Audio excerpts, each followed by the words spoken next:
Good morning, friends. We're back for more CCT action. I'm alongside my good man, my duo, my work love. I don't know what I'm saying right now. It's 9 a.m. It's a long night of lack of sleep for me, unfortunately. But so we're here and ready to go.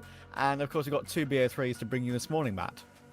That's why I'm always very happy that you have to do the intros, because you have to come up with some sort of a creative way to open up the broadcast, always some sort of a loving way to introduce me as well. You got that pressure. So I just always get like a nice compliment to open up the cast. It's really nice. Like I like the way I get to start my broadcasts. Anyway, it is the start of the day, like you say. Fisher College against Amcal is what we have to open up the day. I guess the schedule is probably a good idea just to show everybody what they're going to be in store for today. We're going to be covering the first couple matches of the day, and I'm looking forward to them.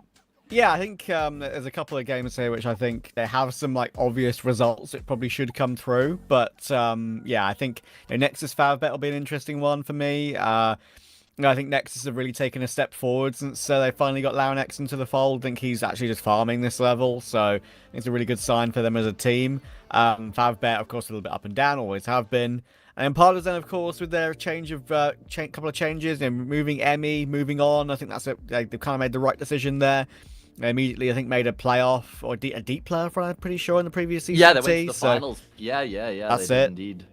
So I think they're already on the right path with that one, up against Heroic Academy. But let's focus on Fisher College versus Amcal. So look at the Fisher College roster now, and this is an interesting one, right? Because I don't think they're actually meant to be playing together. This team technically did disband, like you mentioned to me before we went live.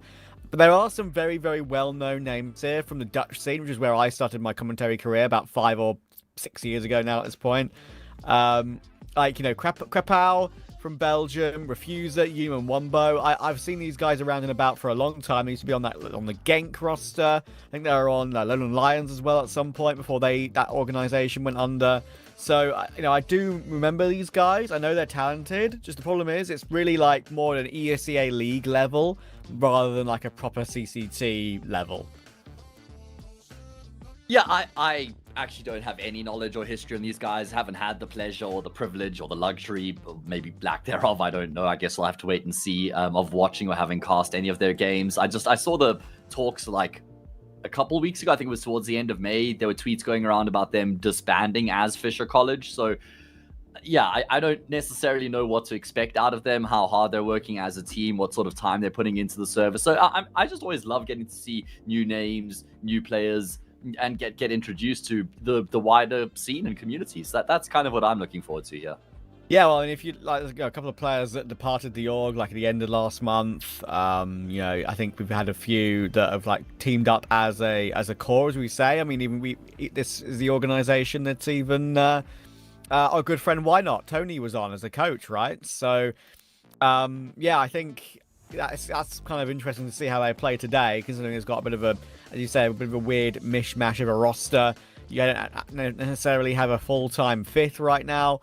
But as I said, I followed Refuser and Yum. And it's kind of funny, right? I've known Yum as a player for years at this point. Like, since maybe 2021 or whatever. And he's only 18. So, like, I've known him as a player in the ESEA League in the lower tiers since he was very, very, very young. So, it'll be interesting to see if he's improved a little bit from what I've seen from him in the past.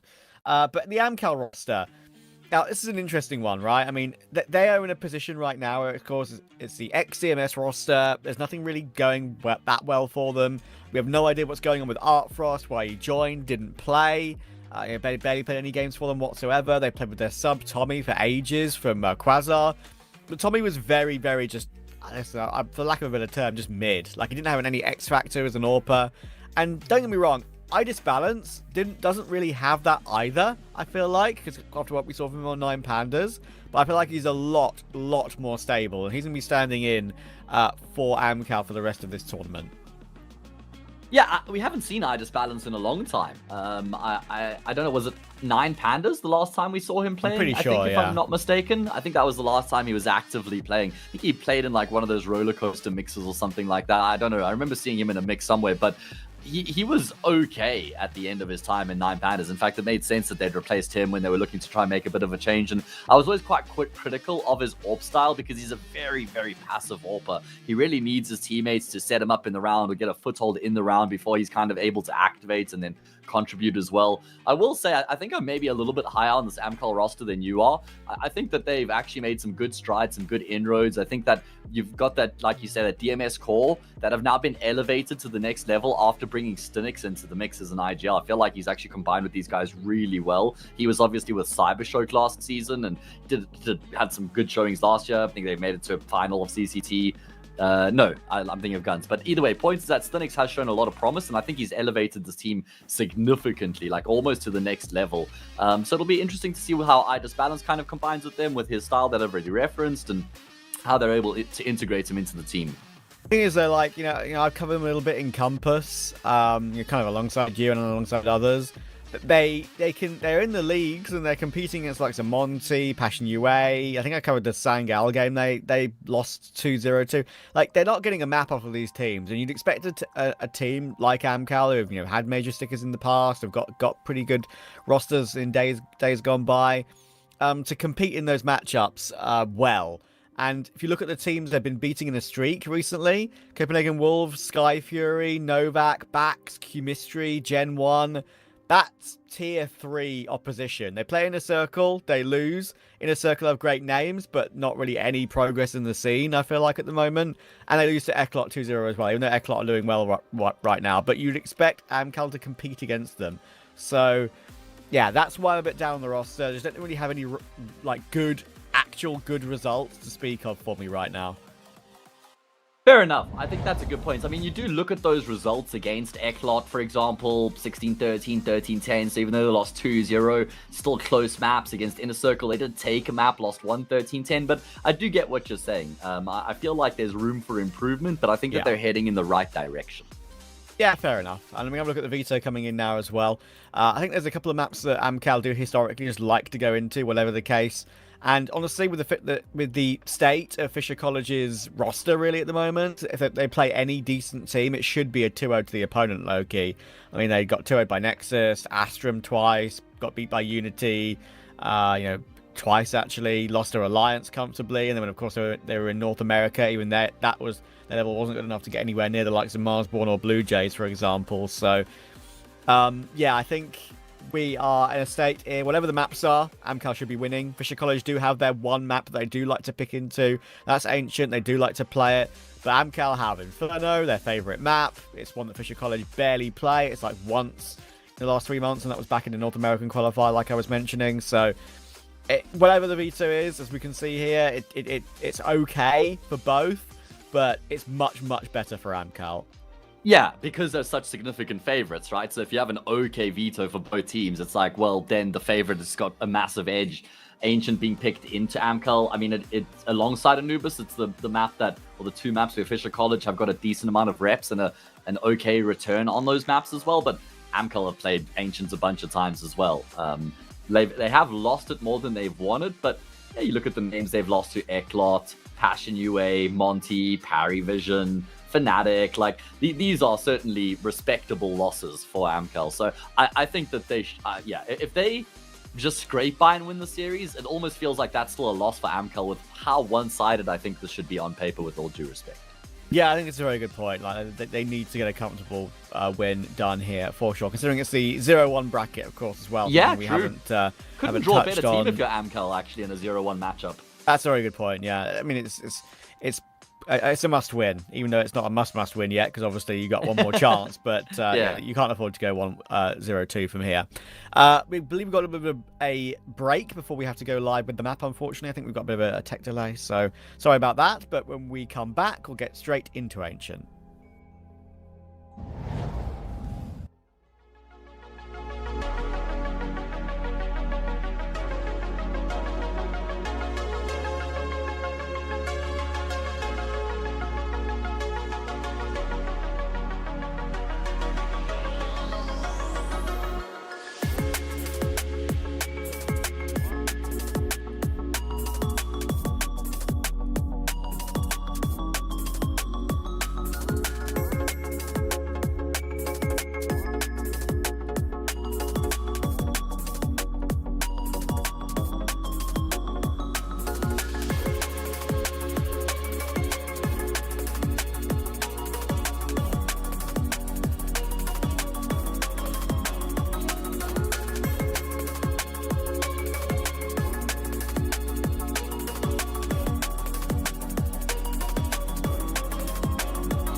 Thankfully, the delay didn't last too long. Fisher College versus Amcal coming in here.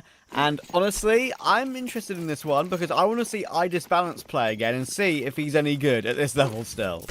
Yeah, you and me both. It's been a hot minute since we've seen him compete, so looking forward to seeing him in the server again. Although we're not going to get to see much out of him in this round because he's already been taken down. Wombo will get in on the action as well. Amcal with a heavy emphasis on trying to contest middle right now, but it's not at all going the way they would have liked. There's even more aggression on the repeat from Fisher College. Eventually, Kalash will get 2 kills back, but it's just too far gone. He's managed to deal with Alex, but he needs 2 more. Krapau and Wombo are playing off each other's contact in Donut. Nix does have a path through, but he's trying to fake the footsteps right now, and with 2 players to be able to have to deal with it, it's so difficult for him. Even though he's got Kevlar, obviously, he needs to get a jiggle headshot somehow. Pre-fire is a little bit off, and there we go.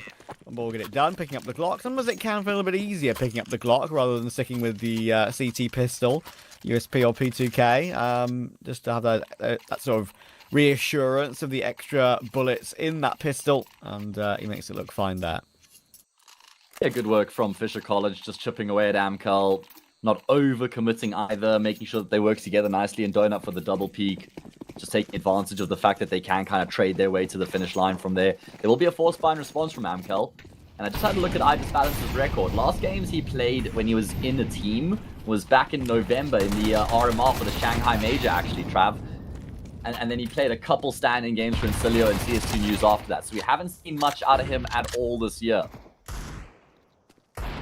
Yeah, that's why I think it's a pretty interesting one, right? I mean, I was always... We were of the opinion of iDisbalance for a long time when he was in Night Pandas, right? It's very much a turret AWPer.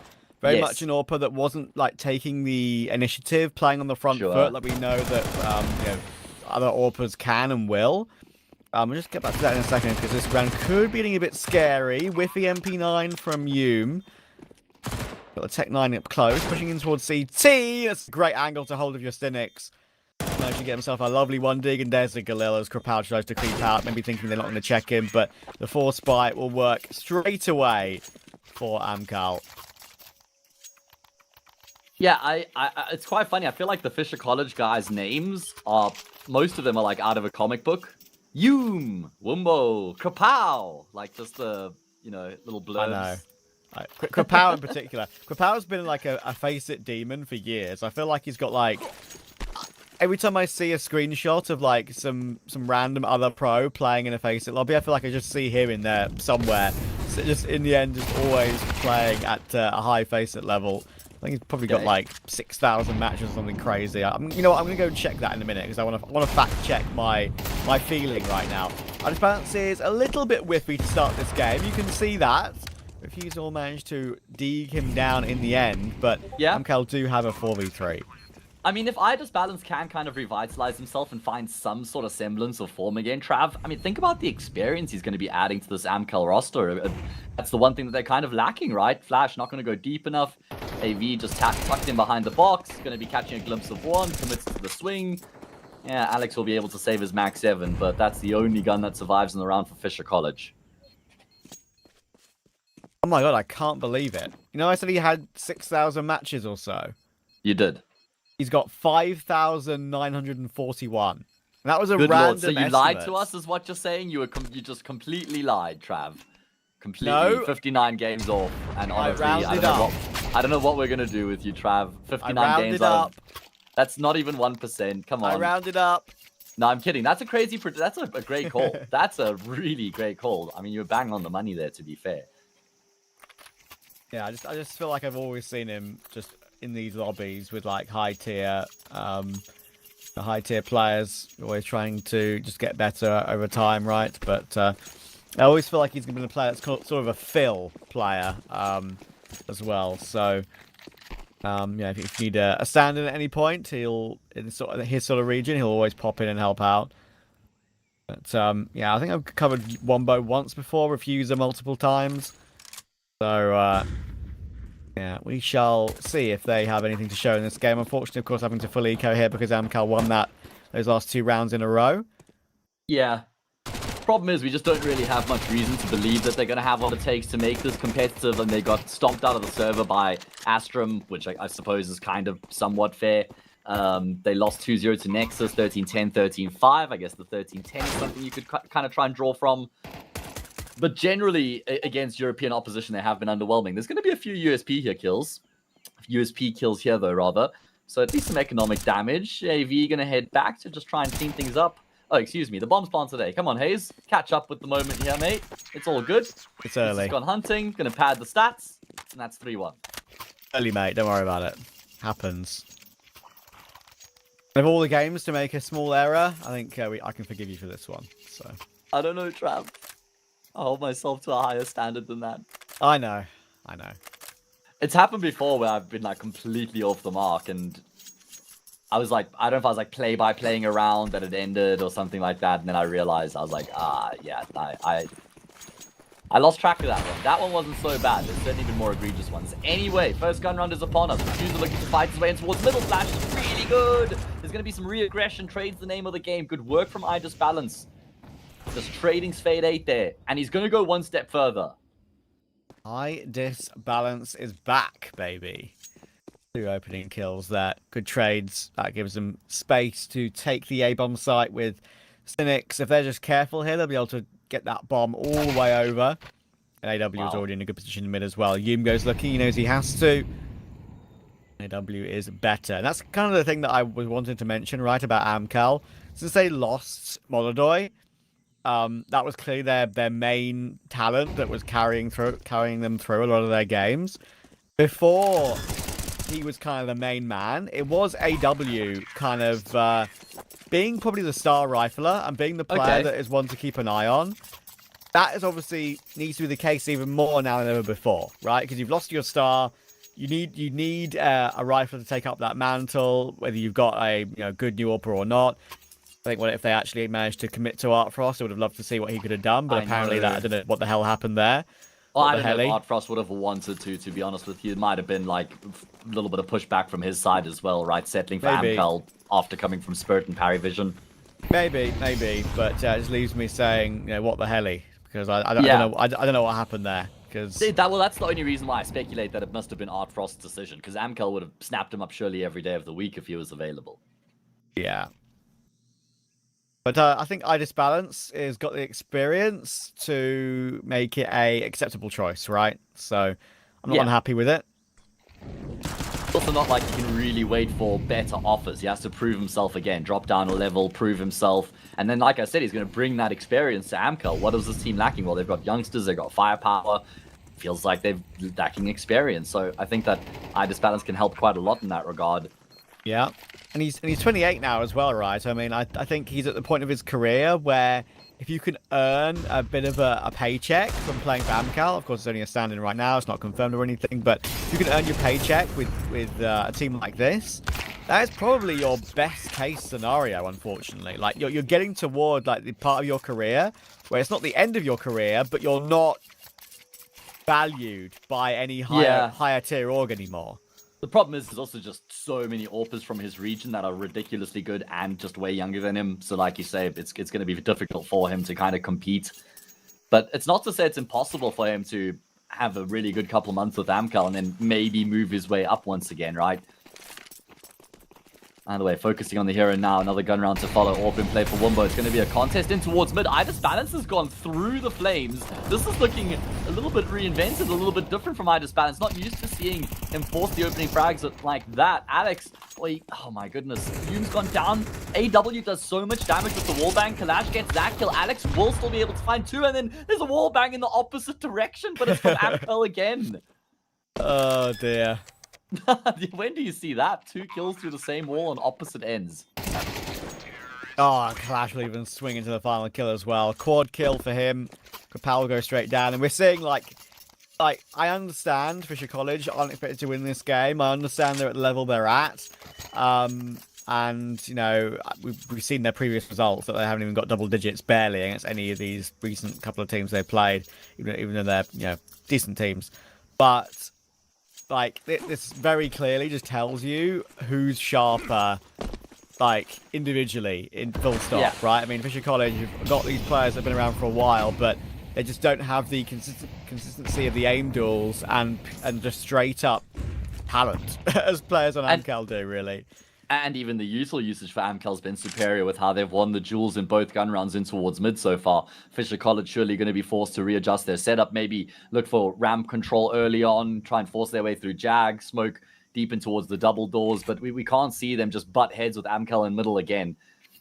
Because that's now worked out against them twice. They've lost both of the gun rounds off the back of that mid skirmish.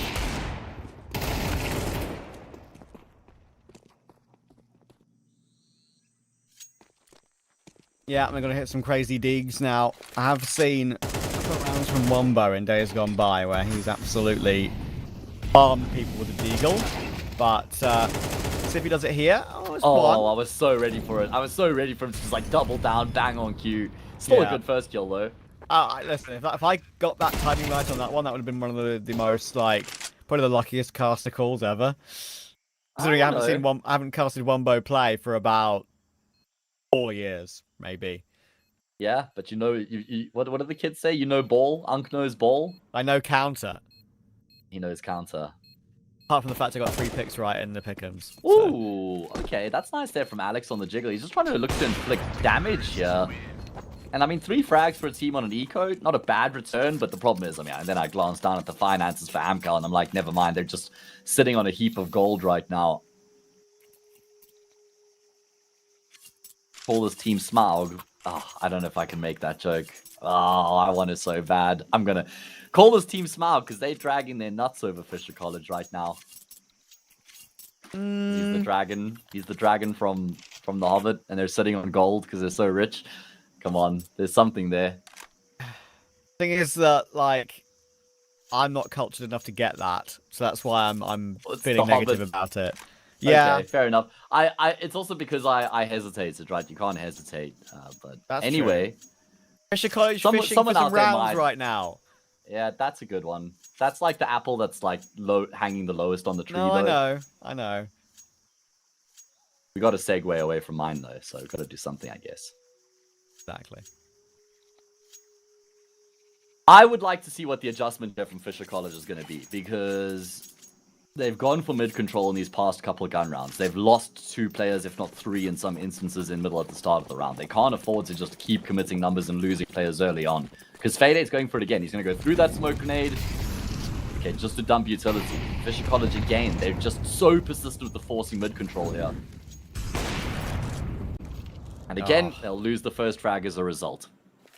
Yeah, look, I think there's one team that I Disbalance would love to return to play for or play against as well.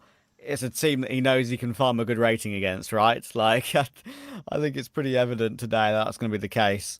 I just like how he's going for opening jewels, honestly. Like, we've seen a good couple opening frags from him on the AWP now. He's going searching. I agree. It will be good for his confidence, though, like you say. Playing against a team he can kind of just bully a little bit. They're going to be looking to try and retain mid control. Wombo has gotten an angle. There's going to be a flash here, surely, to just force him back. That's where Refuse is going to be coming into the equation. They just clear it perfectly. Like, the flash pushes Wombo off the angle and leaves Refuser totally isolated. There's nothing he can do about it. Wombo actually does really well to find 1 kill in the end, but it's not like it's going to change the course of the round at all. Yeah, just Alex left remaining. 1 versus 4 for him here. This is another gun round. It's going to be 8 in the row here for Amcal. They are in complete control. And this is their opponent's map pick. I mean, we were highlighting earlier how Amcal have just been dominating, and we're seeing the disparity on an individual level, on a skill level, on a tactical level. And this is all on Fisher College's map as well, whereas the one place you'd look at and think, maybe they can get an edge, maybe they've been cooking something up, studying their opponent. But that was copium. We do obviously huff the copium like it's air sometimes as casters. It's part of the job, right, Trav? We got to sometimes try and find any angle we can. But yeah, unfortunately, we kind of left empty-handed at this one. Yeah. I think like that's a reality when a team that has been a respectable org in tier 3 for a very, very long time with acceptable players as well is playing against a team that has recently disbanded and are playing with a stand-in. Like, yeah. So. Not particularly balanced.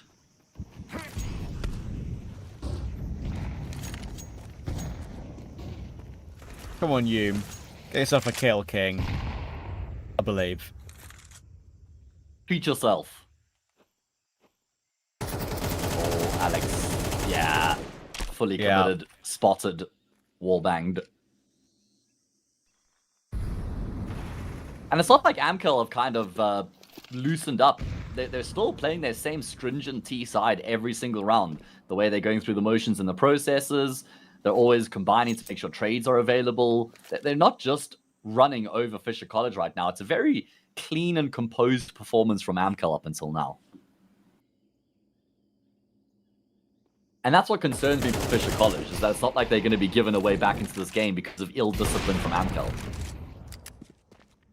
Yeah, that's a very good point. I think Amcal are proving right now they are in a state of just knowing what to do and not wanting to shy away from that. Have the style they want to play, and they're sticking to it. Fair play to them. Fade 8 will deal with Refuser. That is a very comfortable 9-1. I will come back out now for Fisher College. They did have a different, maybe slightly different setup in the previous gun round, but didn't really work out at all. Now we need to see something again from them. Full util, opt back out again. 3 is a must.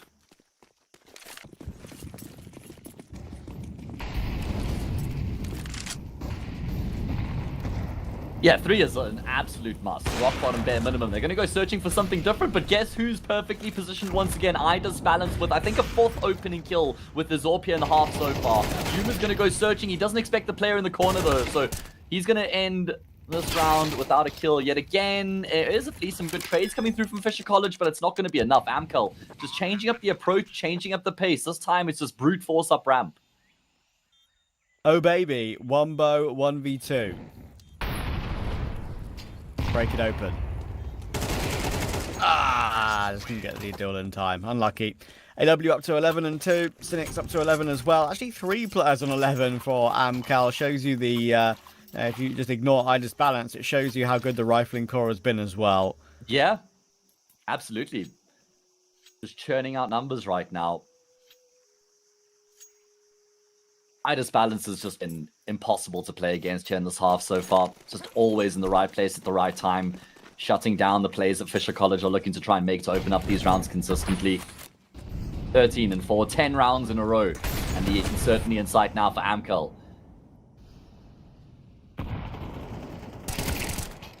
Okay.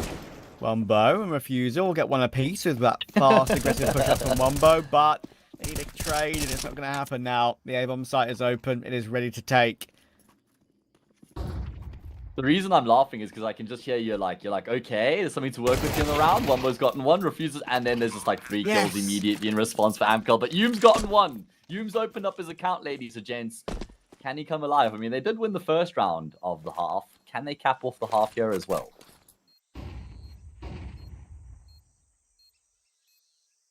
Problem is, there's a certain man holding the angle, and he's immediately going to hit that tag with the AWP. Molly in toward Donut. They can't push through that, of course, with the tagged up Alex now. AW will be holding that line, trying to work their way through, but instant headshot, just walking into their death. There's nothing you can do. Fisher College won the pistol round, and that is the only round they have won in this first half. Yeah, complete and utter domination from Amcal here against the underdogs, never even giving them a sniff. You know, sometimes you do get these very one-sided dominant score lines, and sometimes they don't feel like they're too accurately representing the half. You know, sometimes you have like some crazy retakes or some insane post plants, some big clutches in and amongst the rounds won by the team who dominated, but that wasn't even really the case here. It was clean cut there from Amcal.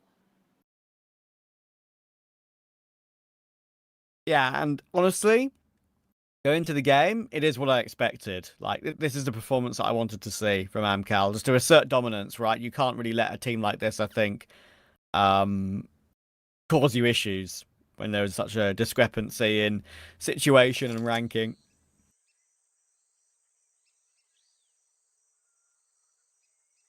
Let's see if they can win both pistols, though.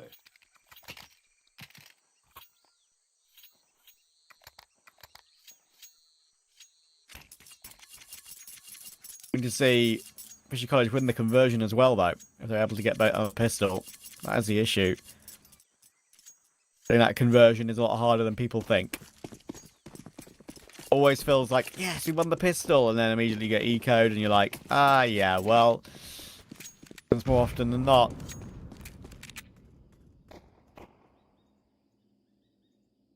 Hume's gone down through a smoke, mate.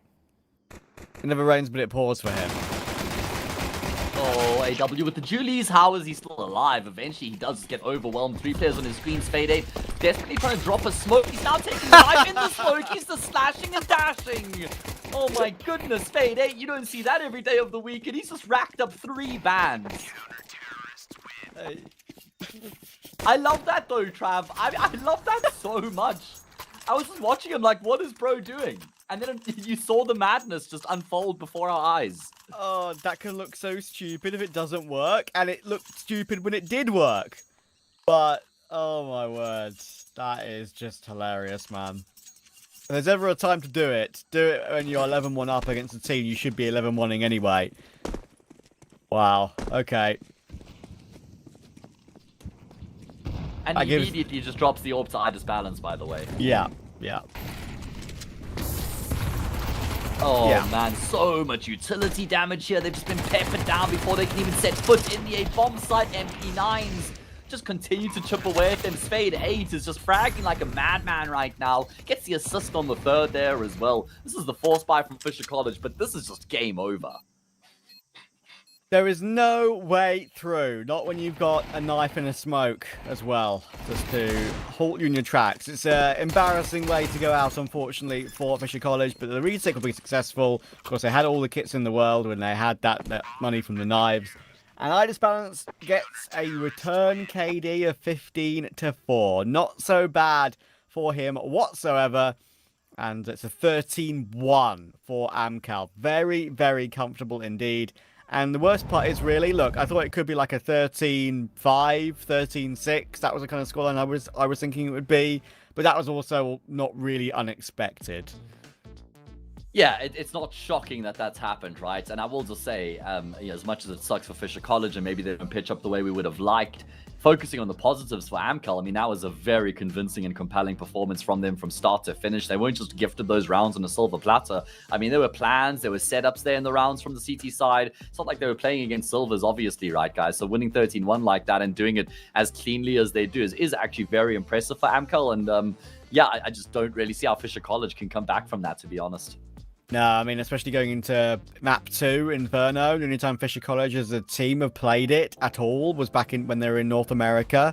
They won it, but you know, it's Amcal's one of their most played and favourite maps to pick into. So, not confident whatsoever. We're going to go to a break. Yeah. We'll see if Amcal can close it out when we're back.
can Fisher College show something respectable on Inferno? Unfortunately, the stats look worse than Ancient on map 1. I haven't played in Inferno for a little bit now, and when they did, it was back in North America with a slightly different roster. Amcal, it's one of their favourite maps. So what you're saying is, Trav, it could get worse. It can get worse by 1 round and -2 knife kills. That's the thing, it's just crazy to say it could get worse than the 13-1. Normally, the casters say the opposite coming into the second map.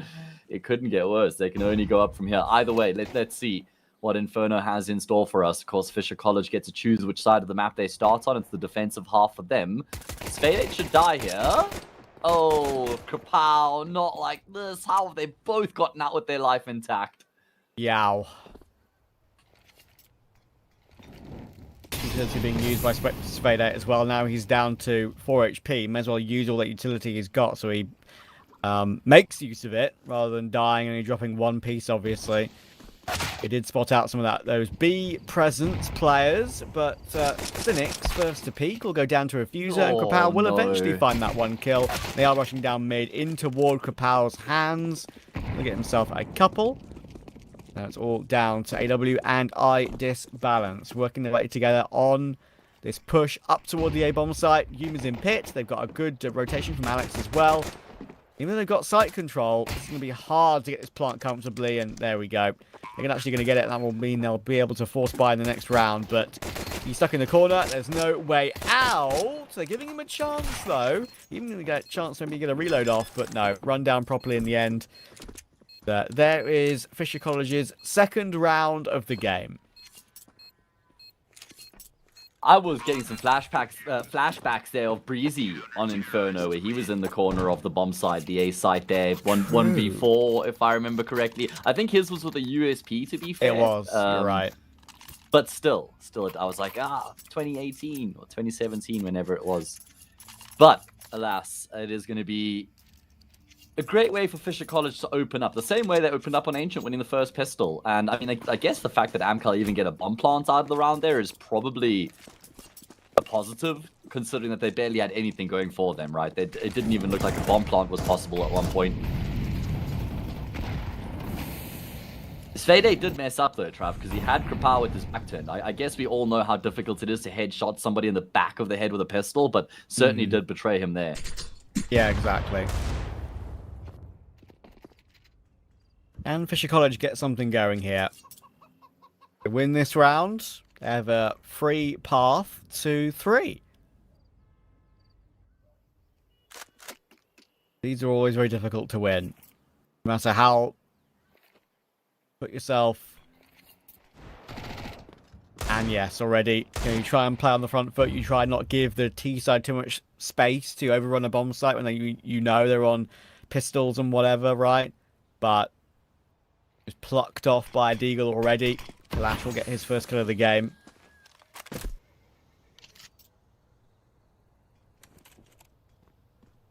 Oh, look at this from Svade. He's gone through his own team smoke, and they've also now thrown that the second smoke. There's just no world in which Fisher College are going to expect somebody to be wrapping around archers right now. Might not even make a difference. There we go. It's actually going to be a T-flash that blinds up Svade, but it's not going to matter in the grand scheme of things. I love that decision there for Spade to kind of go against the grain and phase through those smoke grenades. Even though he wasn't necessarily required, he was always an insurance policy.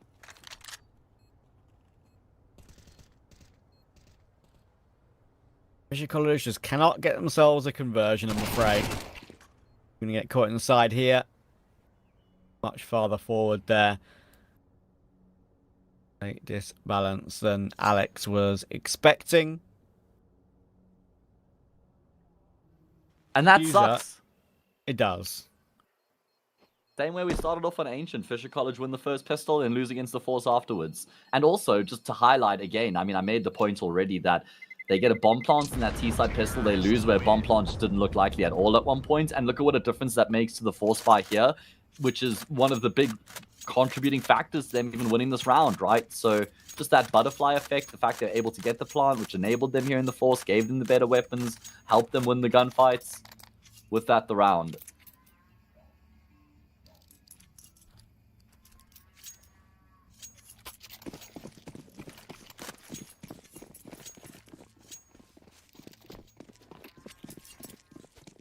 course, the 4-spy war will get underway. There's no reason not to reforce into this one when you've got the M4 as well, obviously. Wombo Mag 7. Don't see as much Mag 7 shenanigans as we used to, fortunately. Yeah, the Mag 7's really fallen out of favor, hasn't it? You just basically never see it anymore. Become almost entirely obsolete. Almost everyone's just favoring the auto shotty, if a shotgun at all.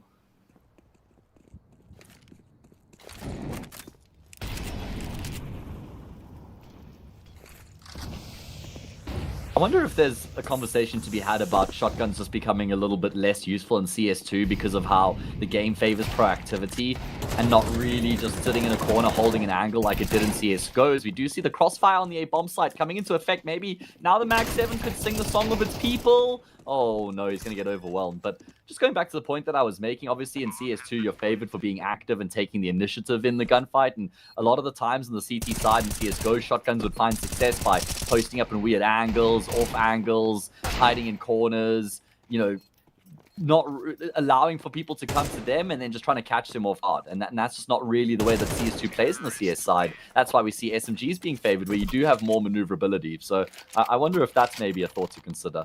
Yeah, we do see some players just preferring the XM in those sort of situations, but they're now few and far between. I mean, I'm a big XM enjoyer, mainly because I think it's obviously the best shotgun in the game. Nova's not too bad for the price, but the XM's plainly better. And also, it blows quite a big hole in the smoke if you try and play behind it too, right? Like, it's quite a noticeable gap you can expose, so I do like that about it, but unfortunately it's not really as logical as other weapons at the moment, like you mentioned. Time for Amcal to farm up the ecos. Refuser somehow getting one there, fair enough. But going to be 3-1.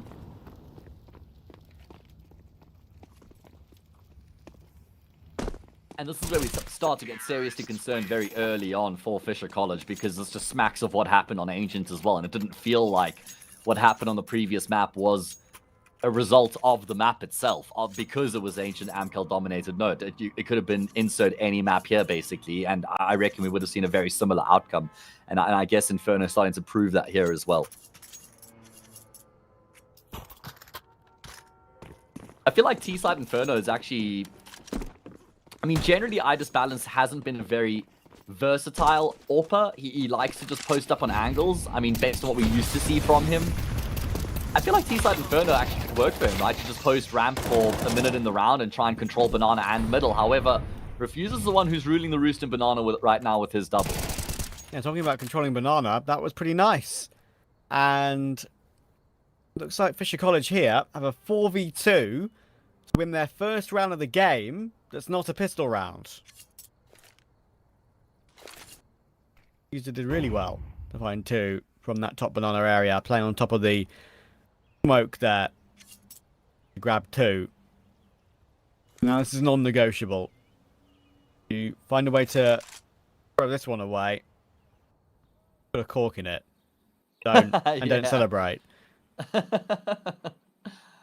There's surely no way, but I don't like that they're gambling 3-1 right now. You don't have to go for the sort of a gamble when you have a 4 versus 2. You don't need to try and stack the deck in your favor. Oh man, the AWP wants to get boosted above the smoke. Refuser is going to get caught in terms of spotted, but the kill not found for Idis Balance. I mean, imagine what that would have done to the round. Sfade obviously doesn't know that there isn't anybody else on the B bomb site, so going to dump the utility and head back in towards middle.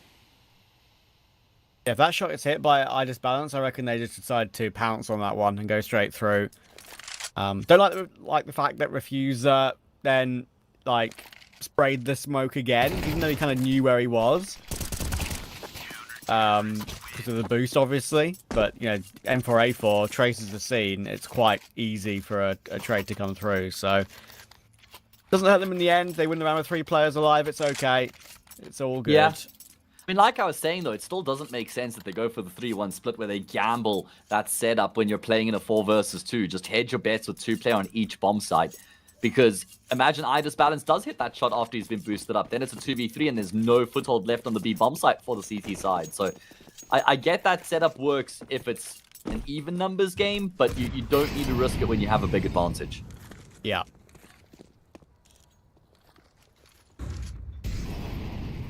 Man, are we sure this is the same Idus balance? He's just searching at mid at the start of the round with the AWP. Completely unlike the player I've been used to seeing. I love it.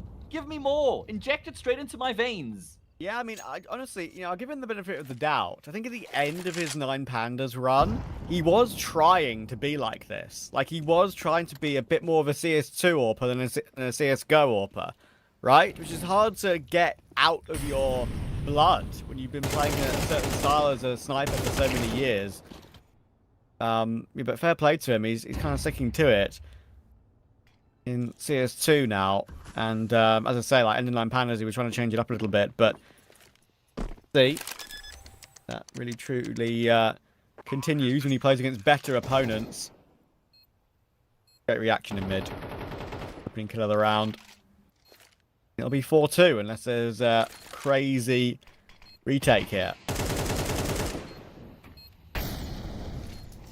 Yeah, it does look like they're feeling it out right now. Smoke broken open. I don't know if they're going to fully commit to this. It looks like they want to. Yeah, there we go. Through the smoke they go. Alex is going to lose his life, though, and that should be enough to send Wombo packing. He's just looking to maybe inflict some extra damage, but I'm not sure the risk is worth the reward here. And he will be able to get out with his life intact. Amcal back to winning ways. But just to continue to add on to the conversation that we're making, I went back and checked the numbers for Idus Balance with his time in 9 Pandas. He played 546 maps for them. And on the T side, he had a 14.9% open and kill attempt, which is very, very low for your AWPer. So when we see him making plays like this, where he's charging at middle on the T side of Inferno, it's refreshing. And like you say, maybe we did start to see him adjusting his style towards the end of his time with 9 Pandas, but I do love seeing this evolution from him. It's exciting.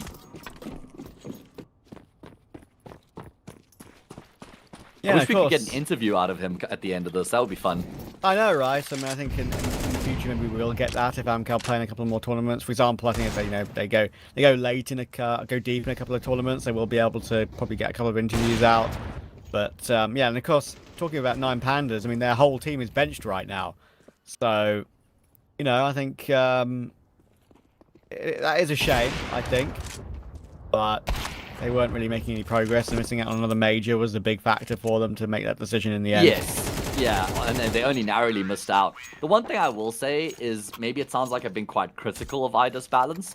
He's always been one of the fastest AWPers in Tier 2, Trav. He's always had like a crazy flick shot on him. Like you just get flashes of Monacy out of this guy occasionally. Now, no, guys, I'm not saying that they're comparable in every regard, in every aspect, but there's very few players who are actually able to land those sort of flick shots quite consistently, and Idus Balance is one of those AWPers.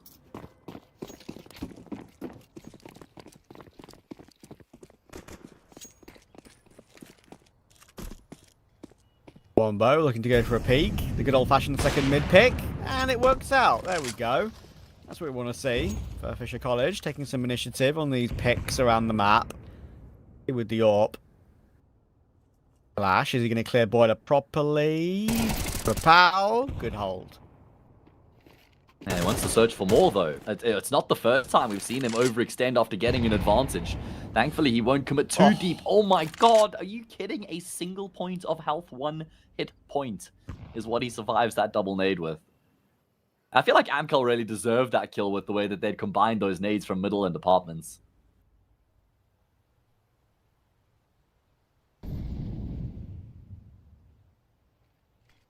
I'd like to see Wombo find a way to drop that AWP over to Krapau, honestly, at this point. But I'm not sure that's possible at the moment. A little bit disconnected from each other.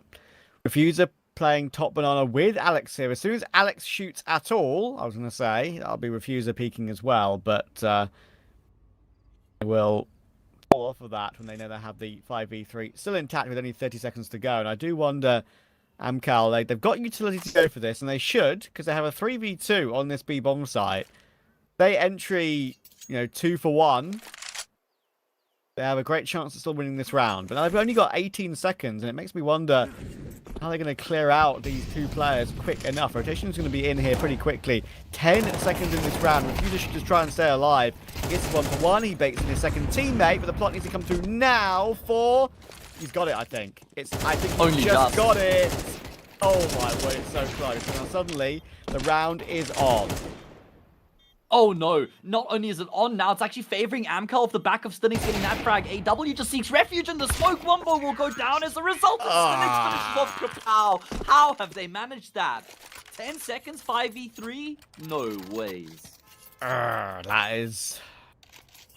Brought up the pirate in Trav. I don't know why I'm growling right now, but that's how it makes me feel. I'm not growling in a good way, unfortunately. Arg, matey. Amcal done robbed Fisher College of the round. I mean, Fisher College does sound like a pirate org, doesn't Yeah. it? Like, I Yeah, can like give it they that. produce pirates. Yeah. But that really is a brutal round for them to lose in the grand scheme of things. That's really painful. I'm sure why Refuser has a Danish flag in his in the UI there. I can assure you he is Dutch. Okay. If that's confused you, I'm sorry. We'll let the production team know, just keeping everybody on their toes, perhaps. Oh, here we go, Max 7 half wall, baby. Ah. Did you know that Refuser and Hume share the same last name? But they're not brothers? I wish I could tell you for a fact whether I know that or not. I mean, is it like a very common Dutch surname? Let me go have a look here. It's Groot. Okay, I mean, then it could definitely, there could be no relation at all. It would be pronounced Groot, by the way, just for, you know, people out there. I mean, you're probably right, yeah. Because I speak Afrikaans, so yeah, I can't, I know that one. I'm not, yeah, I mean, I got plenty of Dutch friends, but I can't pretend like I know how to get the inflections of the Dutch language right. It's almost like you have to be clearing your throat. Groot. It's an interesting one. But that's a very common Dutch surname, by the way. It just means big. It literally translates to big. And obviously, the Netherlands is known for having a very high, a very, very tall average people, right? Like Matt, I'm excited. I found it. What did you find, Trav? He is the older brother of you. Okay. Okay, so they are brothers. Yeah. I mean, like I was saying, it's still a common surname, but it's good to know. Refuser and Hume. Some brotherly love. I think now I've read that and confirmed it to myself. That actually does, ring a bell. As I said, when I've casted these guys in the Dutch scene back in like Lone Lion days, and maybe not Hume necessarily, but definitely Refuser. It does ring a bell. I remember him coming through as his younger brother. So I'm glad that I remembered to check that when I saw the same last name.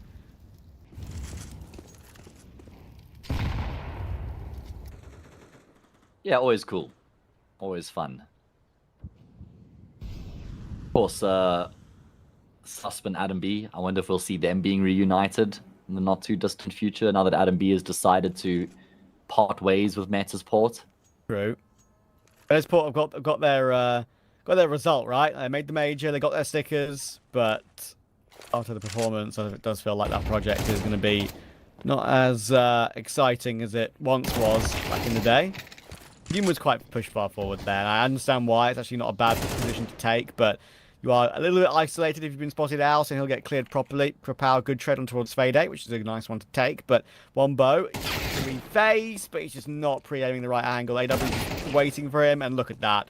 That is the talent of AW. Instant headshots, A-bomb site open, pretty much. Well, Refuser might. Yeah, never mind. Okay, that put a very swift stop to the sentence that I was trying to construct, and it's going to be AW to finish off the job as well. I mean, he's just been so damn good in the series so far. 12-4 here on Inferno, had a lights-out performance on Ancients as well. Money just not looking great at all for Fisher College. They might be at that point where they just decide to persist with their investments, because it doesn't really feel like gun rounds are making a huge difference at this point. But no, they will just half buy here. Look to try and get something done in the last round of the half.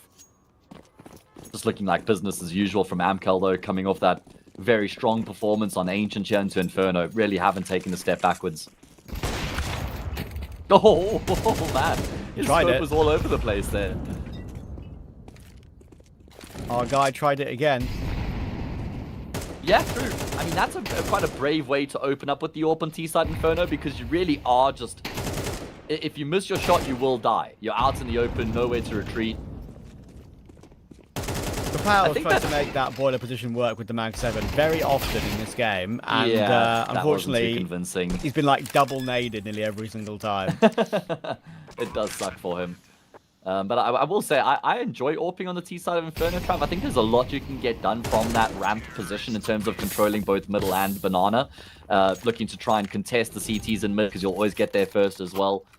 But yeah, it's cool to see that I just balance is persisting with the AWP. I know a lot of AWPers just forego the AWP on T-side Inferno, because that's pretty much your only option is just to play from ramp, so you're quite limited. But I think it does offer a lot to kind of the glue to the T-side, having a pivot AWPer playing there. You can interchangeably help middle and banana. Yeah.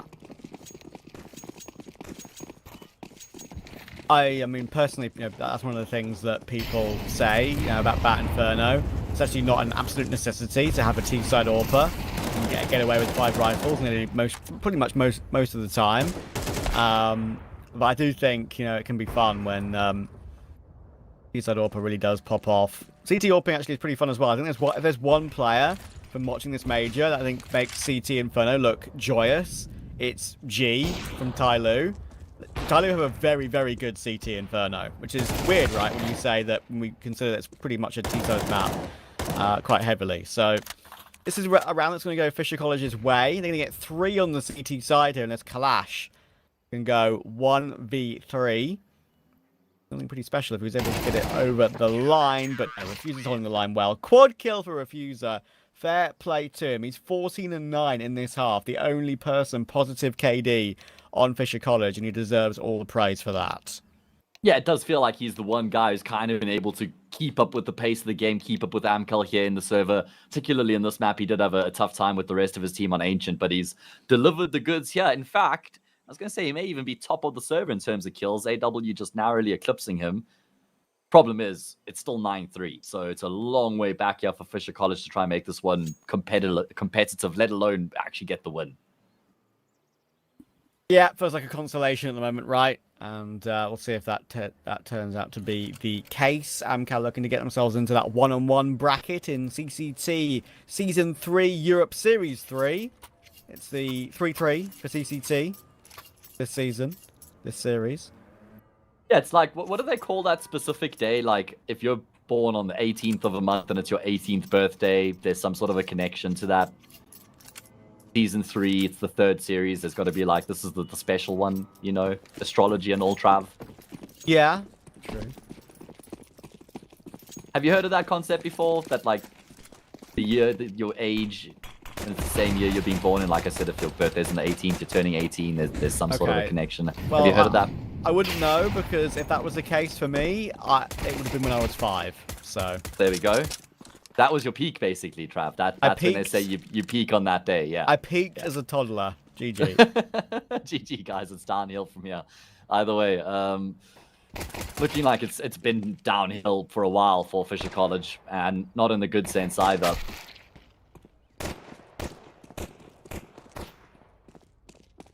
My birthday is 5th of September. So I would... Put that in your calendar, everybody. Let's make Trav feel special. I appreciate it. That is a bit of a whiffy one for AW. Probably the only time he's really whiffed hard in the game. But unfortunately, is what Wombo tries to duel long-range CT. We're dueling long-range CT with Glocks against the USPs. That is not going to work really in the month of Sundays, I feel like, for Fisher College. And now we need to see Hume try and do something. He's had a better game than map 1, that's for sure. But unfortunately, nothing he can do in that clutch. Kalash takes him down. One step closer to the comfortable 2-0 we all thought it would be. Yeah, 3 rounds away at this point. And if you're Fisher College, you've got to save here, fellas. Don't make me come over there and scold you for spending all your money. No, don't do it. Don't do it. Just save once to guarantee 1 full gun round, guys. Come on. What are we doing here? Thought these guys were like a collegiate team representing a university. Why are they not making smarter decisions? That's your pet hate, isn't it? It is, yeah. Problem, I know you've heard me say it a million times. For anybody who doesn't know why this frustrates me so much, is that there's not a huge difference between 10-3 and 11-3. If it was map point, maybe then I could kind of understand it a bit more. But if you lose this round here, you're not even going to get a gun round out on this T side before your opponents are on map and series point. And they've just been mowed down by the SMGs. They haven't even had anything to speak of. Yeah, Stinix there just makes him look silly. I mean, that was a crazy transfer at the end there. He knows there's one more player around the smoke and just guesses it and gets a perfect headshot. And yeah, I mean, you're right. I've always agreed with you on that one, especially at this sort of scoreline. It's like, what's the point in just wasting around? May as well, you know, get the guns out when you have an opportunity, when your opponents aren't on match point. I mean, there is an argument on Inferno where, like, if it's a closer scoreline, it would kind of make more sense because, one, you want to prioritize better utility in the gun round anyway. So yeah, then you give it a gap, and now you're this far behind. It's like, yeah, well, not really much you can do. They do have an AK available to them, and actually Krapal will manage to trade Kalash in the end. So 4v3, and funnily enough, the A-bomb site's open, so they're actually probably going to win this round. Oh my goodness. Well, if they weren't before, they certainly will be now. I don't even think Amcal will feel this one out. How has this happened? This is the half investment here for Fisher College. There's a Glock on Alex. And Krapal's found 2 to complement the one from Hume. Oh my goodness, there's a 3rd coming through from him. Oh, I wish AW had a kit right now. Wombo will certainly die. Oh, no, okay. You know what, AW? I formally apologize. I completely cast a curse to you there. That was on me. That was all on me. I accept full responsibility. You shouldn't. Don't listen to them, King. It wasn't your fault.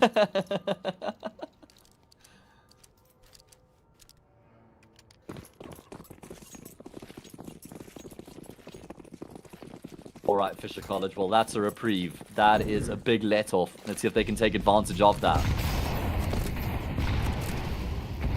Problem is, it's still a tough round to get past, of course, isn't it? I mean, you've got an M4A4 and A1S. You've got a couple of 5.7s, so dangerous. MP9 on Kalash, who's currently 16 and 7. Actually, the same KD as AW, funnily enough.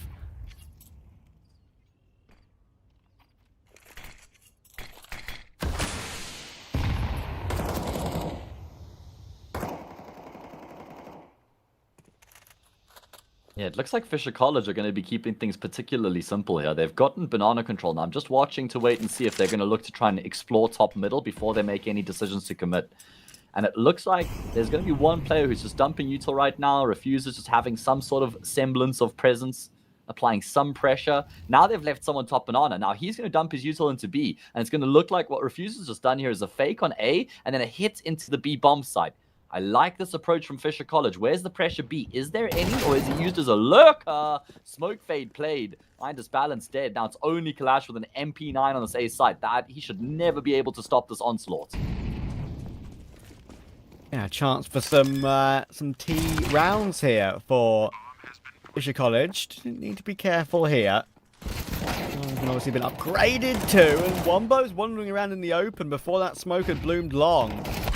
So this is getting a little bit awkward now, but it's still an impossible retake on a map like Inferno, it feels, unless no egregious mistakes come through. But hang on. Another tap through a smoke comes through from Stinix. Now it's a bit dangerous. They're going to try and force their way out, but kitless, there is still no way. Surely no way. It's only one player. They're peeking in the open. Oh no! They don't have time. No!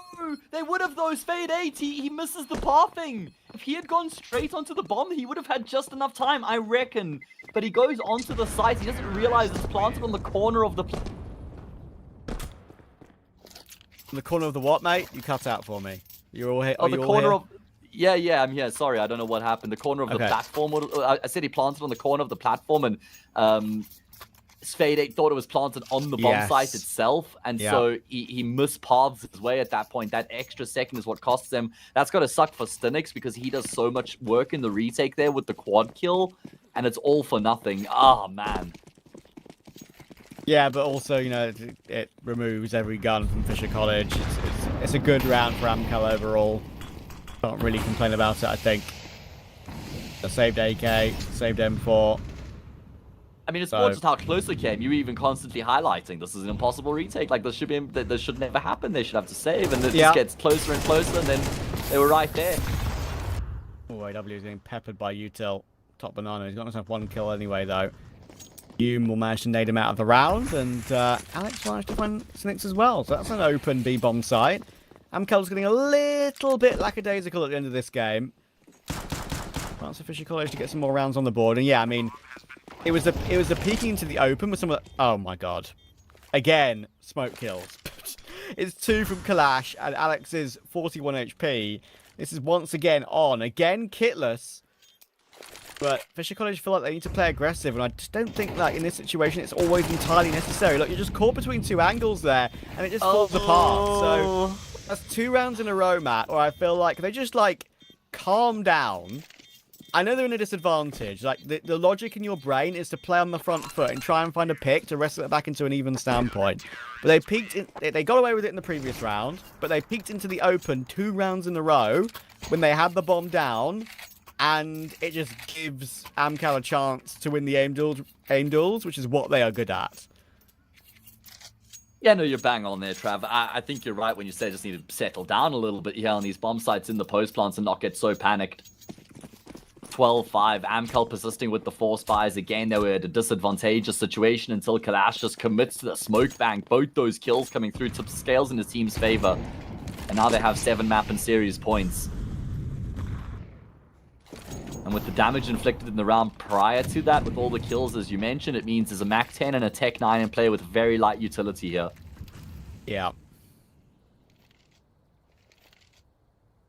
I think, honestly, if they'd lost the one on A, that would have been more egregious than that one, I think. Because I think Kalash is getting 2 kills through the smoke is a bit like, you can't necessarily account for that. The one on A, they just, like, they could have wasted time with the final player and picked, but decided to peek into the open and got away with it. But they ain't getting away with this one. They ain't getting away with this one. It's going to be a 13-1, 13-5 for Amcal. College are not really a team that play together much anymore. They are technically disbanded, and you can kind of see why. It's an easy win for Amcal. Disbalance returns to this server and puts on a lovely performance for us to watch, and Amcal will reach that 1-1 bracket. Yeah, good performance. Very clean performance there from Amcal across the board in the series. I mean, completely dominated Fisher College on Fisher College's map 13-1 on Ancient. They lost the pistol. They just went on a hot streak of 13 from there to finish off the job. And then you go into Inferno afterwards. And they may be a little bit iffy in some rounds here or there. But really, that's like drawing at straws to try and find something to criticize for Amcal. Yeah, looking like a team for me that should be contesting for a spot in the playoffs from here. Yeah, I mean, you'd think so, right? With some of the other teams in this stage of the tournament, I mean, you've got some favourites to make it through into the playoffs, like Astrum, maybe a Monty, maybe a Cybershock, maybe an Eklotner going off their recent form. But, I'm kind of up in that 1-1 bracket. The first team to reach that 1-1 bracket, obviously. So, yeah, I'm looking forward to seeing if they can push forward, especially now where they've got a bit more of a known name in that AWPing role. Tommy was a bit sort of timid on this roster, so...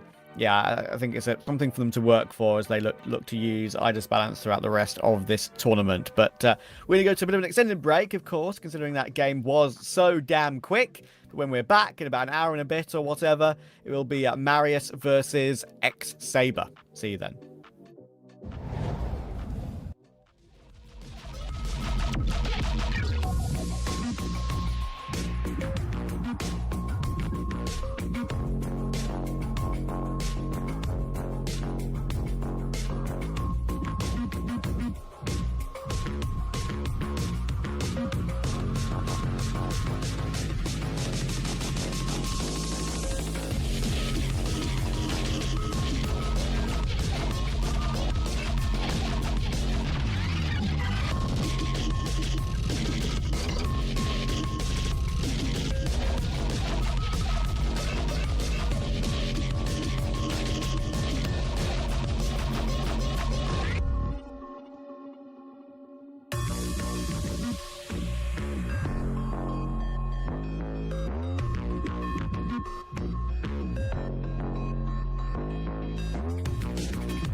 One more game for us to do this morning before two more later this afternoon, covered by some of our colleagues. But first, it's Marius versus Exaber. And honestly, Matt, I've got absolutely no clue about what to expect from this game. I've covered this Marius team, which was called Delta, for a little bit. And I covered Saber once. But other than that, it's a complete jump into the unknown for me. Yeah, I've seen this Exaber team, I think, once or twice before as well. Delta a couple times. I mean, both teams were almost like whipping boys in CCT for any team they'd come up against in the Swiss stage. Now they play against each other, so there's a pretty good chance here to get a win for both these teams that have struggled for wins. I mean, Marius did beat Guns 2-1, which is very impressive.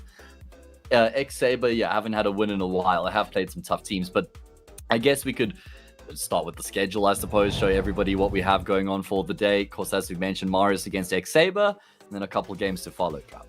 Yeah, indeed. And I think for me, the situation that we're in right now is that with Nexus versus Favbet as well is probably a game that's very 50-50, I would say. But Nexus right now are on a lot better form. Favbet can show up and deliver on their day, but I think Nexus with Lau and X is now a very exciting prospect, and Partizan, Heroic Academy.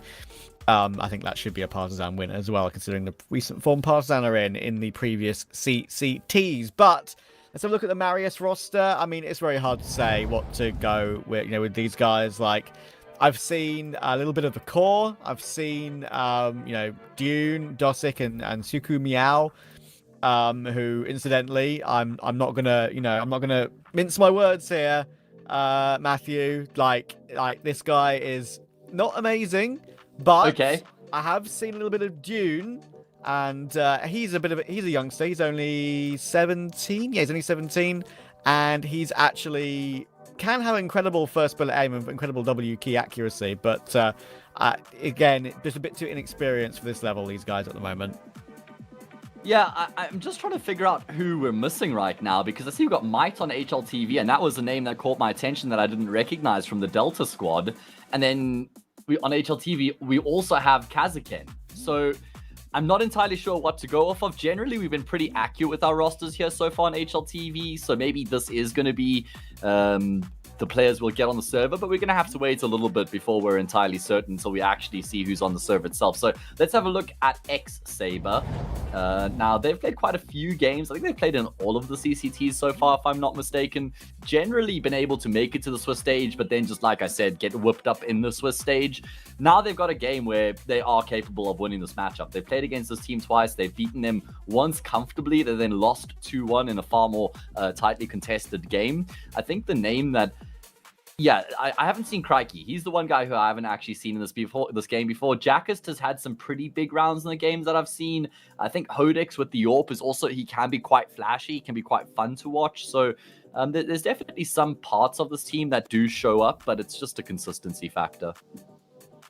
Yeah, I mean, I agree with that. I mean, listen, I think the one thing with Saber right now or Exaber is they do need to try and prove that they have some of these like young players that can truly make a dent in in Counter-Strike at a tier 2 level, right? Because we've seen what players from Ukraine if they've got amazing synergy and amazing talent are able to do. Look at TNL. I think TNL is a great example of a team. Of course, they've got some great backroom staff. They've got Kane involved in the project, JR as a coach.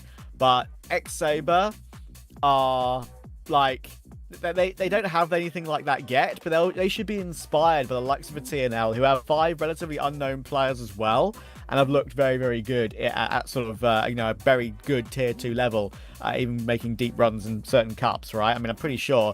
So to quickly double check this, I think they're invited. Yes, they are. They're invited to the playoffs already for this edition of CCT. So they're tells so you where good. they're at. So they're so good. I love watching that team, man. They really are just so entertaining.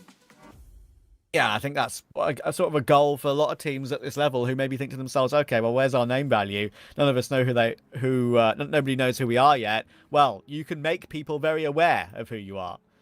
That's actually what I said to Brandon on a broadcast like 6 weeks ago for TNL. And he I don't think he had ever seen them before. It was the first game he got to cast. So I was like, haha, welcome to the show. Sit back, relax, and enjoy. You'll be a fan by the end of this. And I think that this is a team that in 3 months from now will be the talk of the tier 2 town and kind of be maybe punching their way up and maybe qualifying for a LAN, winning a number of online events as the trajectory they've been on. So yeah, I'm very high on that TNL roster. And well, Exaber would love to kind of try and follow in those footsteps. But a long gap between the two teams. Let's have a look at some vetoes here. Let's have a look at the maps that are going to get played out between these teams. Now, I mean, it's not like these vetoes generally mean a huge amount because these teams don't have like crazy 6-map map pools, can't go many different directions. Last time they played it was Mirage, Ancients, Inferno.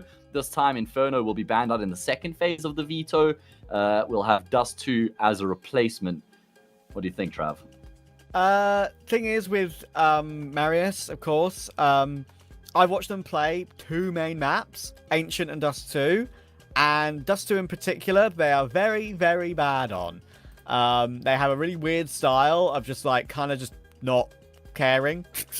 Like, I don't really know how much more I can say about it. Like, they just hold W nearly every single round. They giga over aggressive on CT side. You're right, they found a way to beat Gun 5. Honestly, don't know how. Like, they've lost 13-4 to Power Vision, 13-7 to Partizan, 13-2 to TNL. They got 13-0'd by Ruby, 13-9 to regional rivals, 13-6 to some more regional rivals in Kazakhstan, and most recently 13-3 to Novak. So that's the most ridiculous outlier of a result I think I've ever seen in Tier 3 at the moment. Yeah, fair enough, man. I do kind of look at this map pool and think it bodes really well for Saber coming into the series. I don't know. I think this has got to be their best 3 maps that they have.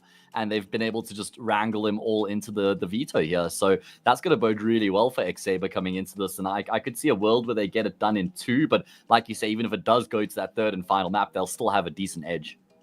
Yeah, I think so too. I believe the players aren't ready in the server just yet. So we're going to go to a break. When we're back, it'll be Ancient.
Blindsided, I trusted, fell for you.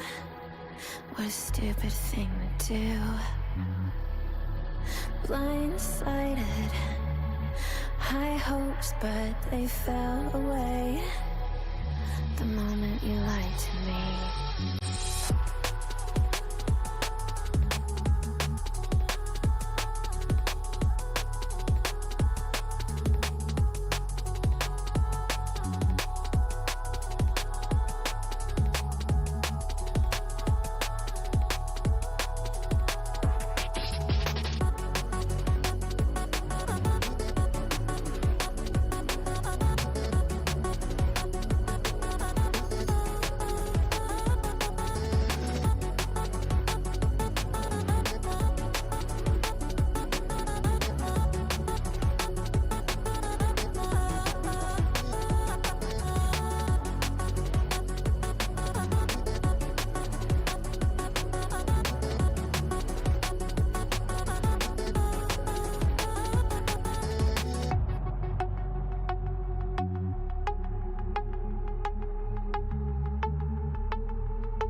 Blindsided, misguided, led astray, trusted too easy. Blindsided, strung out on the smallest string, had me questioning everything. I don't know where I am now. Pedestal I had you on is crumbling down on the ground. It was all illusion. Where do I go now?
Well, I can't believe we're here, but we are here. Obviously, Marius weren't ready to play map 1 of Ancient. It means Exaber get a forfeit map win. And honestly, we didn't think they'd be ready for map 2 either, but everyone's in the server, and we are actually ready to go, Matt.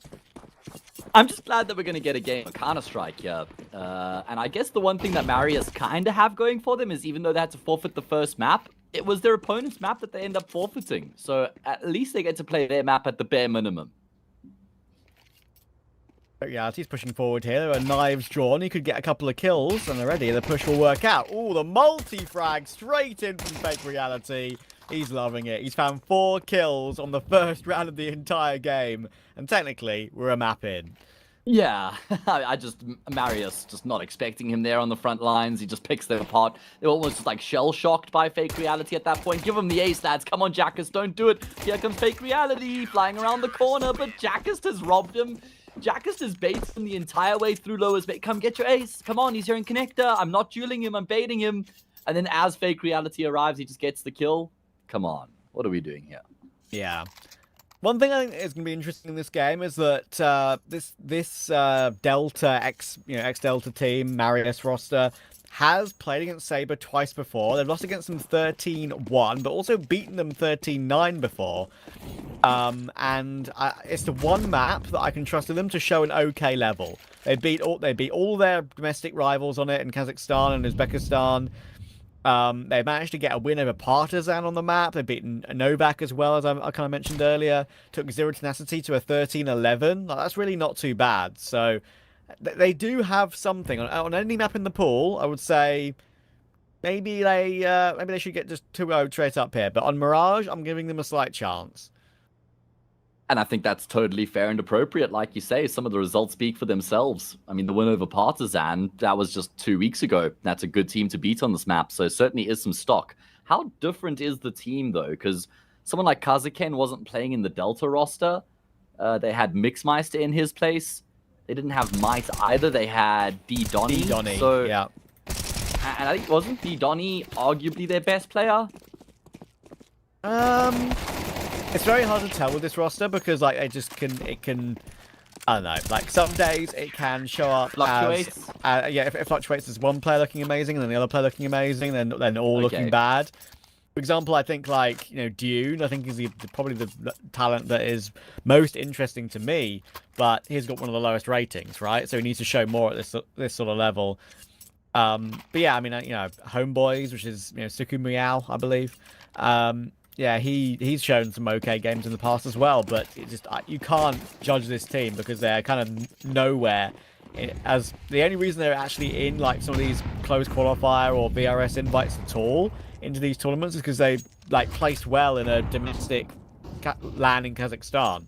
So you could argue that's a bit of a fake ranking for them.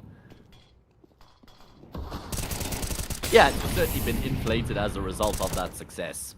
Either way, we come into the first gun round. AKs across the board looking to try and duel for middle, and they will find control and a kill at that as well to level it back into an even numbers game. Problem is they're so light on utility. They've got, a smoker flash and a molly here to try and connect the dots and get into a bomb site. Fake Reality on the ledge will catch a glimpse of Kazakhstan, gets the kill, restores that advantage, and, well, how do Marius respond?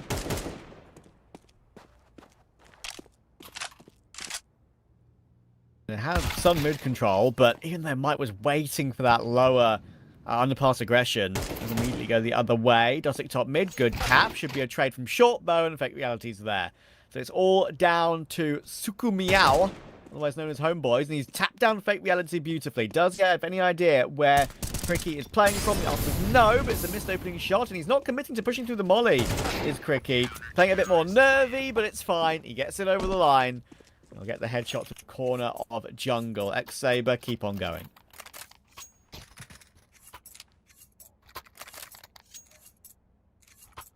Yeah, good way for them to get the gun round across the line as well. Certainly was a hotly contested round. I was surprised that Crikey just hangs around there, holds the angle. He wants that fight. Now, it looked like he was going to come off second best to Homeboys, but he's able to get the job done for his team, push the round home. He's 1-0. That was the only kill he's needed so far, and he was able to make it happen. Fake Reality, 9-2. What a start to the map for him. Marius now going to try and turn up the pace here with this half investment. Pistols just charging their way up middle in towards Connector. Jackass will be able to get one, and he's helped out by Honix and Cricky. Good teamwork here to deal with this. Bit whiffy at the end, and they actually lost more than a couple of players. That was worse than I thought it would be. They only survived with 2 players alive. Fair play to June for getting 3 in that round and doing good economic damage, but it is the round for Exaber, as we all thought.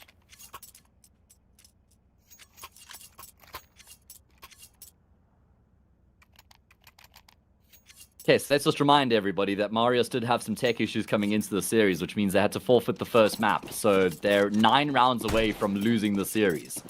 And I just want to remind everybody about that because obviously we just started this game on paper. They're going to have to lock in here.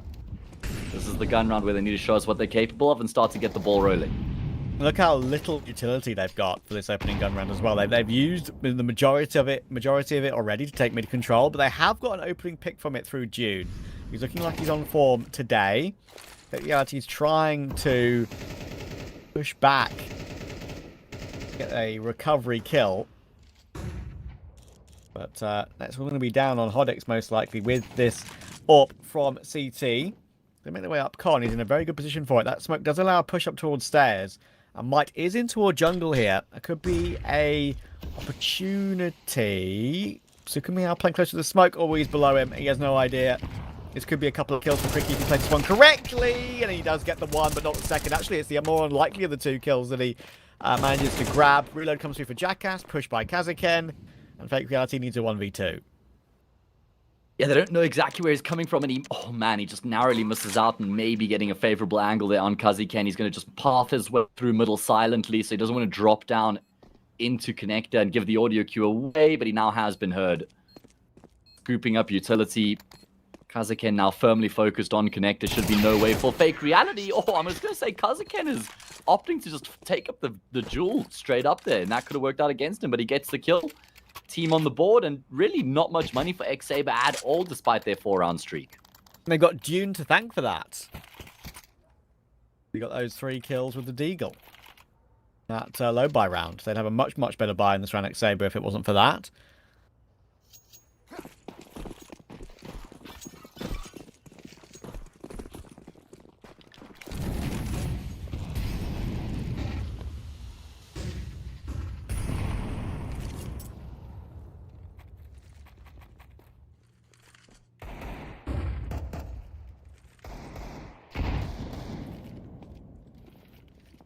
Yeah, well, let's see if Exaber can make the force buy work. Again, Marius is posturing themselves in towards middle quite aggressively. Looking to fight cat snipers and Connector. Nater, oh, how's he gotten that kill on Homeboys as well? He's hanging around. Eventually, he will just trade guns and get out of dodge. That's a big advantage for the CT side now. P9 manages to deal with Kazaken as he tries to get his way through a smoke, and it's not looking too good in this round, unfortunately, for Marius. Back in the pan that first round. Dosic is stuck in the corner with the orb. Oh, very awkward. Fake Reality. Dosic could tell Fake Reality was kind of like fumbling around for stuff on the floor there. So it was like, okay, maybe I've got a timing to push through and take him. He does. That's pretty lucky. But it's a great round for Exaber. They managed to pick up the orb as well, obviously. So you're in a good position once again. Such a frustrating round for Marius to lose as well after they've just won the gun round before that on the back of breaking Exaber's economy as well. But they're not able to make that round, not even close to making that round work. They just get picked apart. Nater should never have been able to get 2 kills from Catwalk. The first is fine, should have been traded. And then they just get shut down trying to go through the smoke in apartments. Everything falls apart. Now it's going to be another half investment here. I think we're close in a round of this nature already. It's going to be a big executing to the A bomb site. Crikey's going to force his way into Palace. That's a really big gunfight for him to win. Because now it gives him a foothold. Oh, clean. Clean. 500 HP in tax, Matt. That's as clean as it gets.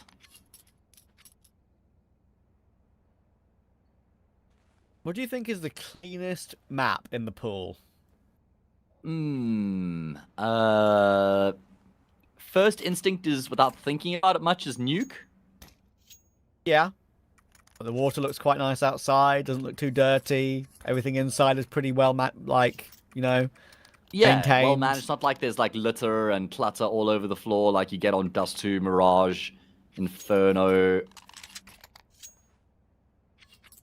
Yeah, I think I'd have to go with Nuke. Clearly, Train, like the current version of Train, that's been abandoned, and it looks a bit, you know, there's Decrepit, graffiti everywhere. and dilapidated. Yeah. I think I don't know what would come second after Nuke though. Overpass looks nice, but it's got that like weird rotation bit around Heaven where there's a lot of stuff on the floor, and maybe Anubis. Anubis's canals look quite clean. I'll give it that. That's what I was thinking as well. Season, probably the cleanest map of all time. True. Yeah. Good entry for Might here. Able to take down Fake Reality. But again, there's a response. There always does seem to be a response. Is Nathan going to be able to get away through Con? How is my guy alive? He's bypassed the smoke and got away into a jungle. That is crazy. The funniest part is if he was just running while holding mouse button 1, he may even have gotten a knife kill in the smoke. He's going to step back into connector, and that kill is criminal on June. Nata is the man who's living on borrowed time right now, and he continues to affect this round.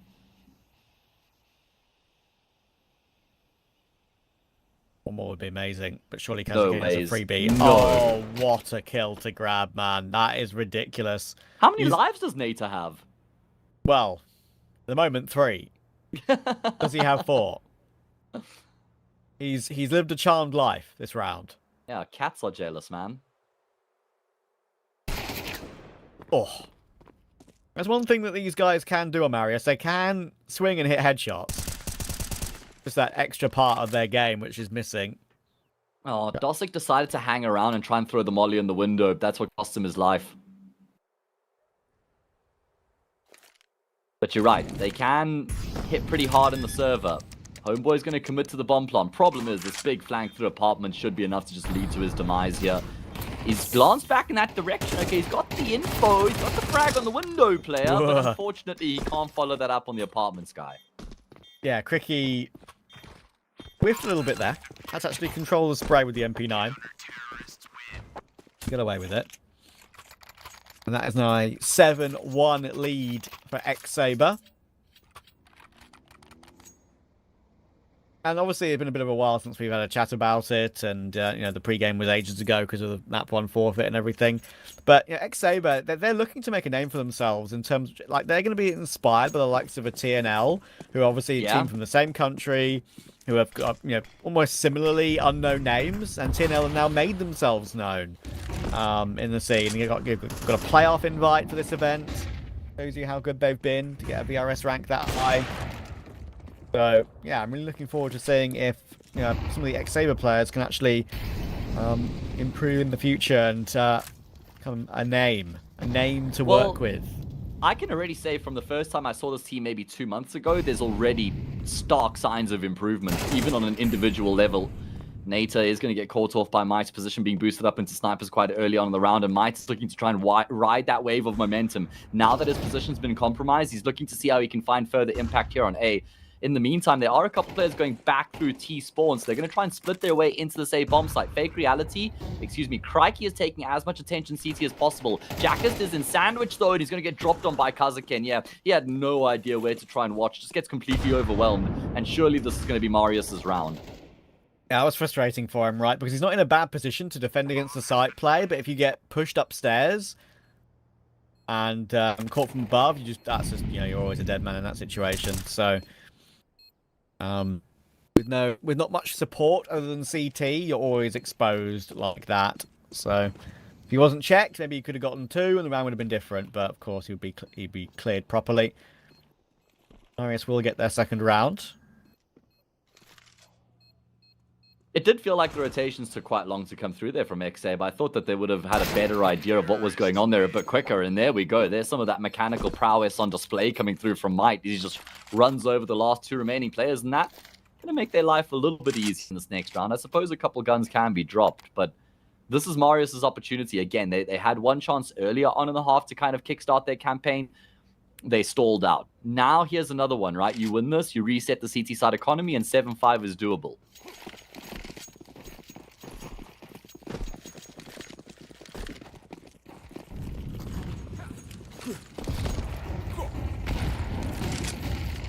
Nades over the top. duel for Dune. Mortals will actually keep Jackass in position here. He's stuck, so he needs to fight his way out, and somehow he's not got that kill. Just unable to track when he's stuck in between the fire. Much of a distraction. And back into a 4v4 off the back of that. But again, Exaber staying on the front foot, playing aggressive, taking these picks at timings, knowing they have got a common ping advantage, I would say, probably in this sort of game. Not of course, 100% sure where Marius are playing from, but I imagine it's not amazing for them. Hodix could get caught here. There is a chance that if they go toward the get to position, he's not going to be ready in time, but they are going to rotate all the way around toward B, so it's only the site defense for Fake Reality. Look at how split up the CTs are as well. One push through Palace, one committed to B. That's going to be Fake Reality. Pops his head up, takes A head as a result. Now it's about buying time as much as he can for the rotation. Stossic has jumped over him. Fake Reality. This is some sort of a Fake Reality, and we're just living in it. Oh, he's doing amazing work, man. Won this round all by himself, pretty much. There's Holic to get the final kill, and I actually like he played that perfectly, right? He went for an early peek to see if there was anyone pushing apps. He sees it, takes his headshot. He throws a smoke, which is a smoke that allows him to maneuver toward the corner of bench, maybe into a jail, but he just stays in the corner, and they have no idea that he's still there. Yeah, it was just really good movement, great decision-making in the heat of the moment there from him as well, to even just pop his head up and get a kill, then disappear by time. Second frag, again, stay alive afterwards as well. And again, Marius have stalled out of one of those opportunities. They're just wheel spinning on the T side right now, not gaining any traction, not making any progress.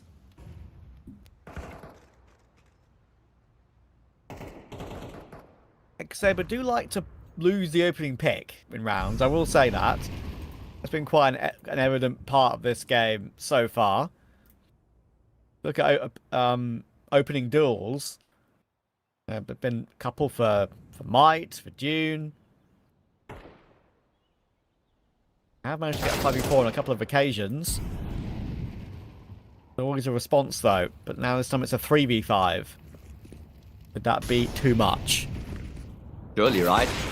Oh, Hodix, he's going to try and wrestle this one back. He's done incredibly well to find 2 kills. He wanted even more, though. Wasn't content with leveling it back out into an even game. He wanted to try and get the advantage. Jackass even just kind of appears above the flames. Himself and Fake Reality can try and work in tandem here. So Jackass, the play here is that he's dropped down into middle to try and pull the attention away from snipers because they may not expect a second.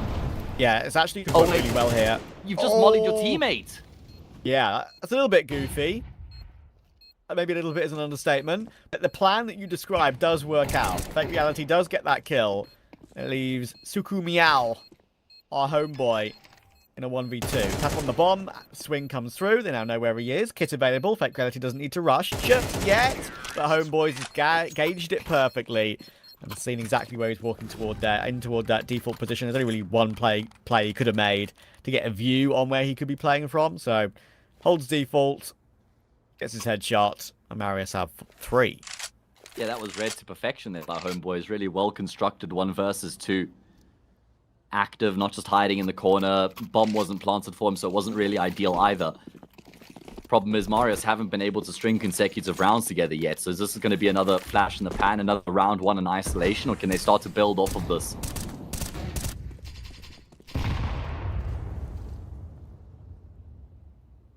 Hodix also, winners know when to stop Trav. He needed to stop re-peeking from CT earlier on in the round there. He should have just locked in the 3v3, I think. Yeah.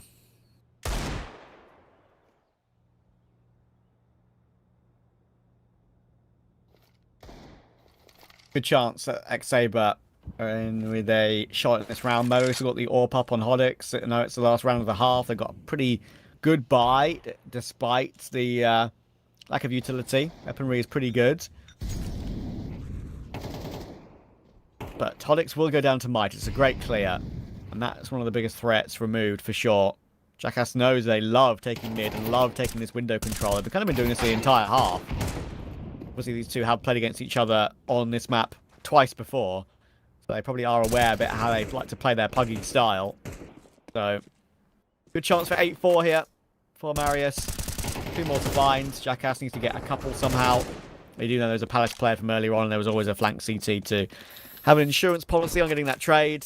And Naita knows that there's no way of winning a 1v4 now. But hang on. The bomb is in TV, but unfortunately for Naita, he's been spotted out already, so it's not a shock that he's going to be here. 20 seconds. There is a vague risk, but they are going together. They should get the trade. A reload? Can you know? But he's very low. Should go down, and he will go down. So, slight bit of a worry at the end there, but they do get 4. All's well and ends well, and when you see rounds like that, you think to yourself, "Ooh, Marius, you could be getting a lot more than just 4 rounds out of that first half, because it's a really well constructed round, complemented by good firepower as well. The way that they were able to get mid control pretty much every round, the way they were able to find some really good kills, transitioning from middle into a bomb site. I think Exaber have done really well to get 8 rounds out of that CT side when we see what Marius are actually capable of when they get things going."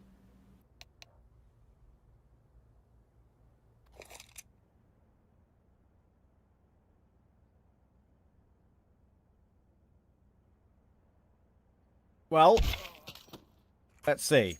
Unfortunately, Kazaken is one of the players that have been having the most issues over the course of the day to actually stay in the server. So I'm a little bit concerned that maybe getting him back in might take a little while. Yeah, I don't know how much time we have to give either in terms of tech pause time, because we've had to wait quite a while for Marius, so hopefully it won't take long to get him back and going once again. I mean, he's had a tough time, right, Trav? 3 and 11, so I wonder if maybe he's still kind of struggling with some tech issues. You know, maybe like CPU's overheating or something. He's having bad FPS. Obviously, I'm just speculating, but the tech issues could be affecting his game right now. Like, I don't think that's unplausible. No, it's not. That's not a crazy statement at all. So,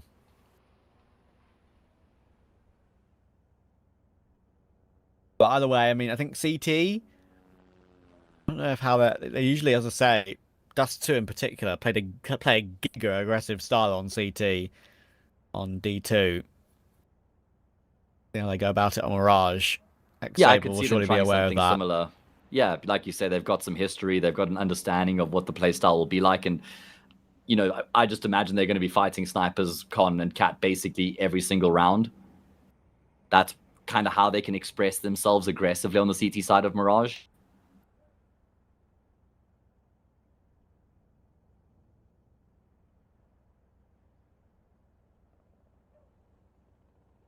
First time I'm getting to see Might in the serve, and I've liked what I've seen from him. I think he had some really impactful rounds on the T side, some really good opening frags, and definitely a big space taker as well, a guy who's quite keen to just try and get in and amongst the thick of things, you know, push into the back lines, flank out an opponent. Was very active and, yeah, got some really important kills as well.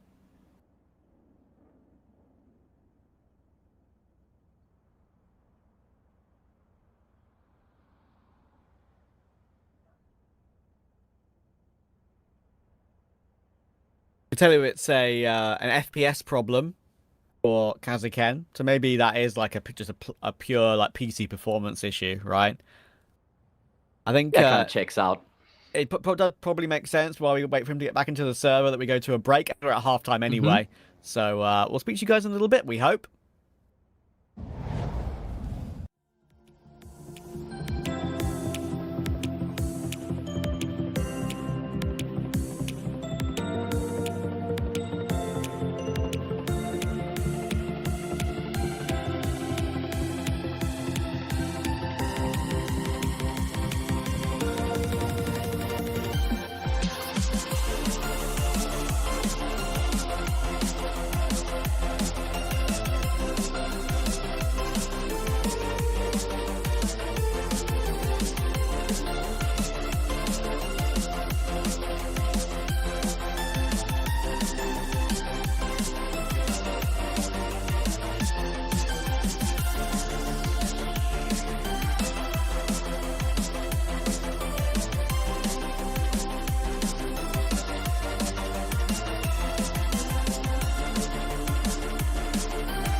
Back in. Thankfully, Kazaken is back in the server. We didn't have to wait too long. And Exaber still though in a great position, 8-4 up going into the second half. They've definitely been the better of the two thus far.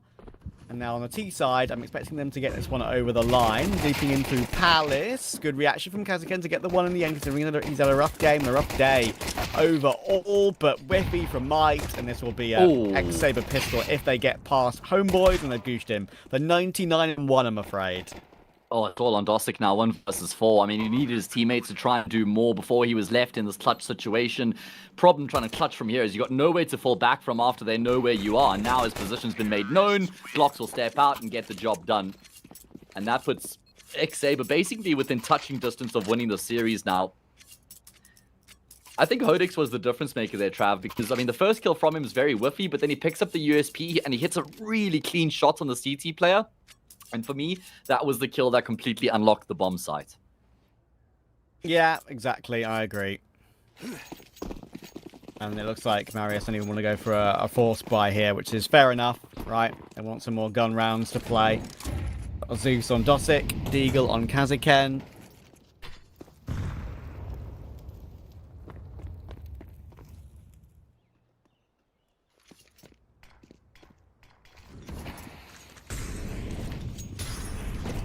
At least they've ecoed. Yeah, I know you'd be happy by that. At least they've ecoed, means they'll get a gun round in the next.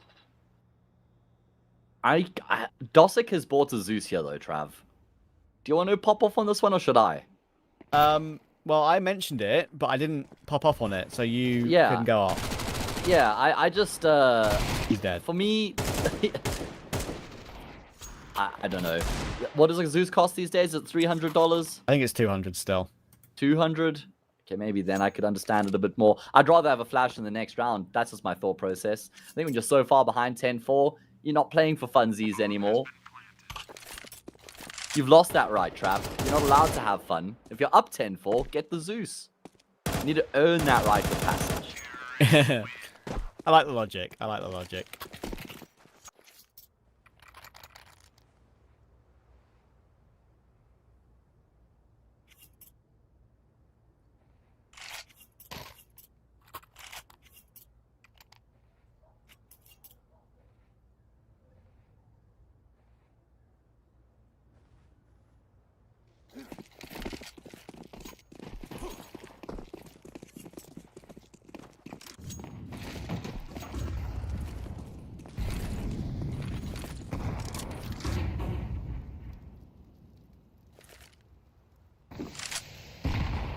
All right, well, here is the investment for the CT side, do or die. And it's not like if you win this round, it's game on. There's a long way back here for this one to be competitive.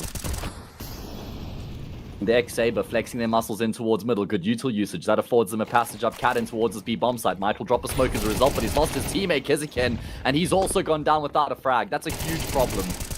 It's a very simple play, right? There's a normal B split, having some presence in apartments, and as you push through apartments, you're forcing that balcony player to swing into the open to take a kill, and he's also swinging into the open for a short player to kill him, right? So, pretty much impossible for Marius. And now we've got June on the big flank with an MP9. Got a kit and a smoke, but not going to be let in. He might try and go for something goofy, considering they're 4-10 down here. Jackass, if he ignores that position, he could jump onto the site, maybe tap a defuse, get onto the bomb. He's going to look for it now, but there we go. There's the jump spot. Not dead yet, but the round's not going to be won. Yeah, Jackass just commits to the cause there. Knows he was always going to go down with the ship, but the round will be won. And that's going to be a massive gun round. 11-4 now, probably an unassailable lead for Exaber. And I just love the way that they path their way through middle. Really efficient util usage as well. Just smoking con and snipers from spawn. Re-upping that utility on the fly. And then just forcing so much pressure on that B bomb site. Speaking of forces, Marius are going to empty their pockets coming into this next round. But this one looks as good as done, I'm afraid.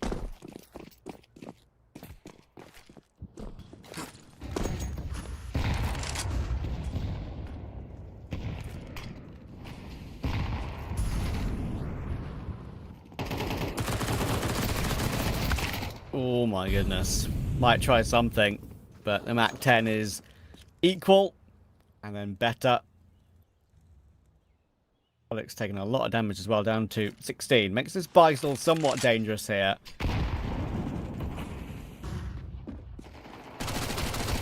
Mach 10 is going to go in for more. Dosick will find the kill with the M4 as you'd think he would.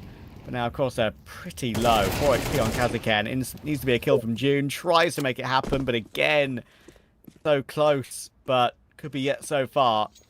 Now they can try and pinch the A bomb site together. Everyone's going to be around this A site, though. They're going to have a chance. There's certainly going to be a chance here for the CT side with their numbers on the correct side of the map as things stand. Crikey can't trade the Palace player. Jumping, scaling up Tetris. Dosick is undetected in towards triple as well. He's going to hear the steps. Crikey should go down. He does. There's a great lineup onto the bomb planter as well. Dosick will find the triple to seal the deal. And Marius win the force to keep themselves alive.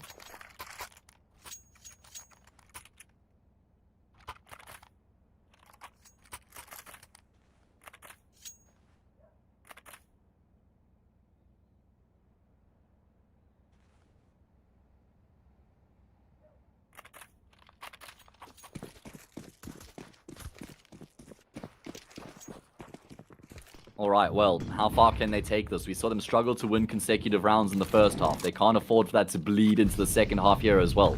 That goes without saying. And Exaber are going to keep this simple and direct on their force buy. They're smoking off the molly. There's 3 players here for Marius, though. Again, they've got their numbers stacked up correctly. Yeah, opening kill with the Mac 10. Oh, there's a team kill. I need a couple more with the FAMAS. Oh, he does get a couple more. Fair play to Kazaken. Rough game, but he's kept his team in this round and actually at a slight advantage as well. Dosick and Dune. Great angle to be used there by Dosick. And it's a great catch. Jackass nearly needs to clutch. He does get one. There's a very quick trade coming in from Dune. Right thing to do to peek immediately. And Marius will keep themselves alive. So cheeky there from Jackass to just like crouch walk while shooting the Galil. That would annoy the hell out of me, but it's effective either way. Like you say, Marius do weather the storm on that B bomb site. The team kill certainly actually does have some serious complications, or should I say consequences at the end of it. That extra man would have gone a long way.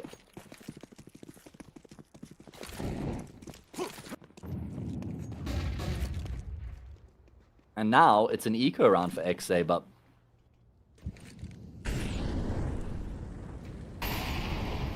Yeah, could be some legs to this game. Oh, Dosick goes for a look though, and the Deagle will punish him, and that's a gun that can be retrieved. There's going to be a nade available, which should remove Nater. Yep. Oh, No, he what? survives 9 on damage? 9. Yeah, only half his health at that point gone. So the M4 has now been retrieved. They can boost into window, but this should be a free kill. And there we go. So the one risk... Door is still in the hands of Nater, but he's 9 HP. He can't really go for it. Kazaken tries to have a look in mid to see if there's anything else to take. I don't feel like this round is entirely done just yet. Now it feels a bit more comfortable. Yeah. Should be.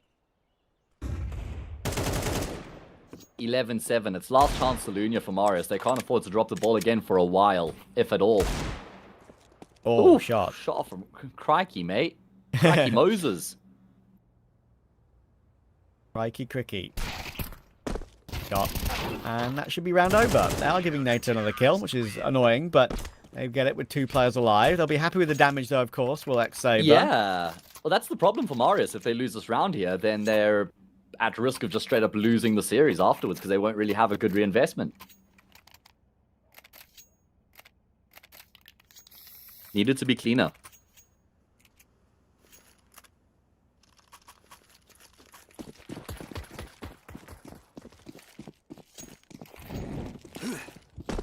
A little while yet till we start to get concerned, I'd say. Yeah. I'd say a gun round after this is what I'm looking towards if I start to get a little bit nervy there for XA. But Dosick just answers back to the spam through the smoke with some spam of his own. That's enough to get the kill. Wallbang also gets some chip damage. Okay, Marius. Yeah, this is actually... I think this is a pretty decent hold on B at the moment. They've got 2 players here. Again, going for a split, but they're catching them on weird timings. There's a player out Van, but the other 2 aren't out apps yet. So Hodix needs to perform. He has found one, but surely it's going to be really hard to break their way in. They're trying to fight from the impossible. apps, and Nater, like, he's gone down to Mike, but there is an immediate trade again. Surely Kazaken has got a job to do here. They spotted him, though. They have spotted him. They can double peek him, and there we go. Back into a 3v2. Molly will force him into the open. Bomb plant not able to come through just yet. And Dune and Dosick could play this one aggressively to try and deny it, try and make them uncomfortable. Only Jackass is healthy at the moment. And they've got 1 player short trying to get a different angle, but that's going to go down, and there we go. It's just not working. They now know where Jackass is. It should be a trade, but not yet. Jackass is playing with the angle. Goes for a pre-fire, but Dosick manages to remove him in the end, and Marius are clinging on by the skin of their teeth right now. I mean, what a crazy round on the B bomb site. There's so much going on there. It looks like it's almost impossible for Exaber to even get out of apartments. The fact that they make that doable is really impressive in itself, but the 2 versus 3 retake, like you say, fighting on the front foot, pushing into the bomb site before the plants had come through, meant that they just kind of suffocated that T side. Very good covering of one another as well, not getting caught off by that player on catwalk. That was a really important kill in the grand scheme of things. Marius are stifling Exaber here at the finish line. Yeah, so to make sure they don't lose to one of these weird rounds now. One of these Deagle Tech 9 rounds, because that would ruin the comeback. Don't really know how Marius are holding on, if I'm completely honest with you. Some of their duels have looked very, very messy. Individual skill has not been the highest, I will say.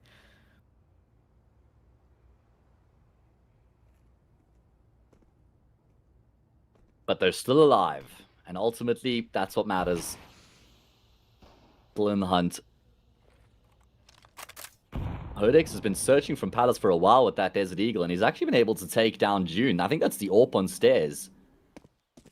Maybe just a rifle, but still. Good pickup. I think NATO wants to be boosted up into snipers, and there's no one who's considering this just yet. Instead, he'll double up in connector. Dosic is the one tasked with blocking this down. Big wide swing. Kill secured. Hodex is hoping he gets offered up an angle, but they're really just not giving much away right now.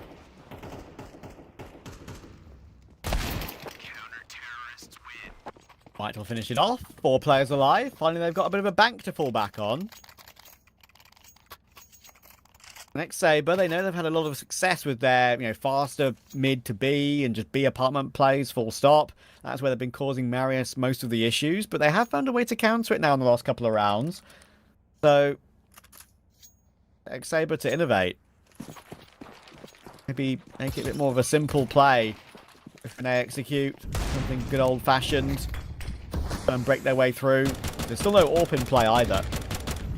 I feel like they've been trying set strats from spawn pretty much every single round on this T side. Even when they've gone through middle, it hasn't been a default. It's been with intent of making their way up cat onto the B bomb side. So I think in this round they're thinking, let's just go for the classic 1-3-1. Let's feel the map out. Let's back ourselves mechanically to get a pick or two and then work the round out from there. Let's not just commit to something from spawn. There's going to be a bit of a fake thrown into the mix here. Double smoke into A. That's just too easy for Mike, though, I'm afraid. Nata steps into the crosshair. Easy pickings. Opening frag successfully found again for Marius. And again, it seems very telegraphed what they're planning to do here. I mean, Fake Reality's got the kill towards June. That might ward them away from the possibility of another play around that B side or up short. Fake Reality's done a good job there. Up to 22 kills in this game now.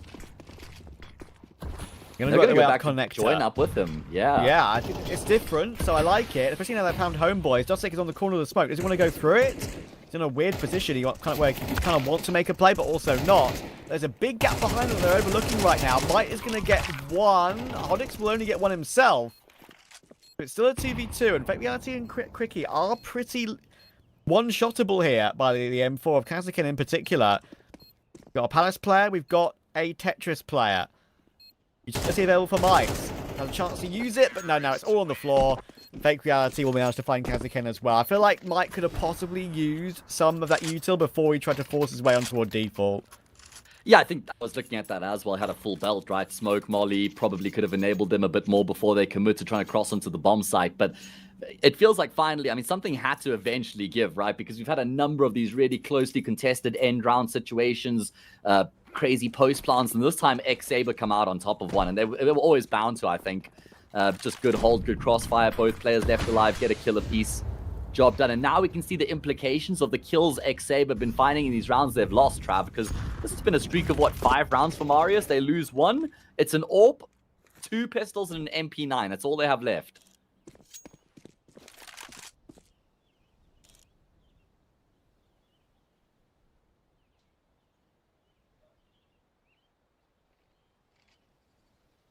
Can this AWP hold on? Glass cannon AWP at that as well. Leg seen, unseen. Oh, it's so difficult to judge that, and that might have been his best opportunity. And even that was only a pixel really to aim at.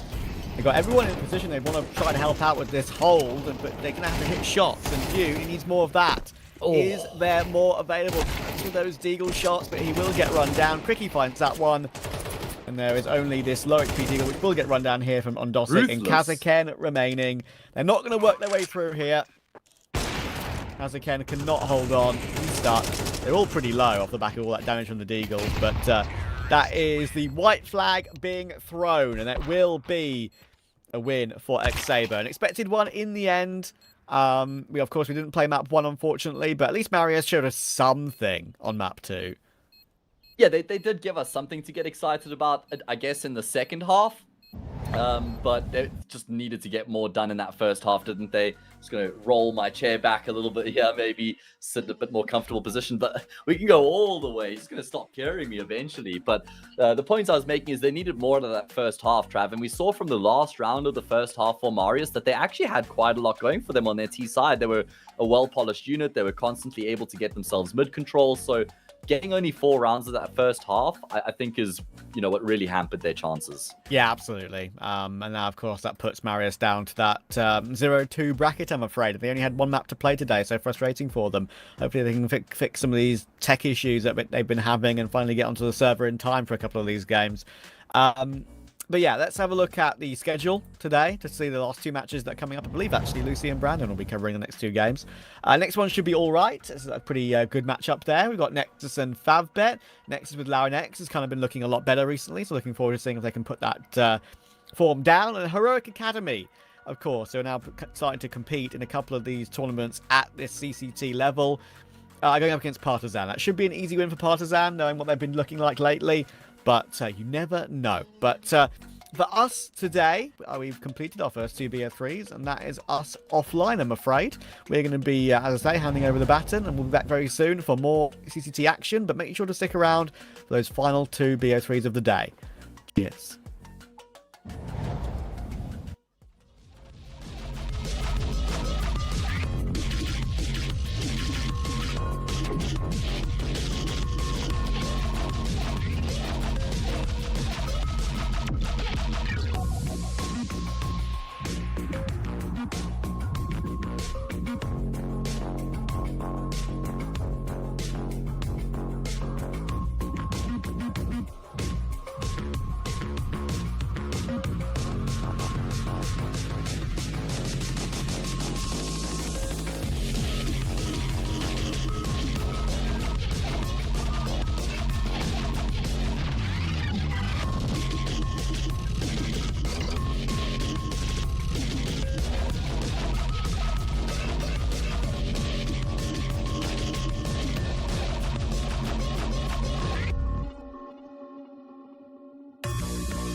Blindsided, I trusted, fell for you.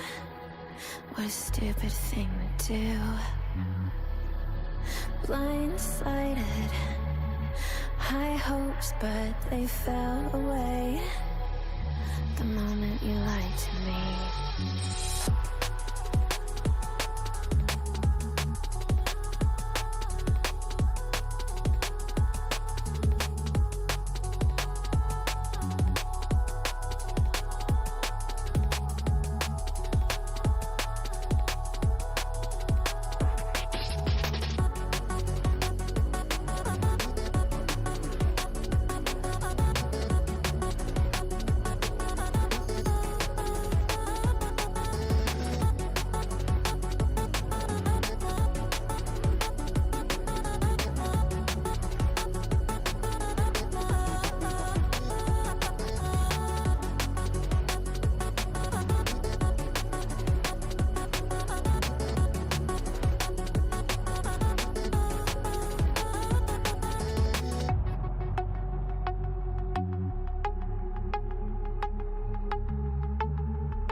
Blindsided, misguided, led astray, trusted too easy.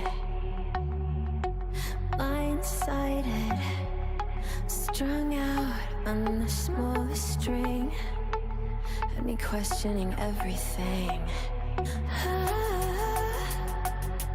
I don't know where I am now. Pedestal I had you on is crumbling down on the ground. It was all illusion. Where do I go now?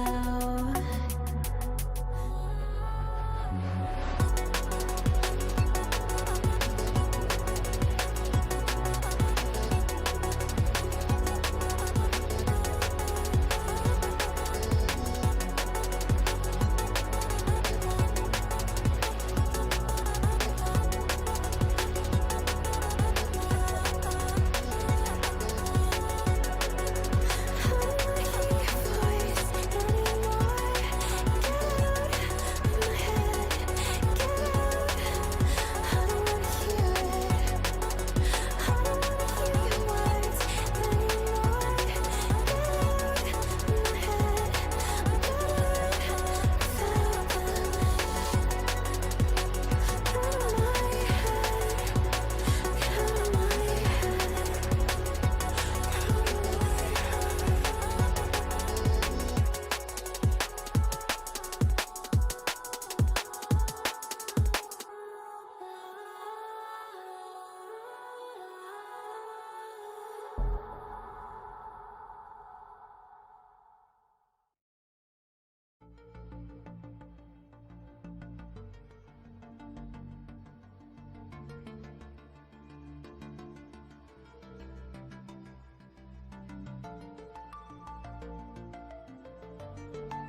Welcome back in, everyone. Oh my god, I'm zoomed in to another episode of CCT.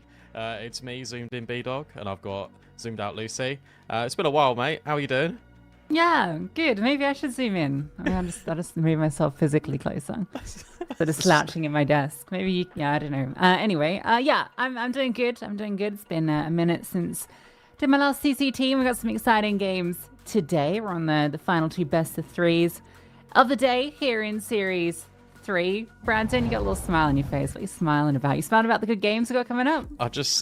I laughed to myself because I thought that I reminded myself of the giant head in Repo. Okay. But yeah, look, we've had 2-0s all throughout the day. Marius even had to forfeit one of their maps. That's a bit of a nightmare for them. But we got Nexus versus Favbet. Then we've got Partizan taking on Heroic Academy, which means that we get a Sneaky Beaky watch party a bit later. So that's exciting. We love Sneaky Beaky. Nexus versus Favbet. If this match was like 6 months ago, I'd be really excited. But the issue is it's not 6 months ago. We're now in June, and both these teams are sort of mid. So I don't really have any too strong feelings about how this is going to go. I guess we should probably narrow in a little bit on Nexus and Favbet, because in theory, Nexus should be wiping the floor with Favbet, because Favbet, they had a really good honeymoon period for such a long period of time, actually, like an entire season of Advanced. They were winning basically everything. They came into CCT, they were winning everything. Their Inferno was so good, and then it all fell apart, and it just completely crashed and burned. And for Nexus, they won Galaxy Battle the other week against Parry Vision in the best of 5 that went all 5 maps. And that's a really good opportunity for them. It's good experience, but it's now whether they can just keep leveling up, because the biggest issue with teams in Tier 2 and Tier 3 is that they're so damn inconsistent. Yeah, I think that's the story with both these squads. Favbet have been on a pretty decent run the last week or two, but then you look at the back and it's streams of red, streams of green. It's very up and down. For Nexus, they come off a 13-0 like a couple hours ago, so that was their last series they played today. So I feel like they're probably feeling a little rough coming off that, but I guess you play so many games in the Tier 2 space that you could probably write those off, but they don't feel great, and you probably come into this feeling a little sad. And with both these teams now sitting in the 0-1 round 2 of the Swiss, this is, yeah, kind of the situation where you need to be picking up some dubs here, or you're down into the elimination games, and suddenly you're sitting it out. And yeah, for both these teams, they've had a few runs in CCT this year, but not really the deep ones. I think both of them made it in Series 1 to the playoffs, but just bombed out in that first round. Yeah. And for Favbet, they've been actually having to do it the hard way each time in through the play-in stage, which has had hit or miss success. They missed out on Series 2 completely, so looking for a bit of redemption in Series 3. And maybe playing against some better teams will help them out quite a lot. We'll take a look at that roster for Favbet, and we'll speak through it a little bit more, because look, I really like Smash. I think Jackie is so good as well, and it's just tension for me. It's so volatile, and I think we speak about inconsistency, but this guy is either amazing or he's dog. It is probably the best adjective, and it's a shame, because he has got a lot of potential. It's just being able to realize it, but also the way that Bondix sort of sets up Favbet from time to time. It feels like a lot of the pressure comes through the riflers rather than the AWPer, and it's like, okay, well, how does tension really then find impact? And it feels like he tries to go for his own individual plays, but sometimes it's not backed up by the rest of the team, and it just looks a little bit sloppy. What's good is that Jackie's been playing well, Marius has been playing well, and you have got that core of riflers that you can rely on, which is so important. But if any one of those riflers go missing, that's where it starts to get a little bit tricky for this team. Yeah, it's been good to see Marius bounce back a little. He had a rough patch for a couple of months ago, but in the last month, thereabouts, he's been kind of one of the better performers for the squad. He's on a really good tear at the moment. Had a great game earlier today against, I'm not even going to try and pronounce that team name. Fair enough. In Galaxy Battle, Tridcat B Topo. Anyway, that's the old Rush B roster, but they've got a weird name now. But anyway, he's come up with some pretty good stuff, so it's been good to see from him. On the other side, Brandon, we have Nexus. Look at their roster. You're probably all familiar with them at this point. They've been this Romanian team since the dawn of time, with a few changes here and there. Launex being the latest addition in the last couple of months, and has kind of hit the ground running with the squad. Has been really a standout performer for them, which has been good to see, because it's kind of like a similar story with him and Marius. These two young guys that have had opportunities in different squads, but haven't seen them kind of fly to the heights that we've hoped just yet. But with these two teams, maybe there's a chance. I still really would like to see one more move for Launex. One more to give him that chance, because he deserves it. He's definitely got the potential to be one of the best players in tier 2. I do stand by that. I see enough of him and I'm like, right, okay, we need to get him in a good international team where he's able to find his feet, he's able to find his form, and then give him a go. Someone give him a go, because he's carried Nexus to new heights. The fact that they're able to win Galaxy Battle is a statement in of itself. Let's talk Veto. Let's have a little look about what these teams are cooking. Inferno picked by Favbet. Who's surprised? Nobody. Because that's all they pick all the damn time. Dust 2 is one of those where Nexus do love playing it. They're certainly not going to pick Anubis after losing 13-0, so they ban that in the second wave. Ancient as a decider. It's a pretty even map pool, to be fair, for both of them. If Favbet can win Dust 2, they're going to win Inferno. So a lot of pressure on Nexus to win their map pick. Yeah, I mean, for both these teams, the opponent's map pick is their worst statistically as of late. But for Nexus, it's much more of a blight on their record. Just a third of their games won in the last 3 months, and it's not for a lack of playing. That's 18 maps played and only winning 6 of those. And they come off an OT loss from Sashi just an hour or so ago. So feeling the hurt of that series still, yeah, a lot of L's on the list for them. So yeah, you really are looking at Favbet to take that. With the way Favbet can be in the server, if they come in hot, I can definitely see them just taking this 2-0 with the form that it feels like they're in, coming off that great best of 3 earlier today. But I guess we'll see. They 13-1'd Rush B on Nuke, so that gives me some faith that they're in good form today. If you have 13-1'd a team and you're going into a team that has been 13-0'd, I definitely got good faith in them, and Favbet just surprise all the time. They're one of these teams that is just able to get upsets, because I would consider Favbet beating Nexus to be an upset, if I'm being real. I think that Favbet are a bit streaky. I think Nexus are a little bit more consistent. So if they're able to surprise Nexus here, put Nexus 0-2 in a Swiss stage after winning one of these tier 2 tournaments online, that would feel very Nexus, but also very horrible, because you really do expect this team to be kicking on and riding the highs of their success, especially against Parivision. So I always have reservations when I watch Nexus, but Favbet's Inferno is good, and Jeki and Smash have been good with Marius. So I need someone to help out Zello, and it has to be more than just Launex. Yeah, absolutely. For both these teams, how they ended up here. I mean, for Nexus, they actually could have been sitting in the 1-0 bracket. They've had a lot of these OT maps lately of Nexus. It feels like they're struggling to close out a few of these maps, or at least they're not able to quite convert some of these comebacks. And yeah, the 1-2 versus Ruby had 2 OTs in it, and I think they just ran out of steam towards the end. For Favbet, they got pushed down into the 0-1 with a loss to Gun 5. That one's a bit more expected, I think, with how Gun 5 have been playing this year. But yeah, I don't know what to expect with this, Brandon. I think I'm leaning towards Favbet just based on the Inferno in the Veto. But listen, if Dust is converted by Nexus, I feel like, yeah, this has got 3 maps written all over it. I think it's 3 maps as well, to be honest.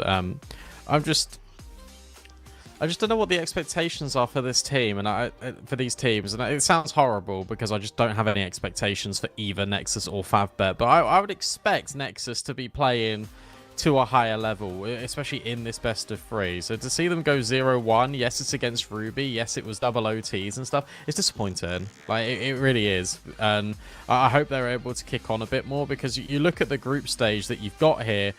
These teams are quite difficult, right? Because you've got Amcal that is now playing with iDisbalance. You've obviously got Zero Tenacity, Ecolot, Monte, who are now kicking on again because they've got BMAS and Jocko. You've got Iberian Soul in here, Astrum, who's been winning pretty much every single best of 3 they've been playing online, so it doesn't get any easier for Nexus. So let's go 1-1. Let's alleviate a little bit of pressure, because it shouldn't be 0-2.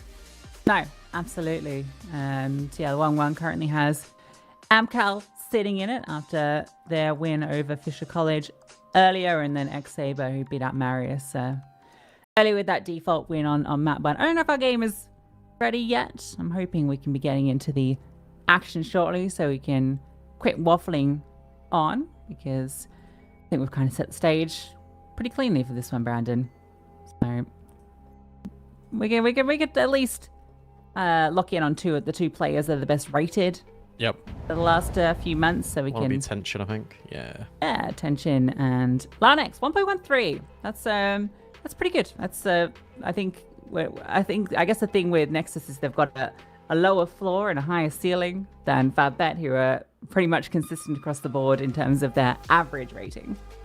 This is a PSA to hopefully one of the 400 people in Twitch chat right now is affiliated with these organizations, but let's have some fun with pictures, guys. Like, let's have some smiles. Maybe we can submit some custom ones to CCT where they're pulling like a funny pose or something, because everyone is just so angry all the time, and it makes me sad. At least Tension, despite his name, is actually, I think if I look at all 8 players, yeah, he's the happiest. He's actually the one that's cracking a slight smile. Sound almost is. But yeah, it's a lot of... But why is it so serious? Or why are we taking like a passport photo? Why are you so serious? That's Brandon. Yeah, I think they're told not to smile. I don't know.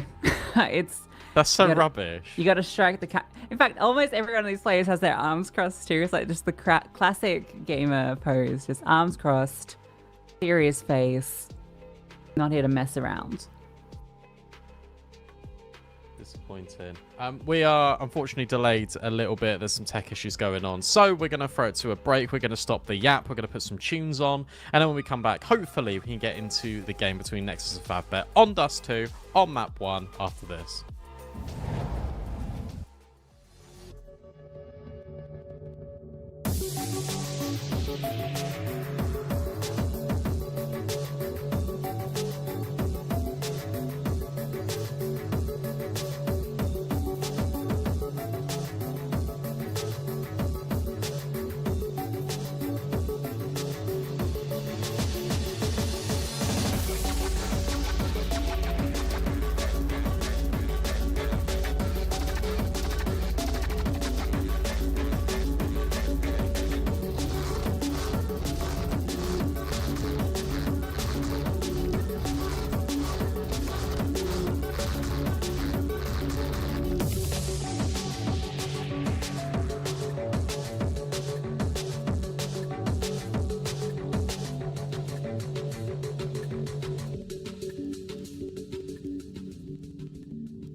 Welcome back in, everyone. We have missed the pistol, but we're going to bring you all the rest of the coverage. Favbet lose the pistol. They force in anyway. And to be fair to them, their buy's pretty good. Double scout, 1 in 4. Definitely can make things happen. And BTN's been tagged by one of these scouts, and out they go. A very slow and careful round now for Nexus after being tagged and knowing that the force is in play. Yeah, the slower you go here, though, the little concerning it gets, because the scout gets more opportunities to hit those tags. But on A, looking to be the play, the M4 spots one out and hits the deck. Nice shot from Sound, instant headshot. And that's at the moment not recoverable, but it does look like they will attempt to. And at the same time, the push comes through short, and that has found success. It brought down a couple more players low. M4 now in Marius's hands, looking for more opportunities to try and get it to work. Spotted on the cross back. Feels very uncomfortable for the T side. It feels uncomfortable for everyone because you've got 2 players at half HP. At least Marius is able to get the A1, and look at this read. They're just going to gamble that it's going to be this long play. And it felt like for a moment they were bang on the money, but instead the bomb is still making its way to A. This setup can work, and maybe Favbet can overwhelm Nexus here. Because there are a couple of low players. Tension on the scout. Oh, misses the opportunity, and Raga just takes his head off, and Raga follows through on Smash. Never mind. Maybe crisis averted. If that scout shot doesn't hit, the M4 is still in a good position to maybe get some damage done. Ondik will relocate so he doesn't take anything down. And Marius, yeah, strikes up for 2, swaps to the Deagle, and he's done his job. Delo's coming through late from long, but he has no chance in this. Get to the site, maybe scoop up that bomb, but no, doesn't go for the quick play. It is over. Just an exit frag. The force fight will find success. And oh, whoa, he's standing in the open, Zello. Why? What are we doing? Oh, this is the worst case scenario. Not only did you get forced on, but then you die after time. Your AWPer dies after time as well. That's the worst possible guy to lose all his money. And now it's not even like you have an AK into this. You have nothing. Well, why is he standing on that box? What benefit is it for him to even hunt Marius? There's nothing. Very silly. Very unnecessary. 2v4 being converted by Marius and solely Marius. Favbet on the ascendancy. Nexus back to mediocrity. A couple of smokes and pistols. Hoping to maybe establish a little bit of short control, go into mid to B. They just got to do something together here. This is fun. Yeah, I haven't seen someone try and hold that angle like that. I guess it prevents you being pre-fired easily. Enjoyable.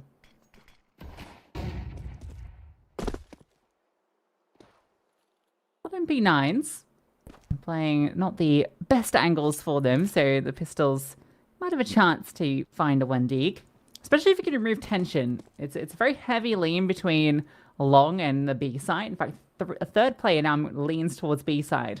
So there is a real opening for Nexus here.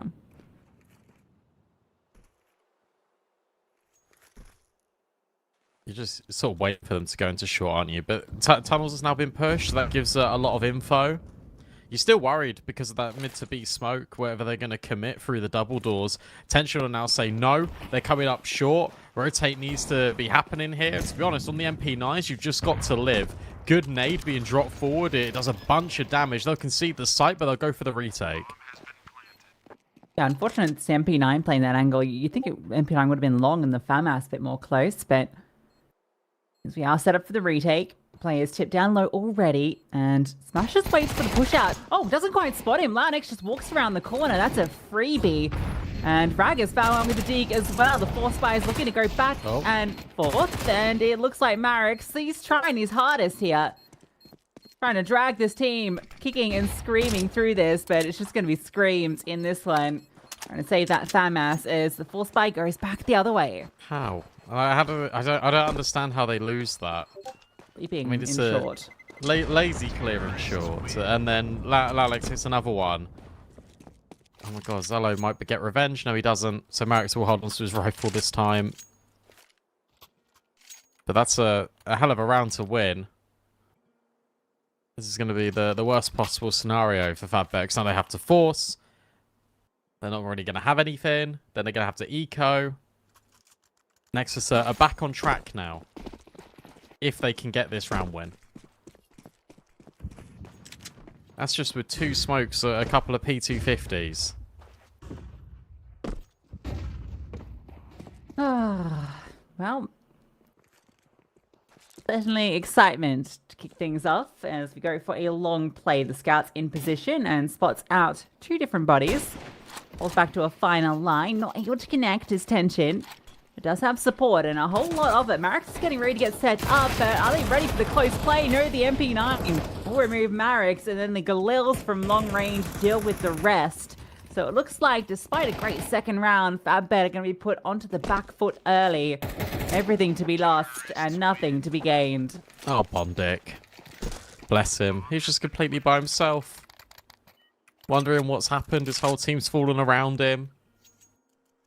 I thought Bondic was older than 31. I'm going to be honest. I thought he's been around a long time. One of my favourite players ever. Really? Yep. And the only reason for that is because when I first started watching Counter-Strike, I started watching Bondic. Oh, fair enough. And I was like, this is cool. I'll say mid push. 1 kill. Let's go chance to get another. Sounds low. Go for the swing. No. Molly's every direction. An AK picked up. He was just checking. Just make a shot. That volley worked, yeah. Yeah. Yeah, it's still hot. All right. Come on, FabBet Bondic. got a little bit rattled early after a great second round. Worst case scenario for the CT side, but now they got everything out. We've got the tension up. What? Why is Marius on an MP9? Someone give him a rifle. Like, this is ridiculous. Well, I think it's... I don't know, actually. Getting out close to a close position. Looks like he will be putting himself long doors, so it makes sense in that regard. Oh, that spam was close. Very slow, little careful round, but it's dust too, so you know what we're going to get, guys. It's this boring trench in towards lowers. Then we're going to flash to get this short control. Then we're going to think about going short. Or maybe we just explode. Fast, round the corner. Tension can only find one, but it's the pace that completely catches off guard both me and FabBet. Bondic now needs to back up. Sounds on 1 HP, but he will get that bomb down. And now you've got a decision to make if you FabBet. Retake or save? You know you've done damage here, and the post-line position's not particularly strong, but now Exaber on the long angle. Actually going to connect that shot, so putting Marius on notice. It's got to be this play through CT that does the work. Smoke's giving them the space to scale, but Sound's on their first kill. Jackie up close has taken down 2. Bondic chimes in, and it's all the Loud X out in the open. Can't hit the spray, and so it's a very successful retake. Only 1 casualty. That's really surprising, because you've got Nexus having all of the space in short, all of the space basically on this catwalk and the bomb site. They're only coming in from CT and long. And all you need to do is just play crossfires. And instead, Nexus take the fight to them, walking straight into the utility of FabBet, being full blind, not being tradable. And the players that are swinging are all the ones on low HP. It doesn't make a lot of sense. It felt very muddled. It felt like communications were definitely haywire there for Nexus. And now they're going to keep up the ante. They're going to keep going fast, straight through. And then they back out. That's wild. Okay, but he had a teammate ready to smoke it, so it wasn't like an insane solo play. He just wanted to get ahead of the peak. A fun way of doing it. Massive cojones, but minimal success. Oh, look at that nade. Right off Sound. Solid 53 pointeroonies. Oh, he's had a rough one. Oh my god, this is gonna get another kill. No way. Oh okay, my gosh. Dodged. Look at the read as well at FabBet. They've got 3 players over at B. 2 players out long yet again, but this feels like a good scenario. Completely leave mid open. make Nexus feel like they have the illusion of space. You can do the double smokes to gain access, but this setup's really good. This setup is designed to counter exactly a play in towards middle. Yeah, this is so hard. Jackie's even got re-utility so he can smoke off the B tunnels. So now the focus should be on these players trying to enter through, but it's all falling apart. 3 players inside and only 1 kill. How does it go so horribly wrong? There's a flash through the B doors. The flash through the B doors is designed to let them have a little bit of access, but Smash is full blind. Jackie, who's trying to play anti, is full blind because he's looking not at the window but at the doors. Gets completely blindsided, and then you got to really credit the fact that Nexus do push through the tunnel smoke at the same time. Pushing through that smoke allows that trade to come through a lot easier, doesn't allow these players to become unblind and then grab these trades. It was really straightforward out of Nexus, and I love how proactive they're being on these executes because it is fast, it is punchy, and it's not allowing Favbet any real options to get back into the round. They're pretty much committed all in when the first initial wave of util comes in, because Nexus are just going to fight with them. They're going to trust their util. It's really cool to watch, actually. That one flashbang just wins the round outright.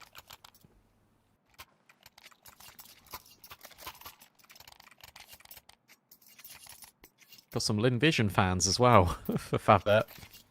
Yeah, who isn't? I thought Bondic could be repping Tai Lu because he used to play for Tai Lu. That's a throwback. Yeah, Lin Vision's still in. Zello with an open up. He's got the help this time, Brandon. Raga 9-5. Annex doing his part.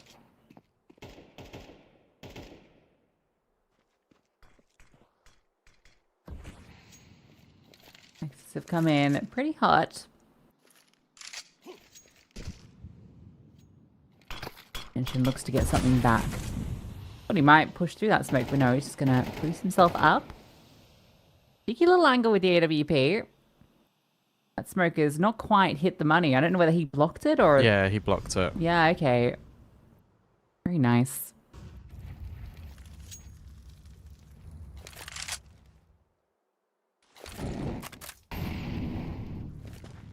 But A is very vulnerable right now. The closest defender is in CT, but if this goes to be a B finish, then it might be trouble for Nexus.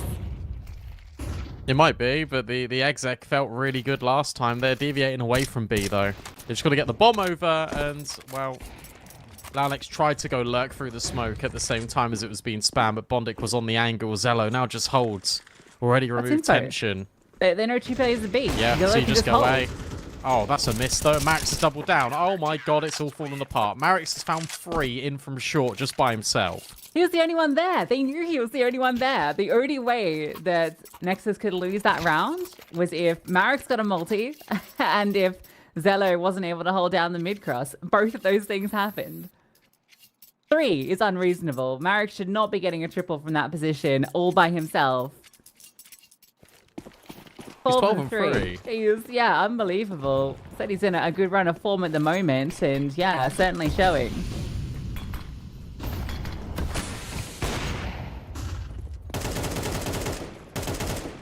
You need someone to step up and be with him, though. That's a good start. Bondic has just headshot Raga through the smoke.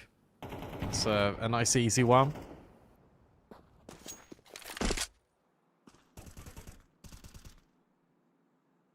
And now Nexus feel like they need to go back in towards this slow default. They might even re-establish control in towards long. We've barely seen Nexus activate out long, and that proves to be something they want to avoid in round 9, as everyone now starts to group up within tunnels and middle. What's the go here? Maybe they go back towards long, because Launex has now just completely conceded all control towards B and is moving around to rejoin his team. Interesting how much Favbet are heavily leaning players towards the B side.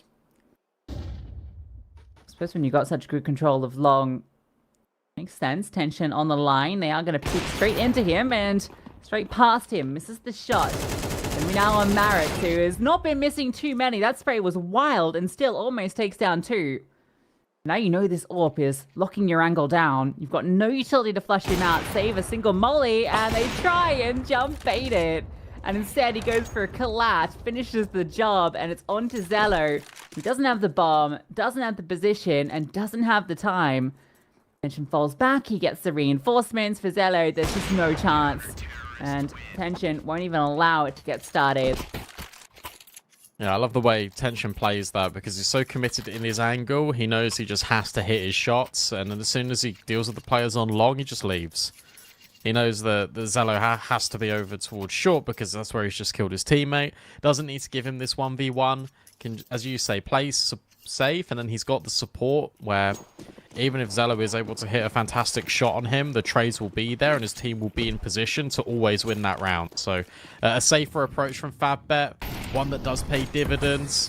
Now we've just got this eco out of BTN. And now we can start bringing in another story. The last time I saw BTN on Dust 2, Lucy, he was against me in a pug. No way. Yeah. You love your little pug stories. He was playing with like low levels for like 1 elo, and I was like, oh, that's nice. I said hello to him. He was like, hello. I was like, okay, well, he's not gonna try hard, is he, for 1 elo? This man it was actually like one of the, I've played against a few pros in my time in FaceIt, not to brag, but this guy was the hardest pro I've ever played against. And we won in double overtime. He had 50 kills. Haha, L. We won. We took your 1 elo, BTN. Have that. That's crazy. It was so hard. He was getting like 4 kills every round. 36-year-old talent. He's unbelievably good at the game. Yeah, you don't realize just how much better pros are, really. Even the boomer IGLs. Oh, Zello out long, flash forward, and gets blind, flashes both ways. Everyone is blind, and it's come up good for Jackie. Marius, though, he's chiming in with a couple more. Marius is now stuck on an island, needs to find his way out, needs to find a frag too, really. You can see he's hunting for it, wants to equalize, and he's done that. Head spotted, sound tapping away. It takes a few, but he gets it done. Now Tension not in position, but might just be able to catch a timing here.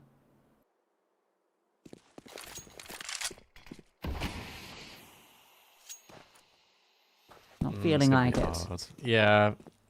I don't think he's going to catch the timing now. Interestingly enough, Sound is not planting for short.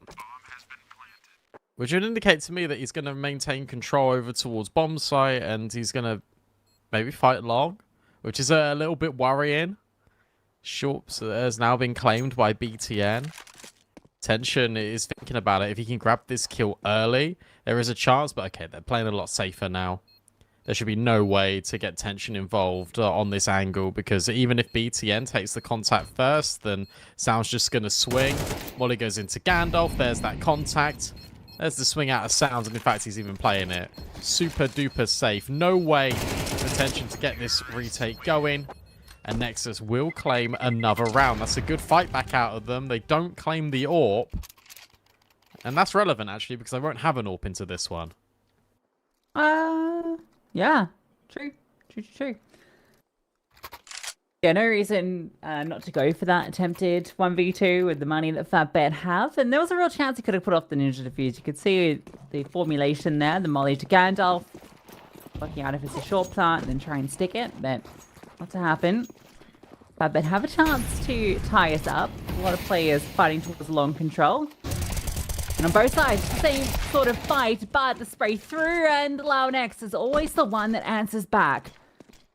Despite FabBet getting the first kills. Oh, nice shots and fantastic little headshot. Zello follows through, just spams out Tension. An obscene multi-kill coming through with the rifle. And again, the final FabBet player nowhere to be found. What a ridiculous shot. From both Tension and Exaber. Just able to immediately remove him. Knows exactly where that AWP's going to be playing. Spams him out. Sounds on a really good angle now. And, just tap smash out the server like it's nothing. 7-5. Considering that this could have been reclaimed back in by FabBet. We got some really good rounds out of Jackie, Marius is 18 and 6 to be down 2 rounds. Nexus will take that all day long. Especially after they won pistol and then got force bought. Yeah, I think them winning that third round completely defined the half because it put Fatbed on a 1-4 deficit. They tried to grind back in. They did a pretty good job of it, to be honest, to get 5 in the end. It's not the worst outcome. Marius hard carrying his team through 18 frags. He's trying his best to keep up. The rest a little quieter. Bit more consistency out of the Nexus side. It's felt like we've had a couple of multi-kill rounds from different players. It's not just been Zello or Laux. It's, you know, Raga, Sound at different times have chimed in. Definitely feels like the support network's a bit more there for Nexus. Yeah, this is the thing we were speaking about pre-game, right? The fact that Marius is pretty much doing everything. And no one's there to really help out. And look at this at Nexus. Just fast pushing to top mid, forcing them to go in towards long. Raga has been traded. Bomb site hasn't yet been conceded, but Bondic has got an opportunity to get rid of BTN. BTN just needs to live here. If he falls instantly, bomb site is in jeopardy, but instead he deals with Jackie instantly. And now the rotates are here. Through the CT smoke, maybe? No. That was a weird path in. Yeah, just walking into it for a moment. Good positions here for the CTs. At least the bomb plant is looking to be found, and they're just going to try and run him down. Prevent the bomb going down, and that's not quite worked out. Now X needs to come out clutch with the dualies, and he's run out of ammo. 5 bullets left. Decides not to go for the reload. Knows that the HP's low on Marius. Just 4. A single one of these 5 bullets would do the job, and he's just sitting in the smoke. Waiting for the fade, and it's going to favor Marius. No, he just needed 1 shot. That is a ridiculous way for that round to end. How do you whiff that? Oh, no. How do you... Look, Lalix. Marius just started moving. He just started moving. It's 1 bullet, though. He's just running. Now running B. Force back it again. Lalix looking to redeem himself. Oh, that flash is perfect. Oh, it full blinds them. That's ridiculous. And now he's on the UMP. That brings attention into Sound to get the Deagle kill. Lalix is still alive with this UMP. He's done more than enough. Everyone's running out of ammo in these different engagements. BTN tries to walk through. Raga has the HP advantage. Both these players so low. And further low, how is Marius still alive?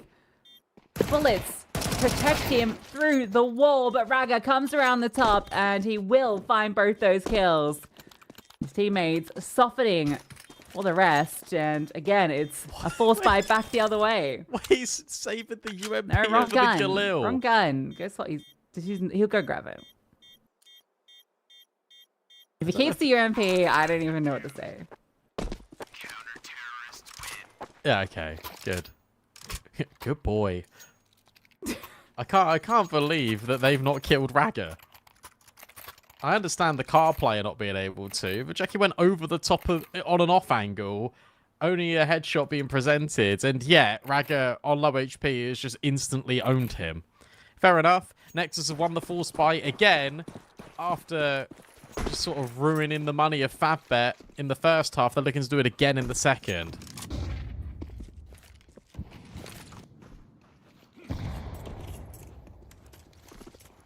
Yeah, a lot of blood and sweat in the early stages of this map on each half. Fabbet are going to feel so hard done by if they lose this round. But Texas found the opener. That's a very good start. And trying to extend out, Raga tapping away. And with that recovered Galil, he's making it sing. Felt like no one was shooting anywhere near him. Somehow he's allowed to just spam fire for like 15 seconds. And that is Nexus, again, doing what they did in the first half, completely breaking Fabbet. And it's going to allow them to take this map. You'd imagine so. This is even without BTN. everyone else is just providing a very consistent output, and unfortunately for Favbet, they've been really struggling economically all throughout, and it only gets worse. Zello now just charging up top mid with the MP9, wants to exact a little bit of late revenge. Remember, he was the guy that died after time. He was the guy that had no money when he was the AWP. Felt like we barely saw Zello on the AWP in that first half. It didn't need to. Now he wants to make all the money in the world to lock out Favbet from Dust 2. Their map pick looking very good right now, Nexus. And for Favbet, it's a slow burner. They're waiting for mistakes. It feels like they might get some in the next 10, 20 seconds. But for everyone watching, please, please go and just die. Or try and get the bomb down, you know? Yeah. It felt weird telling them to die. I didn't mean it like that. Oh. Toxic. Yeah, so toxic. Well, Zello getting hungry. He's bored. He also doesn't want to lose his full SMG and give up his advantage. That's so... They peaked that so cringe. I love it. Yeah, I was going to say, it's the cringiest thing I've ever seen. But it's fine. Whatever. It's an MP9. Oh, nice shot. BTM would love some confidence kills. And he got glocked. Yeah, you can't write it, folks.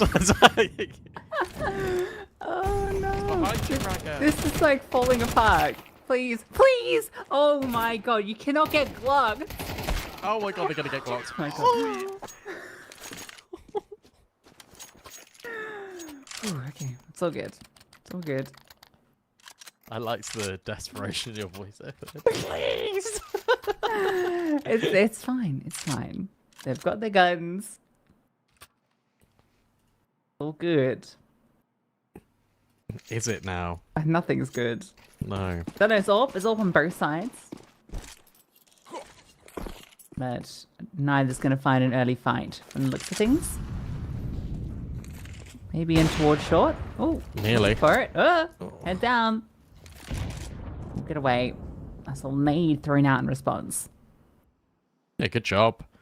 I mean, the fact he's able to live, he does a little bit of damage. If he was to get the opening kill as well, that would have been insane, but that's asking way too much. Out of Zello.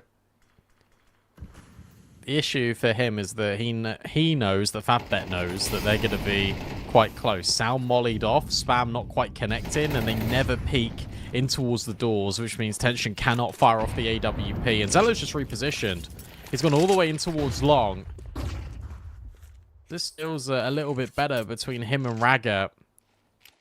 And now you've got Nexus that potentially could come through the mid doors on a later timing. Favbet are very committed in towards short. They're going to try and take long in response on Nexus. Zello trying to find something over the edge of these smokes. Doesn't see a thing and has to fall back. So they've conceded control of this bomb site. They're going to allow the bomb to go down. If they can maybe catch someone on an overextension, but it's Sound that gets caught through the smoke from Marius. Not down yet as the smokes do begin to fade. Oh, Marius, another brilliant shot. He has been fantastic. Will be taken down. 25 kills before he's put down. Now the kills do come through from long. There is going to be this flank on its way. So, Tension with the AWP will find the shot. It's on the Lao next. Desperately jumping up, trying to get around before the AWP arrives. But he can't get there in time. You were never expecting the long AWP flank. I love the smoke that Favbet threw. So they threw obviously your default ones, and they threw one that landed over towards Elevator, and it puffed up. It created a waterfall effect. It blocked off a little bit of sight, but it meant that the AWP angle couldn't be seen at all. So they had complete coverage the whole way to the bomb site. The only thing they had to worry about was CT close and players jumping up there. I've never seen that smoke before, and that is really cool. That's such a safe way to approach it. Look at the damage. Yeah, because of the Glocks, right? Exactly. I mean, next round's not going to be great either. PTN and Ragga are on, like, no money. I'm surprised they didn't force. If Marius can keep going, then Favbet can win this map. He's showing no signs of slowing down. Will this flash find success? Oh my god, almost. Except there's a collateral from the orb. Bailed out before Jackie falls. 2 HP. 5-7's not going to do a thing. Not with that little HP and not without a head. Attention. Oh, he's all good. But yeah, I don't think they're going to be doing what was done to them.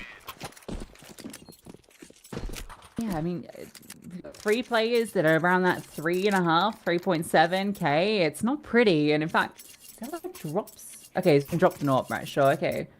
There comes a couple of fat masses, but it's not the worst. Just a little bit of lighter utility on the AWP. You're all in, though. You lose this, you're giving over 10-10. Tension sees one, he doesn't reveal that he's here. And that might mean that Sound... Oh, okay, we'll spot him as well. I feel like that nade's going to do a lot more damage. So Zelo now boosted. What's this lower swing looking like? It's just a little bit of a jiggle. Did he see Zelo on the boost? I'm not sure. I feel like it wasn't a big enough swing, but depends on what he saw when he jumped over. It looks like maybe he did, and that is an insane shot from Jackie. Straight to the head of Zelo. Opening frag found. Sure, some damage back onto Bondic, but really going to make the difference. The beast smokes go down, drawing the attention of Sound, but that's not going to be the end destination. Bad bet. Going to keep it simple. Setting up in short. Nexus keep doing the same reaction, the exact same reaction every time, and that is you put your AWP over at long and you reinforce with Ragga. At least Sounds come over, but again, he's still so isolated. And this leaves mid to be so vulnerable. You feel like Favbet are going to commit in towards short, and they are directly. Sound is now full mollied and just can't do anything. And again, he's completely by himself. Yeah, the flashbangs come over to try and help, but they are ineffectual. Now Marius has caught a player on the lurk, and, well... Partizan doesn't get a thing done with that recovered AWP, so Launex will be forced to save. And even that might not be allowed. He's being hunted in T-spawn. Marik's not going to get another multi, but Launex is doomed. There's just no way he'll be allowed out of this. Tension will deny, and as you mentioned, this is not going to put Favbet on collision course for tying things up. And with the way this game has gone, considering that each of these halves started with Nexus with basically a 4-1 and a 3-1 advantage, Favbet, you kind of have to taking this now because the gun rounds, more often than not, have been in their favor. If they take this, they win the series. I can't see a world in which Nexus are going to win that Inferno. Tension will at least spot these players, and he'd even go back in for another peek, and he's even spotted even more over towards top middle. Kind of regret using the BTN anecdote when he's 5 and 15, because it just makes me look awful at the game, but that's fine. Cheers, this guy mate. 50 bombed you. No, I went back and I checked. He got 30. It's okay. Okay, all right. Not as embarrassing. And it was 13-11. I thought it was O2. God, you know, you could have just kept the story. It was, I like the exaggeration. It's like when, you know, the old fishermen, you know, regale the size of the fish in their story. Blimey. Everything just gets bigger every time. Yeah. Yeah. Trying to get more in. Oh my god, wait, no, he's the best player ever. He's looking for more. Oh, He's run no. down. He's run down. He got scared. No BTN. Chickened out.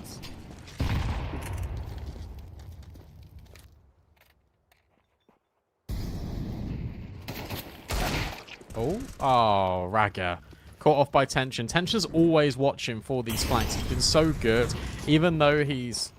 Actually, he's on 17 kills now because of this eco, but I was going to say, even though it doesn't look like it from his stats, the positioning out of Tension, he's been winning rounds single-handedly. Just based on his impact, based on the fact that he's making sure there's all this space for Favbet. It looks and feels really good. And now Nexus are in a spot above her, and they need to win this round. They need to give themselves something. Otherwise, they're going to go out of a whimper here on their map pick. When it was, what, 10-6?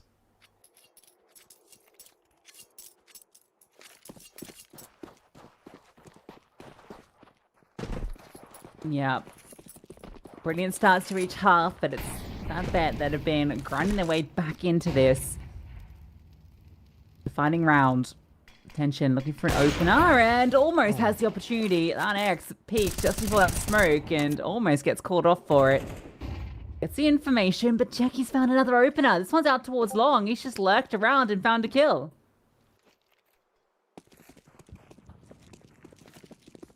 Now, what do you do if you're Fatbet? Do you go off that, or do you slow things down? Maybe Jackie could just continue to lurk. You don't need to directly take the space, but Jackie would be communicating, guys, I still have this space. No one has peeked me.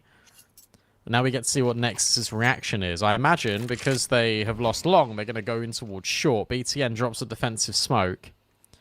Another player walks over in towards mid. They're so paranoid about mid because they haven't heard anything after Jackie gets this opener.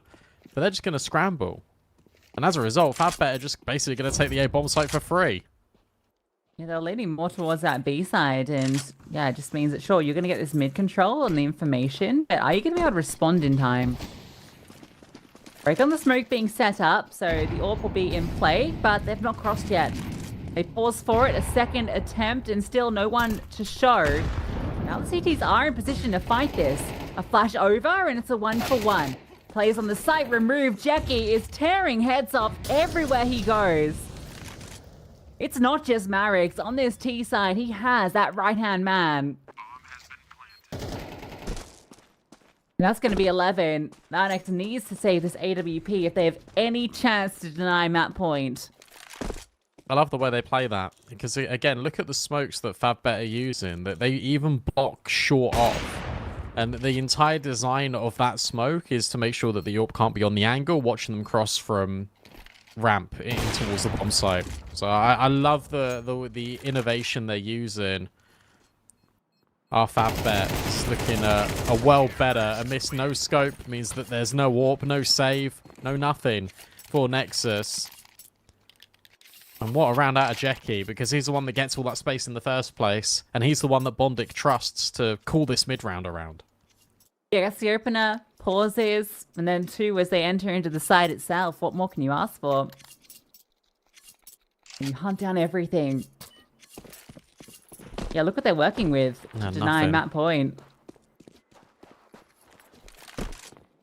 They're not proactive enough, Nexus, and the way that they respond to things is just really linear, and they're only doing it as a response. They're not being proactive in the way that they're approaching things, and it's a shame. This is the first time we've seen them get active in towards upper tunnels and mid, and it's only when they're on eco. They never do this on the guns. It's like they're scared to.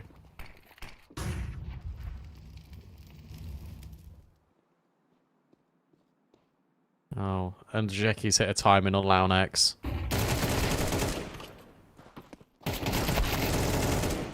And they're cleaned up in mid. There wasn't a whole lot into this round. It was just that MP9 and a couple of pistols. You were hoping to get something done. Fatbet find themselves on map point of their opponent's map pick with 2 chances to close it. We mentioned Inferno as the second map, and one that heavily favors Fatbet. Nexus need to get these 2 back-to-back if they have any chance in this series. No, why have you called a tech pause? It's 12-10.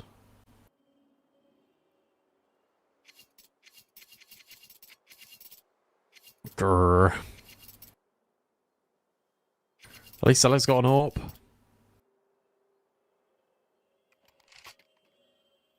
But again, every single one of Zella's peaks aggressively has come through short and not long. He's got the spawn to go long, but I don't think Fatbet will meet him there because they've got all the B spawns.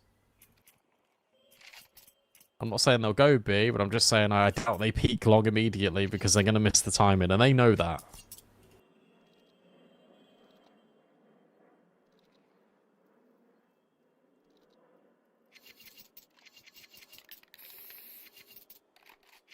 It's always, these sort of moments where it's the tension is highest. When you're at the pinnacle of the game, that a little tech force comes in.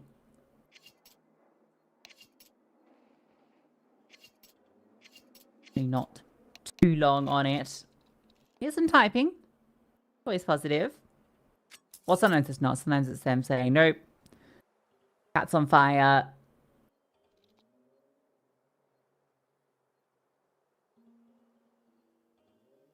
Left the microwave on.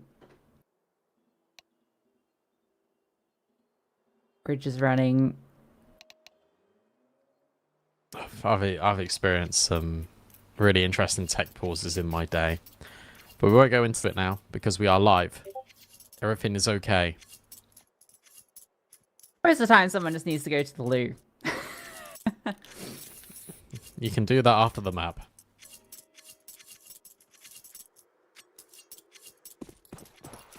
All right, do or die, as the old saying goes. And yeah, Zello dies. It's tension that does the doing.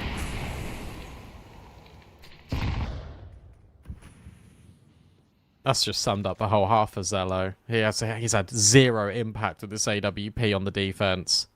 Something he's prioritized quite a lot and something that he's just come up really short on. Miss smoke. So Marius might die here. So he's not going to be aware that this is missed. So maybe Sound and the picked up AWP can find something. But whilst this is all going on, Launex is being pressured over at B. And that's drawing the attention out this AWP. Pushing towards short, gun barrel spotted, and that's an easy one for Jackie. Freebie, and then tension, ready for that peek. You can just walk it in now. You know where these players should be. Ragger in short, spotted. He's doubled down. And Launex now strikes too. It's only Launex. As he loses his teammate, they can start to scamper forward. Marius is low. There is a chance here for Launex. Walks through the CT spawn. Tries to get ahead of the timing. The bomb has crossed. Finding in the open, a pick comes through, and FabBet deliver on the promise. A resounding victory over Nexus, despite how both those halves started. They were on the back foot time and time again. When it came to the gun rounds, they looked fantastic. Yeah, a shout out FabBet, because to be honest, that's a really hard game to win. And that's one that they're able to get over the line through, firstly, Marius playing unbelievable, but also Tension has a really good T side. Jackie comes alive in the later stages of the round. Structure and the calling's really good out of Bondic. But to be honest, he doesn't really need to call a complicated game, because Nexus were just reactive, but their reactions were really linear. They were so default, and it's upsetting. And the reason why I'm commenting on this is your map pick. This is your map pick, and you're not providing any innovation. You're not responding. You didn't even have any tactical timeouts. We just had tech timeout right at the last game. Like, it's frustrating. It really is, because you expect more from Nexus, especially after they set themselves up so well, especially at the point where it gets to 10-6. And then they just throw it all away, and it feels like they're completely lifeless. It's not the Nexus you expect. This isn't the Nexus that won Galaxy Battle. This is a shell of their former selves, and it's a shame, because now you've conceded D2, you go onto an Inferno, and this is a map that you, quite frankly, have not been good on. And it's a shame, because now you've literally just given the keys to the castle to FabBet, and you say, go on then, if you want to win the series 2-0, walk all over us. Yeah, it felt like they had to win this map, and they had the opportunity to do it. You can't hope for a better start to either half than what they got, and it just felt like, yeah, the individuals weren't there at times, and as you say, just the sort of mid-round decisions, the proactivity wasn't quite there. And yeah, we go now to Inferno. 1/3 of their recent games have been won on this. They've not been on a good run on it for FabBet. Feels like they can walk this one through. Can they do it? Well, we'll have to wait and see after a very short break.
Welcome back in, everyone. Here we go. Second map, Favbet's pick.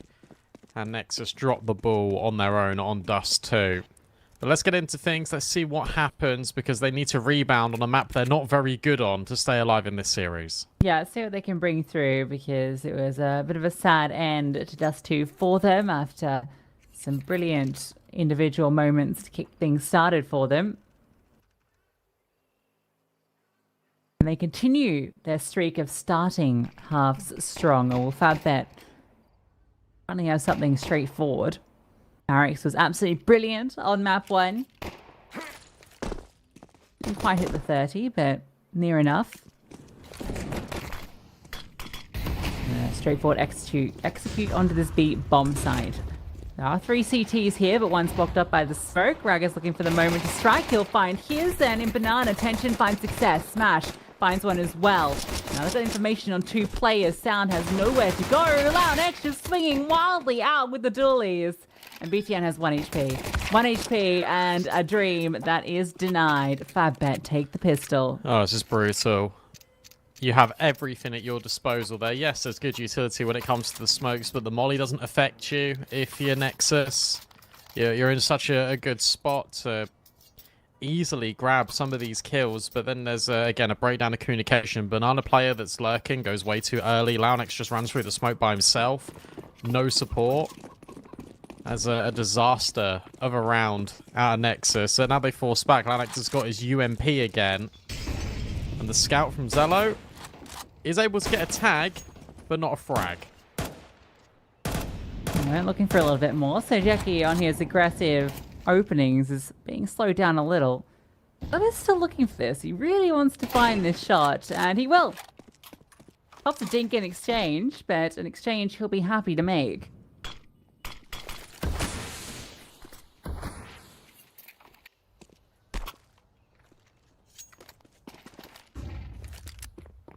And everyone just slows down a little bit. Favbet in the mid round have been really good at finding ways to win on their T side. Another rotation comes over towards B, moving the scout over. It's a good idea because, yet again, Favbet are just going to layer this entire bomb site in utility and just hit B. Yeah, it's going to be a straight execute. Zello's here, so 3 players are, but he's very low. Drops smoke in response, but Smash is ahead of this and starts to scale in. That's a crazy kill on the Sound. And BTN not spotted by Sound as he charges through, so he gets one and gets away. Keeping that man advantage despite the spam doing a little bit more damage. Bomb to go down, and as soon as it gets planted, despite the man disadvantage, you feel like this now favors Favbet, and Tension has definitely made it favor. There's a push through. It's only for a moment. Tension is doing everything right now. 3 kills from Nubox.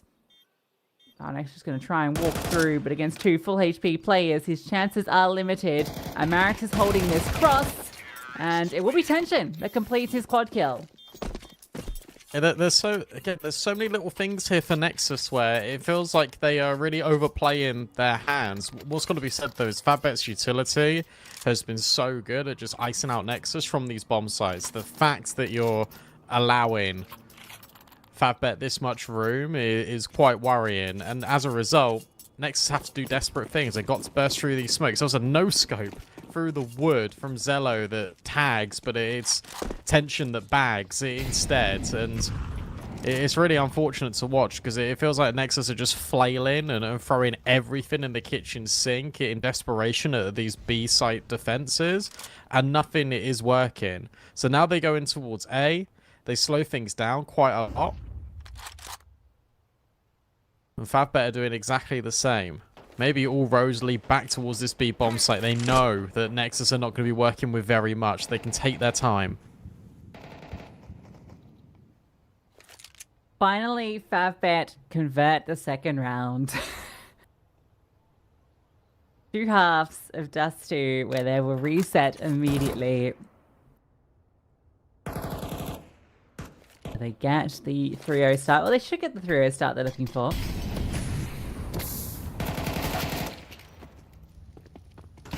That's tough.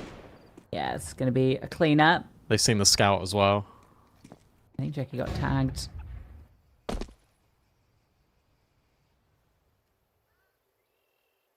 Yeah, this is only just a couple of pistols in that scout.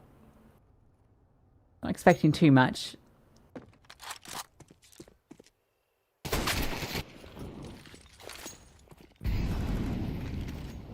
It's only BTN. As the entire team executes on him, he'll go down, and we do get that 3-0. What's been really enjoyable to watch out of FatBet is how safe they've been in every single one of these rounds. Even if it's against an eco, even if it's against a force buy of MP9s, they address every round the same. They don't care about dropping all their utility if it means they're going to guarantee the round. Even on a 2v5, they're still full execing absolutely everything. They want to make sure there's no chances to lose these rounds, as they were so often conceding on Dust 2. FatBet's T side, in particular, whenever I watch them, it is just so watertight. It's going to be so hard for Nexus, because remember, on CT side, they won't really do anything too proactive. Finally, they take a little bit of aggression. Banana control established for the first time, and hopefully isn't the last time. Great flashes. Through. Oh, brilliant! As soon as you get some space somewhere, it is immediately ripped away from you. That flashbang sets up Jackie, and it's always Jackie, it feels. It just comes through and opens up a bomb site out of nowhere. They were thrown from deep middle by tension. Lined up with the window, goes all the way over the top of the balcony, and it just full blinds them. Completely catches out the AWP. Jackie's ready to swing. So not only is tension 7-0, he's also setting up his team to win future rounds. And of course, FatBet are going to hunt this. Of course, they want to guarantee that they can just remove every single rifle. There goes Sound. You know, Ragger's in Banana, and he can't do anything against Bomdick. This is currently looking like Nexus are really going to rue the day that they lost Dust 2. Yeah. Yeah, we kind of set that picture into motion. But with the way these rounds have played out, FatBet looking dominant in the early stages of Inferno. Against another one of these half buys. A little bit stronger than the last time they did it, but considering with the guns they only found 1 kill, not really favouring them. As tension has found an opener, and Marius chimes in. There is this aggressive push. The MP9 looking to get aggressive, and it's just damage. Ooh. Nice shot. 2 players low. But they're just going to block this and then go into A. Yeah, enjoy the AK. We don't care. And Jackie, I was going to say, might even punish. No, he gets caught on the jump. Fortunately, he doesn't have the bomb. Tension does. You can go for this if you're Sound. You've got armor. You haven't got a kit. Look at this crossfire. Smasher and Tension are playing this one so safe. This is ridiculously passive, actually. No kit. That has to be the assumption, and they're bang on the money, and there's no smoke either. Yeah, this is a wild setup, isn't it? Not even watching sight.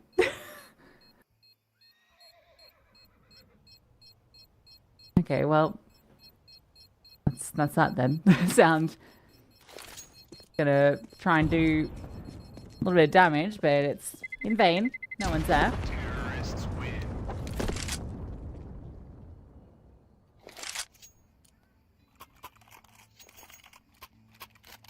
FatBet 5-0. Again, we get a chance with the weaponry. Nexus need to find this breakthrough, because at the moment, FatBet are just getting more and more in the zone.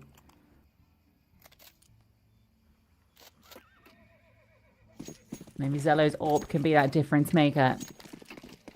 Maybe he got a few tags with the scout in, so hopefully he can do something. I just hope he's not dissuaded by going for aggressive peaks. They need info here, Nexus, and you can see that they're applying a lot of util on towards Jackie in particular. Flashbang, great, but Sound dodges it.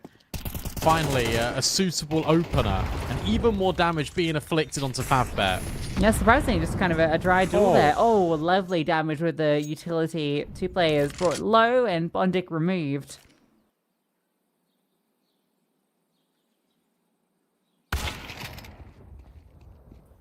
John will get a kill back on the BTM with the AWP. Sound though, oh, disgusting.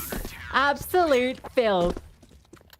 3 clean headshots, denies any chance of Fatback getting back into that round, and Nexus get on the board. Yeah, fair. Look, you need an individual to step up. It's going to be Sound. He needed to get a multi-kill in that moment because the rotations were so far away. So the fact he just stands there, he's got a gap in the molly, recognizes it, says, okay, she's going to take my fight. Spray transfer, immaculate. The fact that the molly is still not spread into him enough where he can just remain on that angle just means that tension drops. Finally, tension has been mortalized. And for Fatbet, they're going to this time change the pace again. They're happy with the design of that round. They feel like they've just got to dodge some of this utility. And the counter utility out of them on Banana is now a lot better than it was in the previous.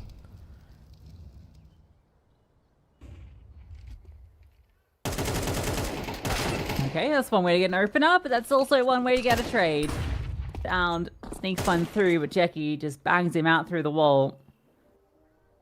That's full Banana control established. A lone defender on B. Rotation will start to move through, so going to run a double short setup with this boost in play. Reinforce B. So even trades from Fatbet, if they can do that successfully, that's some up for success in this round. Interesting. Especially if this is rotate. Yeah. They're really hoping that it forces them into the setup of Zello over at A, but it's not going to. They're just going to wait for a moment. Utility's already being lined up, but at least Ragger's moved back.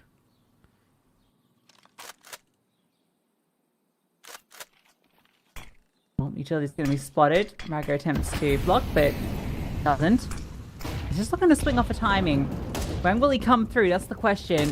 Teammates are spotted out in dark, and now Ragger looks to move. This needs to be held forward, and Tension is the one that holds. BTN spammed out. Tension takes down 2. Hits his 11th frag just 7 rounds in. And that will secure this round for sure. Zello and Larnax are not in position to retake. I love the way Tension's playing this first half because he's just covering everything. His responsibility is just to hold that CT push. Everyone is pushing, taking the space. Okay, well, I'll hold the smoke because we know that's the most common thing. And also, they've seen that Nexus have been doing it so frequently, just pushing the smoke, trying to hit a time in. And Tension's just able to remove both. Not even needed on the AWP. His rifling is more than enough. Zello cannot fall here with this AWP. Bondic walks straight into him, but that potentially is going to not set up Launex, but it does. The other 2 riflers hold on, but this is 6-1 to Favbet. And it looks like they're about to run away with their pick. But we thought that about Nexus. That's true. That's true.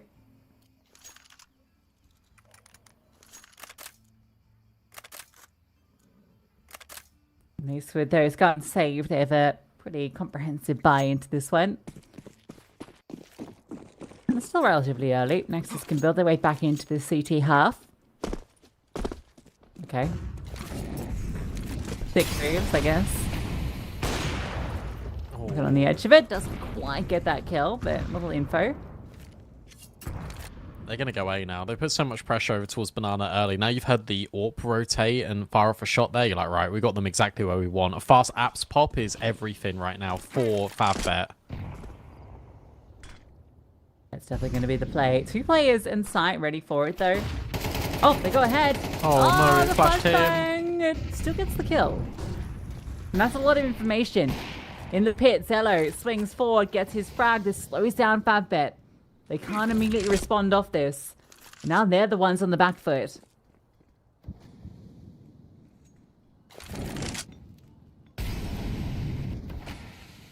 What do you do here? It's a really interesting smoke thrown in by the balcony player, but it blocks off Zello's access into short. BTN has got a lot to do.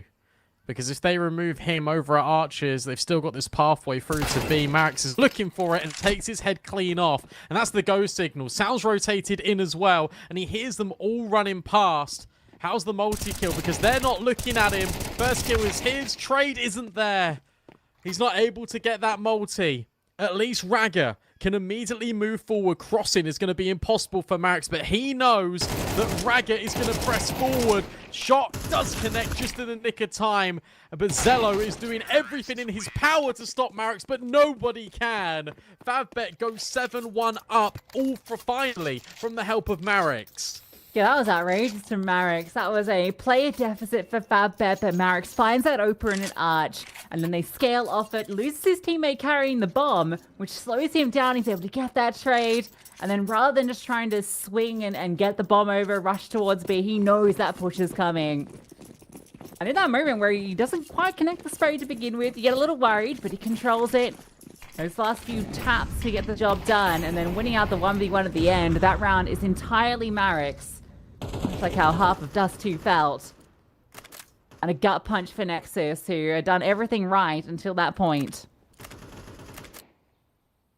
They even had the rotates. It's just the fact that Sam can't get both, which is a hard thing to ask from him in that position, but he knew about the second guy in Marius.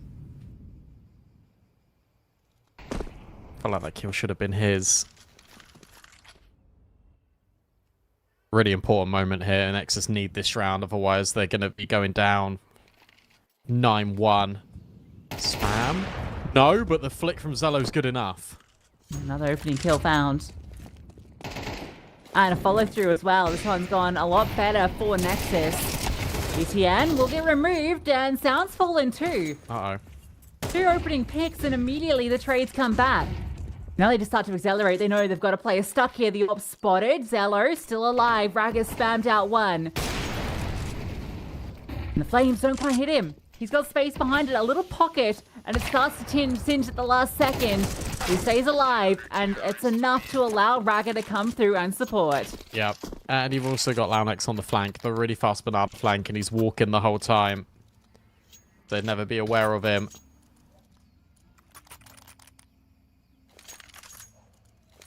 7-2 here on Inferno. Over on the major, Legacy are beating Vitality 11-3. Which is just absurd, really, isn't it?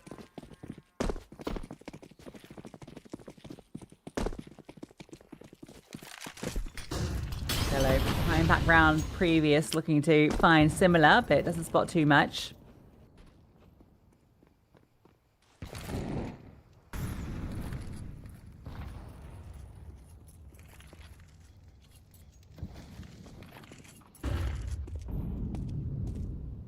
Oh, timing. Oh, that was so close for Jackie. Ragga might just move into the angle because BTN's backed off. They use mollies. They use deep smokes. To get a 5th round here for Nexus. To end this 7-5 would be everything, but that means I have to play perfect Counter-Strike. I like this idea for Launex just to go up closer in towards this smoke, but Favbet just back off. And they've drawn this secondary rotation over from B. There's only one here. Only one player locking down this bomb site. What damage can he do? And it's the AWP. No blocking utility, that's the big thing. He misses that first chance. Fall back, it's just the nade. It does a huge amount of damage though, so it might not be blocking, but it's certainly damaging. Ducking towards New Box, Sound looking to swing out and his shots, and Sound has doubled down. He is removed, the trades come through. Marius swaps the AWP, picks up. Ragga's on such a fast flank. He's not able to deny the bomb. The retake will be quick. Yeah, Marius has heard reloading. It's all on Smash, and, well, there you go. He smashes them to bits. Ragga and BTN come around the corner off the back of the AWP reloader, and smashing the elevated angle is that unknown factor. And now Launex cannot go for this whatsoever. We spoke about 7-5. We said that'd be great. It's not happening. So now they have to settle potentially for 8-4. Nice shot out of Launex, but smashes there again on that close angle. A quad kill. Everyone, very much like in Dust 2, is coming alive for Favbet. It's looking great, isn't it? Zello just needed to hit one of those, it felt like. Sound does his best to get that double up with the push through the smoke, which feels like a huge contribution, but Zello not finding any success on the AWP in the 3 chances he had there. Definitely cost them significantly.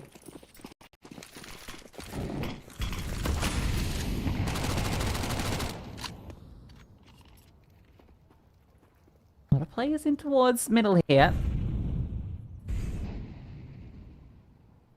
Those AWP to redeem itself into this round.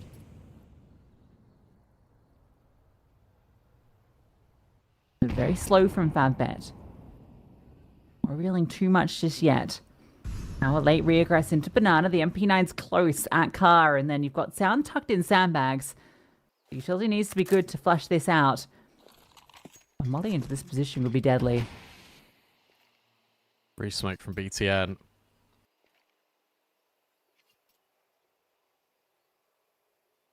Again, Nexus are not taking any forward map control. So they're fighting for the idea of Banana, but they don't have any info on A. Now, Sandbag's player is baited in, and Sound goes massive. Bondic will eventually trade him. Molly doesn't quite spread to his position, so there is a 3-on-4. And now rotates immediately on the way, but Favbet are going back to A. Yeah, I think they might have been heard falling back, though, because you can see there's just not the budging. Zello's in pit. The power position here. The AWP needs to find some success. Smoke drop behind him to deny any smoke, and Jackie's found one. They know that the AWP is stuck here.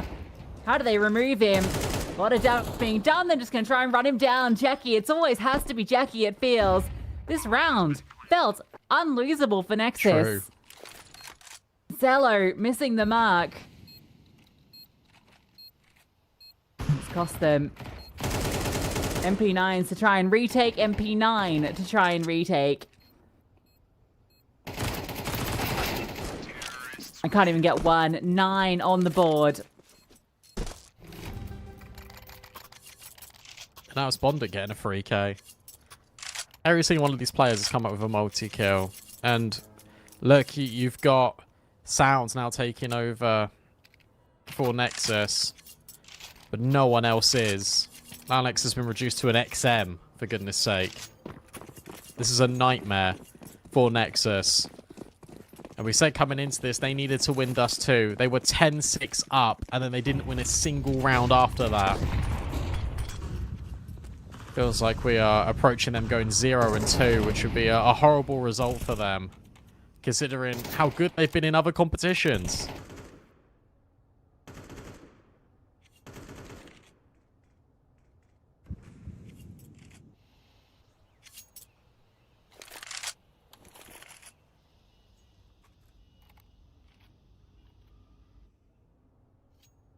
Banana Control established 3 players brought over to deal with this.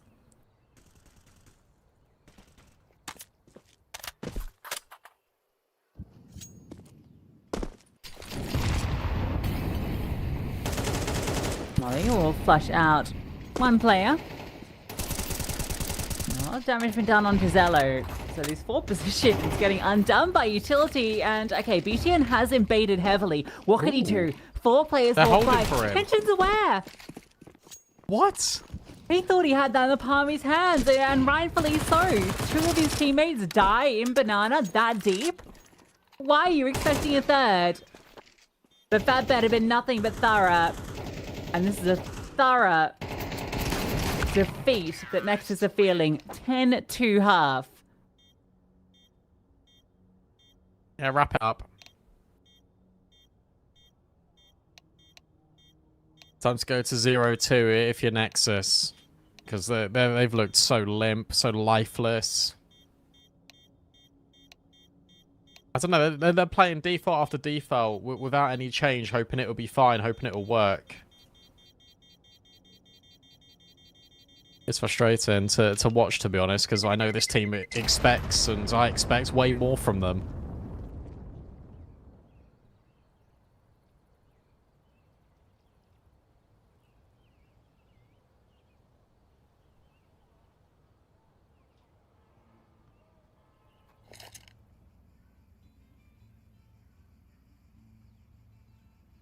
I can't believe there's going to be 2 outrageous defeats on Inferno in one day.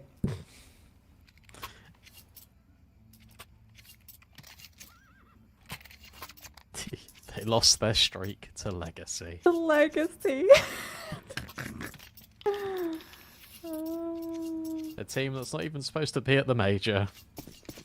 A team where Nissim on his shirt It's spelt wrong. His name's spelt wrong on the back of his chest. So good. At least Vitality hit that 30. You know, that's a good number. You'd hate for it to be 29. True. Pick'ems in the bin. Already were, but I had, I had Vitality 3-0, Legacy 0-3. Ah, we never learn. All right, Nexus. This is your one chance to get back into this game. Need the pistol. The issue is they're going into 3 players on B. One of these is Doolies as well, just tucked in behind the fountain. Marius starts to move. They might even start to get a little bit aggressive here. They take the fight straight to Nexus, but Sound and Zello have got other ideas. There's still 1 player remaining on this B bomb site. Flashbang is good at a smash, and he even finds a second.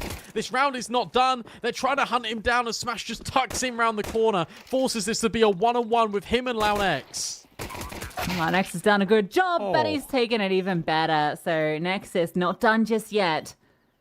Jackie's going to arrive at the scene of the crime, but much for him to pick up. He can hit some crazy shots. That's a nice first one. Remember, BTN is low. Time's going to be the big issue as the bomb is about to hit that halfway mark. He has no kit. The time ticking away from him, and this setup, yeah, there's just no way. No way at all. They just don't need a face, and they win this. And in fact, a flying Jackie will be felled by BTN, so pistol round secured. A step in the right direction, but you know what it's like with these 4 spies in this series. Sometimes they work, sometimes they don't. And I'm worried that Nexus might walk into one of these setups. I can't believe Fatbet wanted to take the fight to them. If they had tucked on B, I wonder how much more effective they would have been. I guess we'll never know. Pistol buy in. A FAMAS for Smash. Let's see if this primary weapon can do some damage.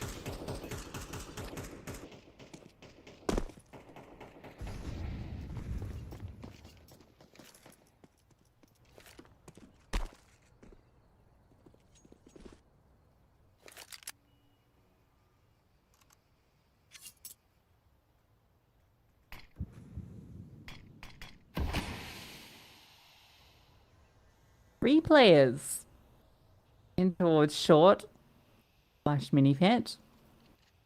Oh, this is such a setup. Next is going to walk straight into this. It feels like it. Marius' flashbang. What can it deliver? There's a lucky utility for the T side, but Launex is just tapped out, smashed, and Jackie removed before he can start to scale. The pistol from Marius gets 1, and now tension. Tries to offer up something. He's found 2. Is there a chance here? Spamming wildly, can't connect. If he found that one, maybe, just maybe. Onyx just pushing down Banana now, so he'll arrive very late.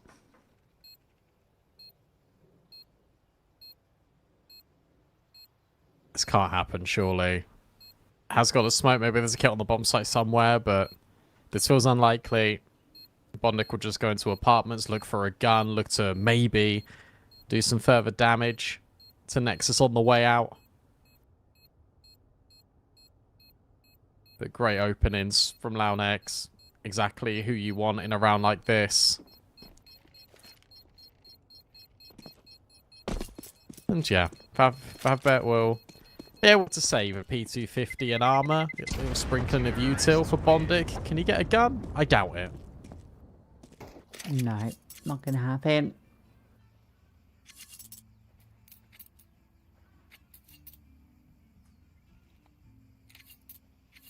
So 10-4.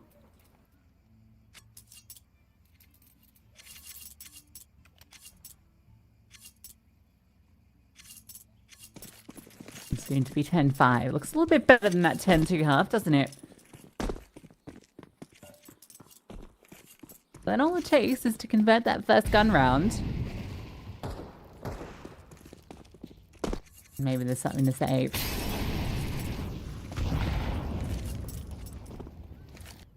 Okay, Jackie's found one with the dig, just to peek down.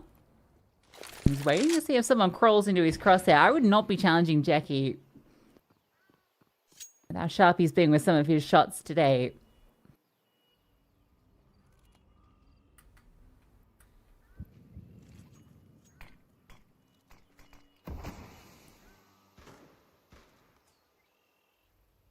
They are rotating. They are going to the right place. At the right time. Uh-oh. Surely not. I refuse to believe this is going to happen. We can watch it, but it's not going to happen. Especially with 2 rotates moving back. Yeah, it should be all good. Ooh, great HE. No, it should be fine. There shouldn't be any cause for concern as first play goes down. Bondic swings through, he finds a second. How does he get that second? At least sound is doubled down. And that should alleviate all of the pressure. Pension just has a USP. Yo, Jackie's got a gun. Oh, it's only a Mac 10. Not exactly the best weaponry, is it? With the bomb planted. You get past the AKs at long range, holding very deep angles. Jackie dealt with. Attention, is that drop. And a wide swing straight into the crosshair. So, crisis averted. Good damage inflicted, but that's about it.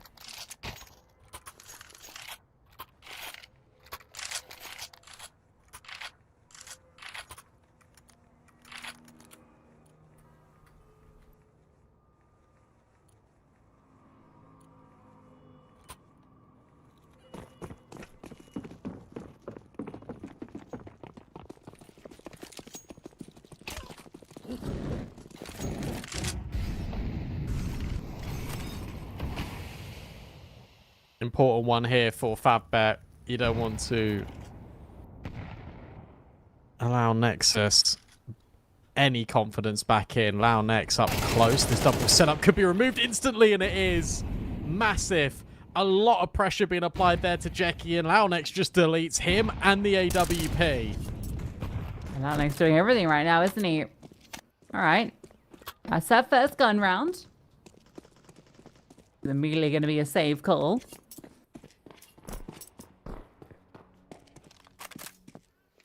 So 10-6 off the back of a Launex double. That's all that was required. A bad attempt to get aggressive in the apartments, and it does not go well.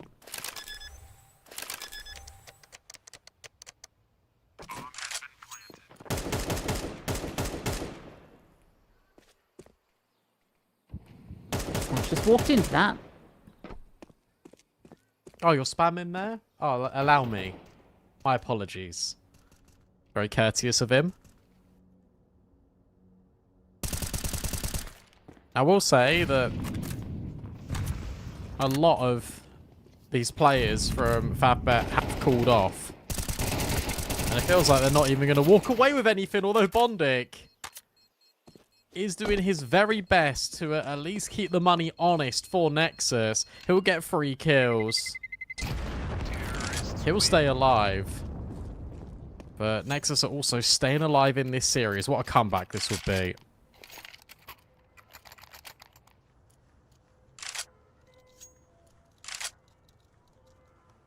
Yeah, CT side in this awkward position with their finances now. Bondic will... I thought maybe he got a drop on of his teammates something. Yeah, there's a little bit of a mess about what's going on there, because he could have had a rifle, or at least something instead of a pistol. I guess now at least you do have something threatening in this. You can keep money for an AWP at the very least.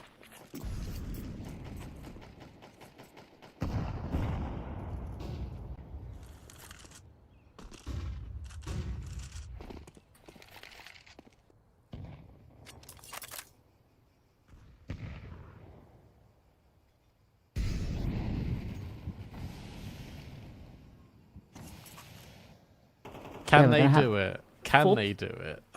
4 players on A.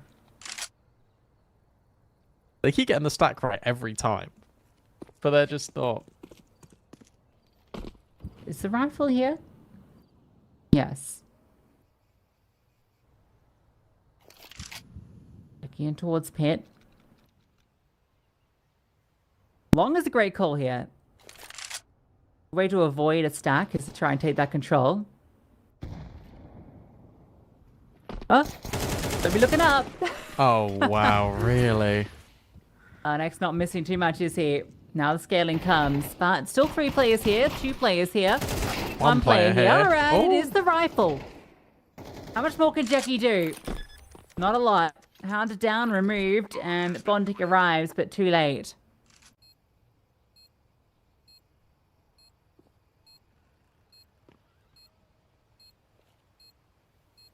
Oh dear.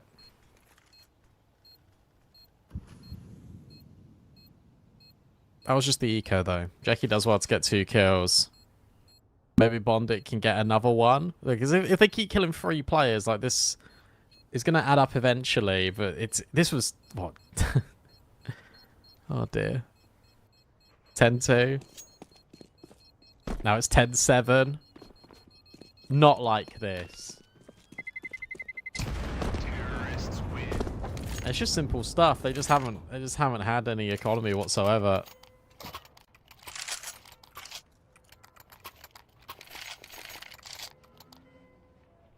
Tension needs to keep up the form he was showing off in the first half.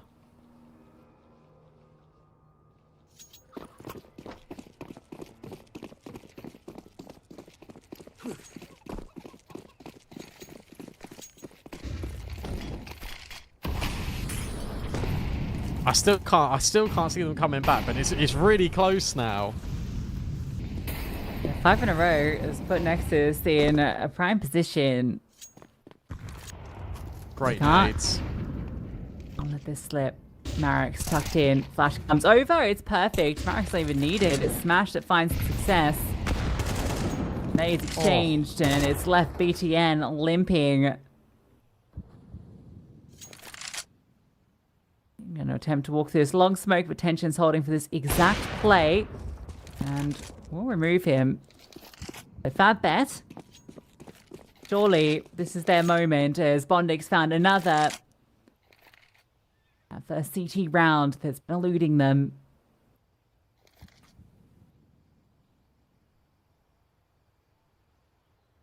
They really want to fight Bondic here. Bondic just spots them, adds a little bit of spam, and even goes in for more. Maybe that spray could have connected it and killed both. Instead, it has left BTN and Zello a whisker away from death. And now the reaction of Fabbet is just pushing towards Banana. We spoke about the money. It would be massive if every single one of these players drops here for Nexus. Flashbang over the top. But Jackie's in mini pit, not big pit. Tension will just stay alive, and then Jackie can just activate. 1 bullet is all it will take to remove Zello. And it's a peekaboo for Jackie. That was cool. You can see his crosshair was just going back and forth, and I was like, is he going to land on the target? Lovely little pop-up to hit that shot. All right, 11-7. They finally get that breakthrough, and they've done a lot of damage in the previous round, so if they can get 2 on the trot, it's theirs. Nexus will not have good money.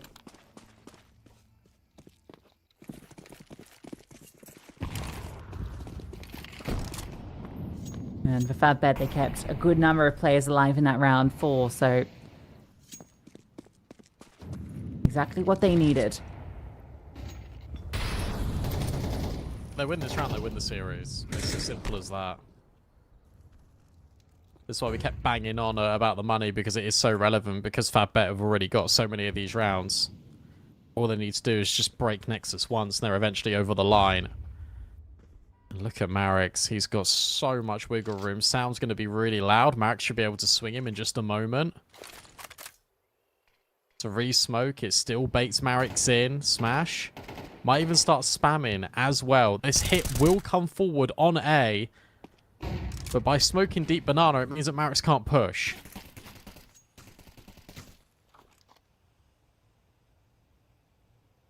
Tension's getting curious as they've just walked through. Smash has got the information. Bondic, blindsided though. Despite that coming through, BTN has removed both. And with Tension peeking into Loud X, it's on to Marius. As all these players charge him down. How many can he take? Just 1. It was a must-win round for Nexus, and they do just that. I really like the way they play that because Favbet have never been aggro in taking the long fight. It's always been pretty passive. So what they decide to do here, Nexus, is, well, they see all the banana smokes being replenished quite consistently. They never really fought for banana in this round because they got brutalized by utility in the round prior. So they say to Favbet, you can have that space. It's all a little bit of an illusion. The real intent is to go in towards long. They drop the deep mid to B smoke. And they just allow themselves to have a really good opportunity. BTN rips off heads in towards CT spawn, and by that point you can just trade out efficiently. So really good work at Nexus, a well-earned round, and interestingly enough, Favbet are going to save here despite having max loss.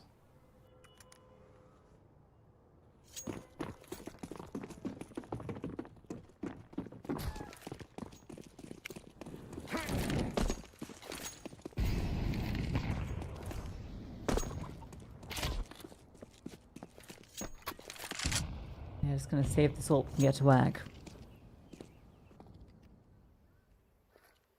I mean, it's over towards A, and for Nexus, this looks straightforward. They're just gonna go straight for this B hit immediately out the gate. Not much to it, but Smash has found that first kill. Marius off the swing has found a follow through, and that sent them scampering. Into the AWP. Into the AWP, and the 5-7. But the AWP is out towards long, so smoke on Moto. And a kill onto this 5-7 that's in towards the apartments means... Oh, what a shot. Raga removes tension. And Jackie, what can he deliver? One. Any more? No. But has now put it into the 2-on-2. No smoke down, so an open runway. HE bounces back, doesn't quite hit the mark. Bondik's picked up this AWP and he's looking to try and get something. What? That's the smallest wallbang you will ever see. Hot shots to allow Marius to start to scale. We don't know the setup. Now they do as Zello peeks in and Zello peeks out. Despite walking into that sack bomb site, they make the correct call to go back to A. And two fantastic entries from Raga gives them a 9th. Yeah, that works out very well.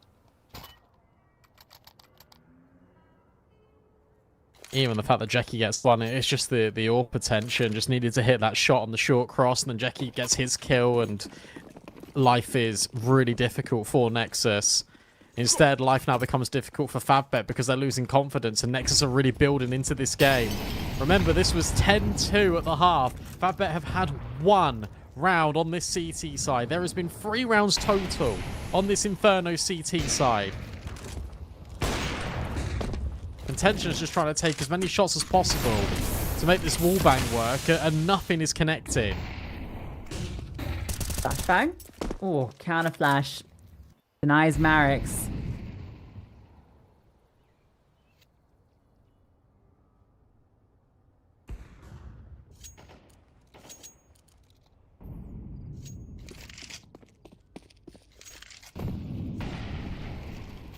They're going to leave because Raga had apartments.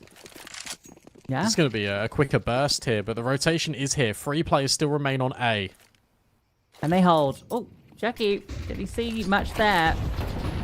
Agility drops, doing damage, and it's Bondik with the first kill. Jackie with the follow through. BTN finally answering back.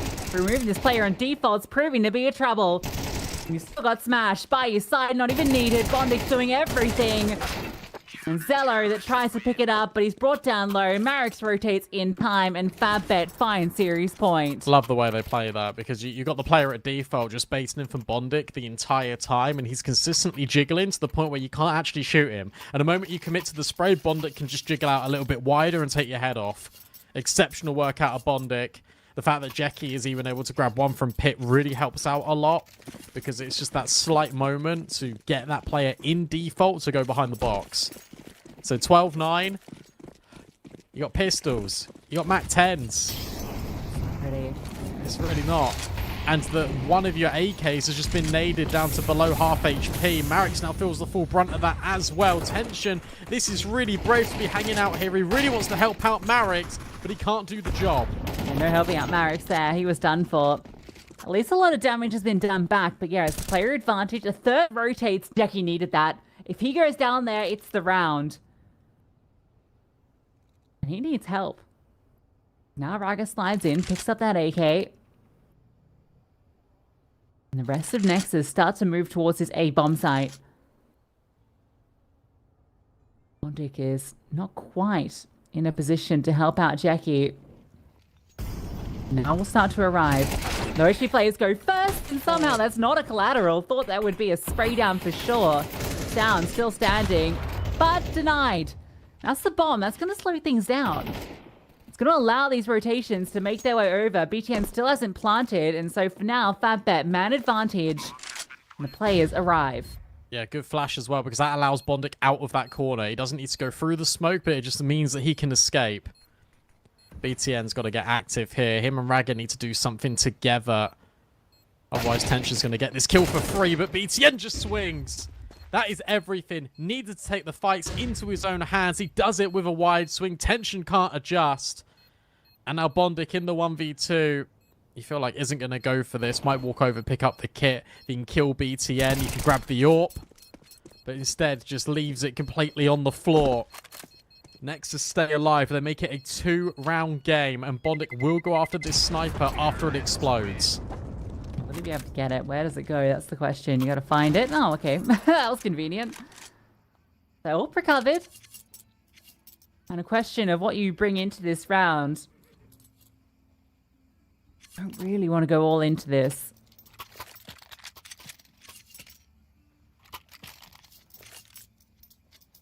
And they won't. Need money for the follow through. Bondic also keeping some for another AWP just in case they lose everything. Oh my god, look at this. Absolute cash, isn't it? Surprising that I thought they were just going to leave one player there and rotate. Oh my gosh, that boost was just not working out at the moment. They tried to assemble it and they still go for it anyway and then give up. The cool thing about this is the way that Bondic is going to be dropping all this util is going to try and feign that there's only one player on B. So the whole point of him having all the util in front of one direction is, oh, it's been dropped off. We can go into B, and then you're going into this setup. That's the idea anyway.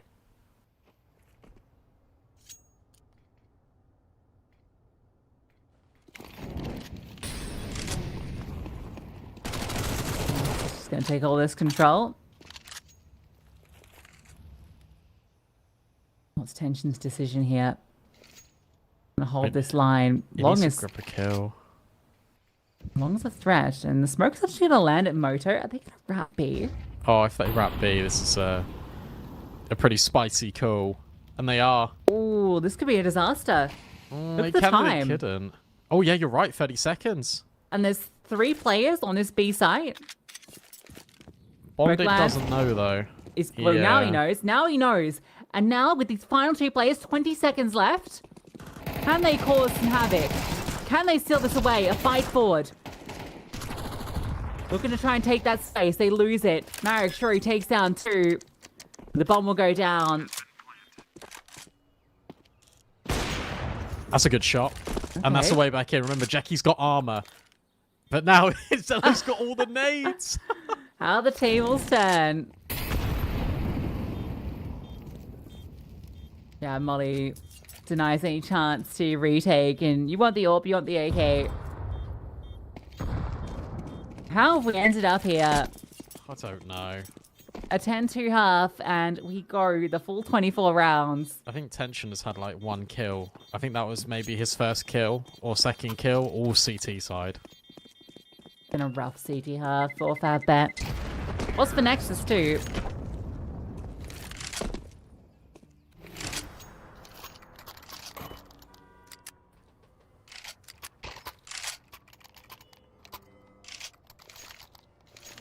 Good time to call your first tactical pause. That's what I'm saying. Like, why is no one pausing?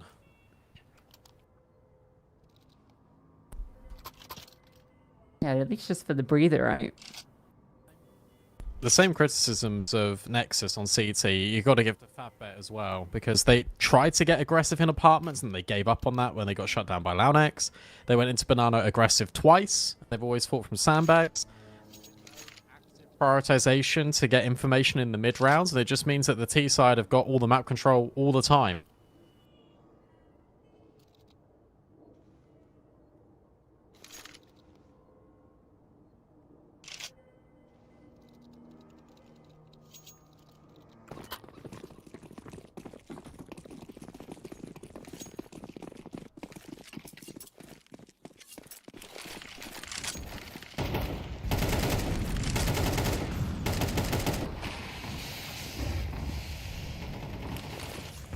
Grenade, that's to do some damage. Oh. Oh, the double down. Okay. Well, it wasn't lying. One way to get an opener.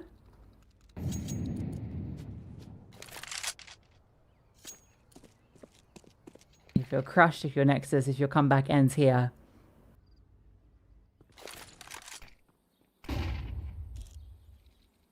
Oh, he's seen him. He's seen Oh, him. and he gets the kill. 5v3. Straight through the molly, and that's isolated Launex. Not like this. Surely not like this. More direct. Out of Favbet. Everyone's blind. And look, Raggers in the mini pit. He gets one, but surely he's done for. Yeah, molly secured by the AWP. You let it go all the way back to 12-11, and then Favbet closes, and that is heartbreak for Nexus. They drop 0-2 in the Swiss. Yeah, you talk about fake comebacks. That might have been the fakest of all. A 10-2 half. That's like uncomebackable from, and they still managed to go all the way. It feels like it's theirs. Like they're going to take it. The most ridiculous rounds come through to get them into this position. And it's the final round they need. That 11-12 moment that would have secured OT. And then you feel like it goes OT. It's their map because of the way that played out. Yeah. Instead, it's another heartbreaking loss for Nexus. It's been a run of those for them. And it doesn't get any easier, as you mentioned, into the 0-2 of Swiss, which means every game is elimination for now. While for Favbet, they move into that 1-1 bracket. Yeah, that's pretty devastating, to be honest, for Nexus.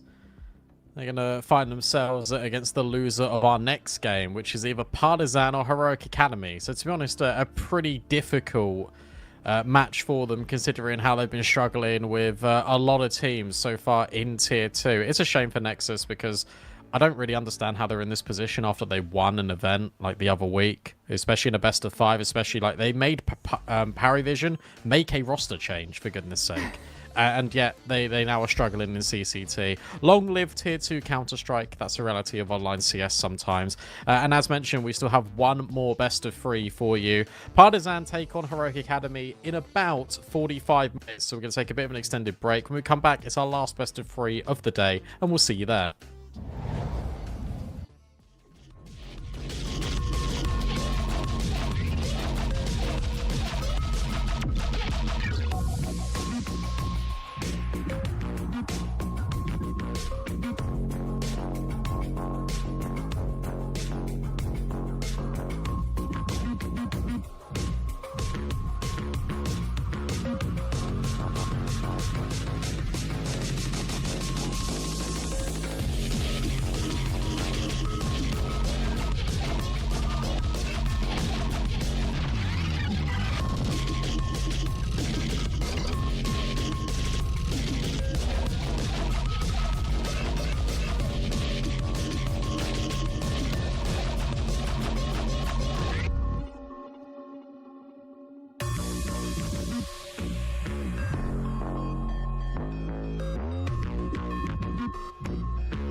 And welcome back, everyone. Our last best of 3 of the day. Partizan take on Heroic Academy. Partizan obviously without Emmy now and sort of lacking that big focal point, which is a little bit of a worry, versus a upstart Heroic Academy who are looking to obviously make it through the close qualifiers, which they have done, and now looking to just gain a lot more experience here in the Swiss stage.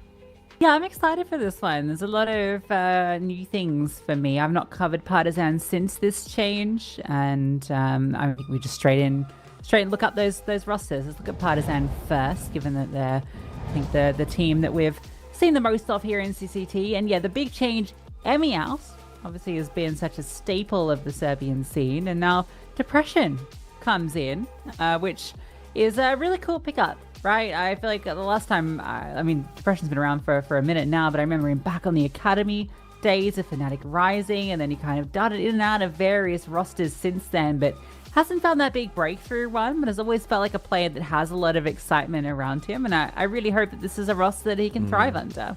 Normally, I'd be right there with you, but the roles are really bizarre in this. Yeah, that's what I was going to ask here, because who's IGLing and who's AWPing? Well, I don't know, and I don't know. Because I'd imagine it'd be Kindo still AWPing, because why would you make that swap? Depression, I doubt, is in-game leading a brand new roster. So if I had to guess, I'd say maybe Dragon or Collins, one of those guys. Vladen likes to take a lot of responsibility, so it could be him as well, which is fun. But the fact that we don't know, there's so many uncertainties here, and the fact that they pick up another AWPer when they've already got a pretty good AWPer in Kindo is confusing, but maybe we can go along and figure out some of these answers as we go in the best of 3. But I don't know. I feel like Depression is more of a stopgap for Partizan, and I hope I'm wrong, but that's how it really feels, especially considering we've still got Kindo here, and I don't know what to expect from this team. I don't think they know what to expect from this team. I think they're just trying to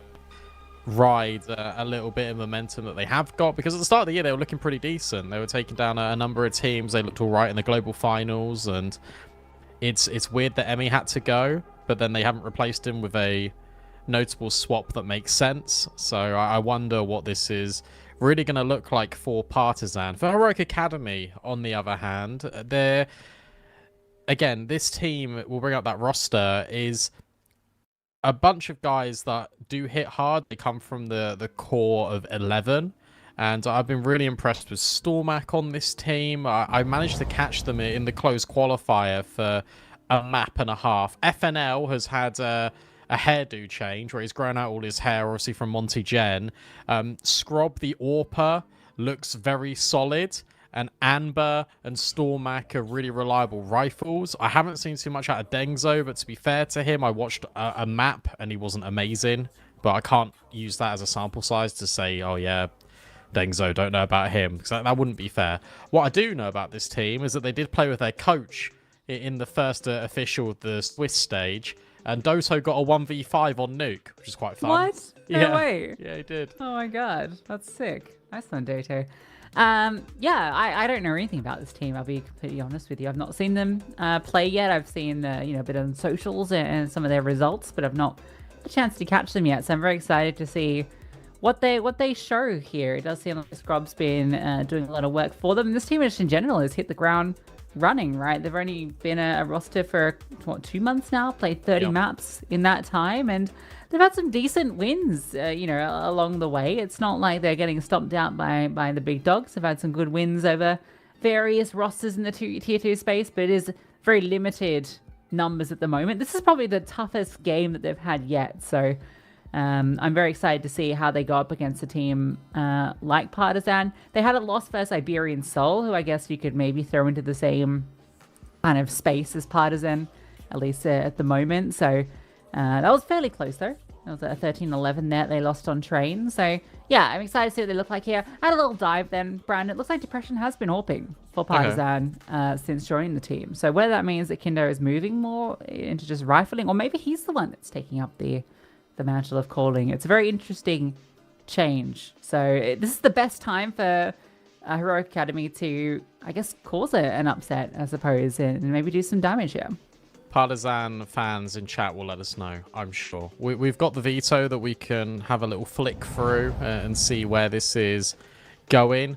Nuke picked by Heroic Academy makes a lot of sense because this is the one they've been sort of enforcing quite a lot. They looked really good on it in the closed qualifiers as well against Chemistry. That was the game that I caught. They beat Copenhagen Wolves on this map 13-2 as well. Only lost to Iberian Soul. And for Partizan, Nuke is a map that they've been struggling on quite frequently. Dust 2, that's a more expected pick for Partizan. Play it an awful lot, win it a majority of the time, and Ancient as a decider.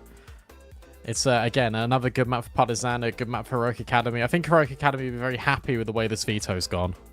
Yeah, I don't think they'd be complaining at all. The map pool in general feels a little lackluster for Partizan overall when you kind of look at it. And Nuke in particular has been a massive weak point for them. They, in their opening game here in the Swiss stage, they dropped that pretty decisively to Monte in a 13-6 loss. So yeah, Nuke has been a sore point for them. This is a great place for Heroic to punish. And yeah, I'm really excited to see this team because obviously, you know, Heroic's an organization that has a lot of resource behind it, and that they have now branched into the academy space like so many other big organizations have. It's really exciting to see what talents they find and how they develop them, and the fact that they're already getting into, you know, one of these CCT series and making it through the play-in stage speaks volumes to the future of this project.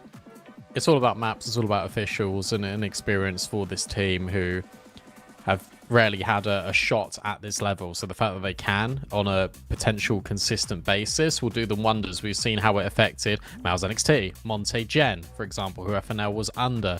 A little bit out of G2 Ares, but I think it does a world of good having a deep amount of officials, especially when you're a newer team, especially when you're a young team as well that's quite keen to rectify mistakes. I really do believe that Heroic Academy with consistent runs in CCTs will develop and go a lot forward when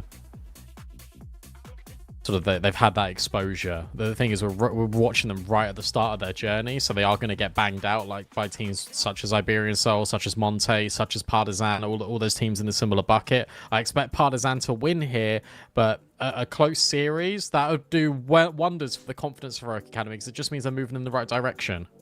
Yeah, for Partizan, I guess, you know, you can talk about, you know, what losing Emmy means for this team, you know, the experience, that leadership that he brings in, obviously, in the IGL department. But you can't deny it's a firepower upgrade that they've achieved here with bringing Depression in. So I think just in pure firepower and experience, you definitely give them the edge over the new kids on the block. We have a head-to-head that we can throw up for you to take a look at. The classic top 2 rated players.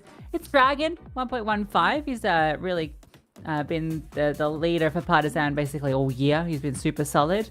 And on the other side, it's Scrub, as you mentioned, the AWP player for this team. I'm interested to watch that AWP head-to-head because I don't know who's going to be AWPing. It feels like it's Depression just based on the couple of games I looked at, but that's going to be interesting to keep an eye on, just given Scrub has been the star of the show for Heroic Academy. Yeah, I've not watched Depression in a hot minute either, so I'm not too sure what his level's going to be. I've had a look at some stats and it looks okay, which is good to see, but I imagine he'll be using this opportunity as a proving ground for himself. If this is a permanent fixture and fitting for him, if Kindo has relinquished the AWP, I think that says a lot about the belief in the team towards Depression, which I think is really good. And going up against Scrub does overpeak, and that's one thing that the likes of Dragon and Vladen will punish quite a lot. So Scrub has to play a little bit more disciplined here, in my opinion, if Heroic Academy want to have a say or a decent chance in this series. It relies a lot on Scrub playing well, but also relies a lot on Scrub playing a little bit safer than he normally does. Yeah, Scrub rocking the Borup backwards hat. He's had that in both the Heroic Academy picture and also his picture with 11. So that feels like that's his trademark thing. Backwards cap, bring it back. Radical is Scrub. All right, we'll be getting ready to jump into the game very shortly, guys. An exciting game here, our 0-1 game, second one of the day, which is going to decide which team continues on 1-1, which goes down to 0-2 and starts on Nuke, the pick of Heroic Academy. When I watched Heroic Academy play Nuke, it was really dominant. And what I loved about it was the fact that they were incredibly direct. It was really aggressive, and they instinctually knew what to do in mid-rounds, which really impressed me. Let's see if they can do that against Partizan, a much better opponent. Fake out, and immediately Vladen gets rid of Scrob. Yeah, good kill to find, and just disengages. Was pushed down, that's been calmed over, so they're trying to maybe see if they can hunt him down, but it's all a little bit of a bait for Kinder, who's up above. And now Depression sitting back in Unbreakable means that there's just nowhere to scale off this. The drop down from Kinder will be punished eventually, but he's done the damage. Oh, okay, maybe there's a chance for a frag back. 2 players are gushed on the CT side, but it's still a 2-player advantage. Yeah, where'd you go as well? Because you can't go down B because you've got no info. You've dinked players outside heaven, and you're praying for an overextension, but you know that's not going to come in either. So Vladen will remain at the ladder. Depression will get ready to swing. 50 seconds. It's all on Heroic Academy to try and find these players, and Depression just tucks in the corner, takes one to the grave, which is everything. Still this 2-player advantage here for Partizan. And if Amber goes up the ladder, he's probably going to die to Vladen. That's an instant headshot from Vladen, starting as he means to go on. I'm not sure where Stomach was looking there when he walked in towards lockers, but regardless, a very difficult round to bring back, and that one is delivered by a really nice defensive sitting from Partisan there. The push on the Vladen, he falls back, tries to bait them in, it's successful, and Kinder, ridiculous kills. First one from above the ladder, but then that little drop down as they're trying to push onto Depression. Beautiful stuff to give them that strong advantage, and they knew exactly when to disengage at each moment. This is a fast one, potentially. Straight out in towards A. Straight into Kindo, and this time he is removed by Stormak. Him and Amber are a deadly rifle combination, but they're being mopped up by both Depression and Collins. Different angles of elevation make things tricky here for Heroic Academy. And as FNL goes in towards main, I feel like his journey is going to be short-lived. He needs to get that bomb, needs to deal with Dragon, and he does so expertly. But a 1v4, it feels a little bit out of his reach. Yeah, especially with the low HP. Depression, lovely double up with Collins.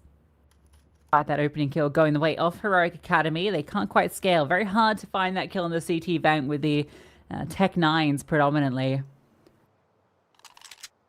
Especially when you're getting peppered from heaven. I think for FNL, what's he looking for? He's going to try and catch someone adventuring? Because he probably doesn't want to stay alive. He just likes to do damage, but he won't be allowed that. So 3 stays standing. And that was the 4 spy coming through for Heroic Academy. So they'll have to slow it down into the next. Right. Most important question at the moment I have is... No, there's no watch party from Sneaky Beaky. No! Right. Well, I'm incredibly upset. Sneaky Beaky, why have you forsaken us? Oh! Alright, FNL's hit 2 really nice shots with pistols in back-to-back rounds. That's got me excited. Dragon thought, yeah, it's a great round. They're only going to have pistols. I can get up on top. I can take the range advantage, play a really cheeky position. Not to happen. Look at a bomb plant.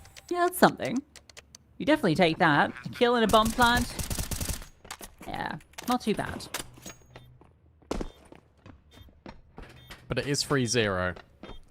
And this also is Depression. You assume dropping this M4 to then pick up an AWP. So nicely done from Partizan so far. For Heroic Academy, let's see if they can get on the board now. It looks like Scrub has also saved up money to grab an AWP, but immediately equips an AK. Indicates to me there's going to be a bit of a faster play, and there is that drop to get Depression on the AWP. Oh, he sold it. Oh, no, he didn't sell it. We're figuring out economy as we go. All right. Well, that answers the question. Is Depression on it? Interesting. Collins removed early, so an opening pick found. Kino looks to try and get one back, but he's flashed, falls back. He's not feeling the pressure. Flames at his feet. Lovely little utility set to make it uncomfortable. Depression's been brought down low too. A double up in heaven. They need to find something because they've lost this A bomb site. And all the utility comes through. There's nowhere for Partisan to stand. This looks like Heroic Academy's first. Yeah, they did a little limit test on their force spy before on towards the A-bomb site, and they caught out Kindo. This time it is immediate. On towards back site, really good utility to set them up for success.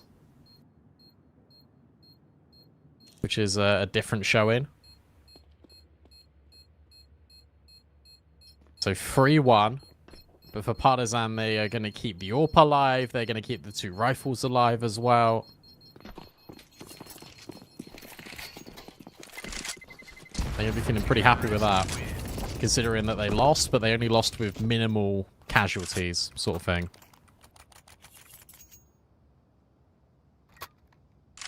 Yeah, it's the right call to make.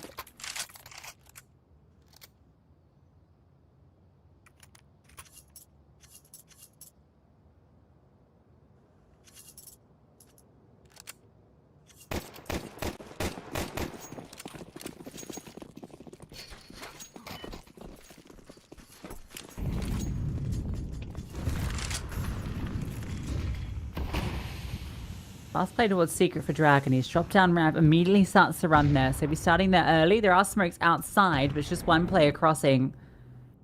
Dragon will be there to meet him. While the rest of the gang looks to join up from ramp. So they do want to go to this B bomb site. Vladim's going to fall down as the push comes through.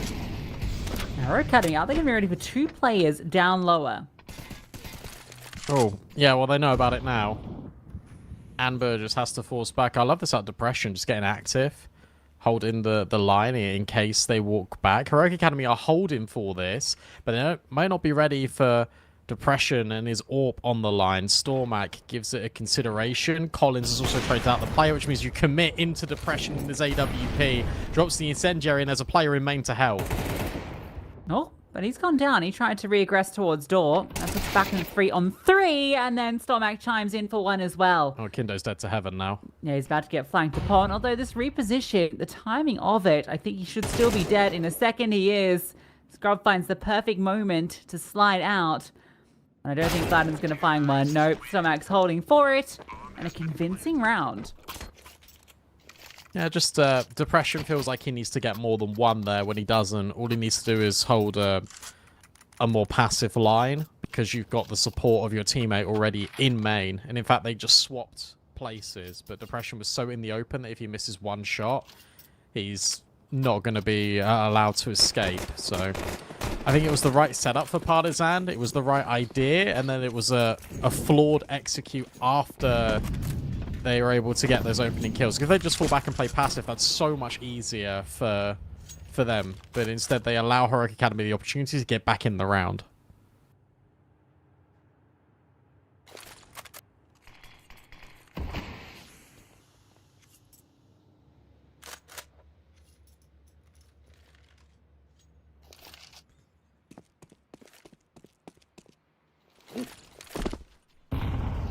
Just about reinvesting into this.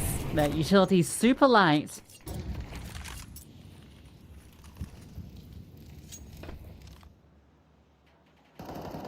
Heroic Academy a much slower round. There's no way really for Partizan to contest these outside smokes. That's that 1 HE dropped.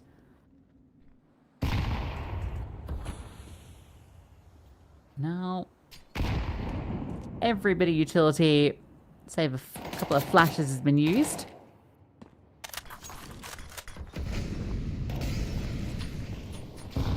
Resend of the smokes. They're going to scale through. They're going to split in towards A. Collins in a tricky position. Can't get anything done. Stomach flicks down. Dragon does answer back with a double down from outside. That's kept it even just about. It's going to be this push in from lobby. It's removed immediately. Some quick shots coming out of the youngsters of this academy squad. I really like the way that round's called and set up by Heroic Academy as well, because they deliberately put the outside smokes down. They don't use anything with them initially. They wait for all the nades to break. As you're saying, the utility starts dwindling. Then all the spams start coming out from Partizan or over towards Squeaky, over towards Hut. And it is so easy then for Heroic Academy to molly CT Vent. It completely upsets Kindo. He has to play behind the back site, and that gives the room for them to walk through main together, and everything is split. Dragon's got 4 kills in this round, but doesn't win it anyway. Will Scrub be able to make it around the corner with the AWP? He does, so Depression can't even have that luxury. Unfortunate. That would have been a nice kill to find, at least some damage, but this is now the score equalized in Partizan without much outside the CK. They're looking and Heroic taking the lead momentarily.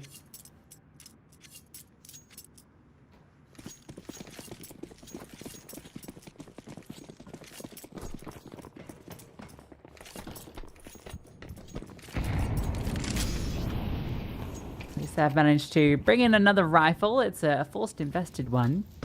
Dragon really wants to get something done with this.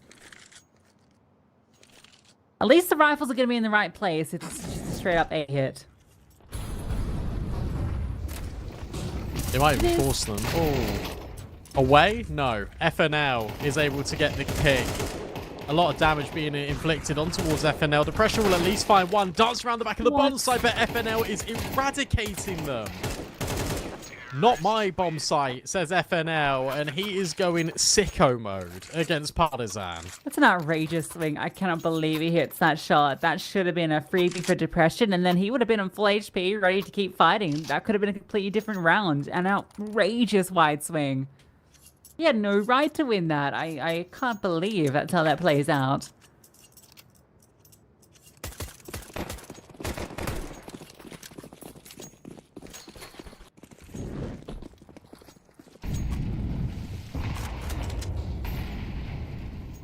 Now you have the reinvest, but yeah, it comes at one discrepancy, which is a MP9 for Collins. And again, utility light. As Heroic are going to do a dry cross. But it is scrubbed, so now you know at least. Oh, they're getting the bomb over. It's going to be really difficult now. Yeah. Oh, okay. FNL just, of course, hits the headshot. That's brutal. Depression's found a little bit of resistance elsewhere, but now FNL is tasked with the same question, just on a different area of the map. How on earth do I get this bomb over? Maybe it comes from Amber coming up the vet. FNL is now removed by Collins and Kindo's lobby push. Amber starts accelerating in Squeaky. That's now been heard as well by the CTs. And with 50 seconds left, he needs to hit some sharp shots to bring Heroic Academy back in. Might have a chance under Depression. Nope, never mind. The orb hits a bit quicker and Scrub is just not in position to do anything here. He might even be shot in the back by Vlad, and he will be. The other round was a little bit messier from Heroic Academy. I like what they were doing, to be honest, but I mean, a little bit inexperienced when it came to getting that bomb reconnected. FNL with 1 HP probably didn't need to peek into lobby there. Could have waited for Amber to play and secure that safe passage. Because as soon as he goes down, that's the round. Like, straight up right there.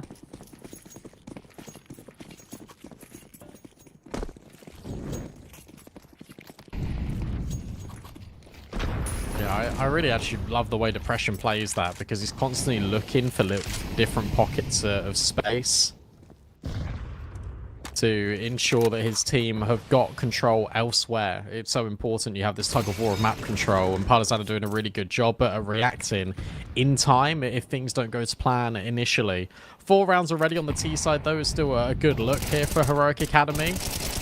With Collins and Dragon now taking a little bit of liberties, it's Dragon that gets punished first, and FNL cannot advance in towards A. He was hoping for that timing, but gets mollied off.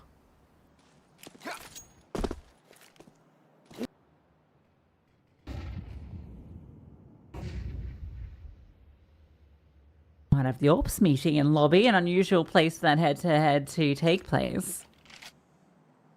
How much further does Depression want to peek? He's slowly edging forward, but no, they've started to progress through ramp, so he might have missed that timing. This is a huge gap on the map right now. Barton's in heaven, just completely... Oh, okay, Depression went too far.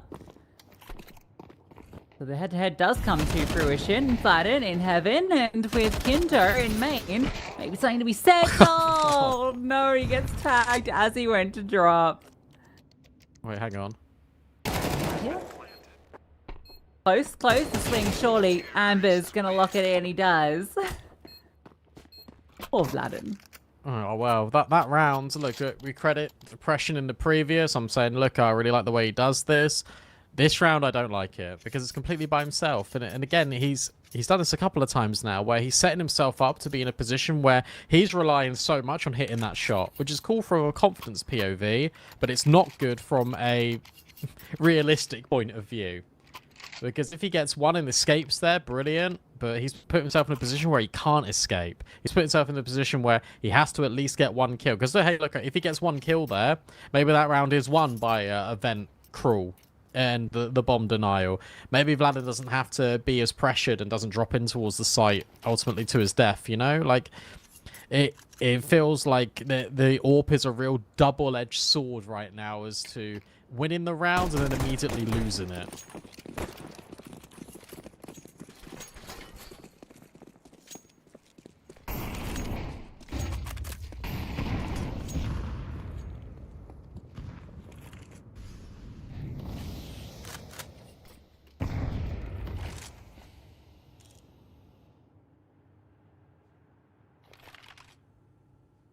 Gonna try ramp again. Vladden just ready to drop this sentry. Might want to smoke ahead of it because they are keen to push through. And he goes to the flashes. He does. But can't get the kill. Has to go back and finish the job. And then he's traded out with ease. Dragon finding Amber though. That has removed part of the heroic play. Now they're just stuck in ramp as a 3. That's very uncharacteristically Vladden. You normally expect him just to get a multi-kill there. So it has given the opportunity. That's a miss smoke, and Depression doesn't miss onto FNL. 4 versus 2. And that miss smoke has now allowed Depression to get out in towards this bomb site. Scrub starts pushing, but it might not matter because all his teammates are falling around him, and Collins will clean up house on the MP9. Partizan have now just shifted gear a little bit more. That round felt a lot more that round felt a lot better, and they've broken the economy here of Heroic Academy. This is weird though because it's 5-5 and in essence it's a 4v5. Sorry Dengzo, but that is what's happening right now. Yeah. I just quite noticed the goose egg there. Unfortunate, and doesn't get better.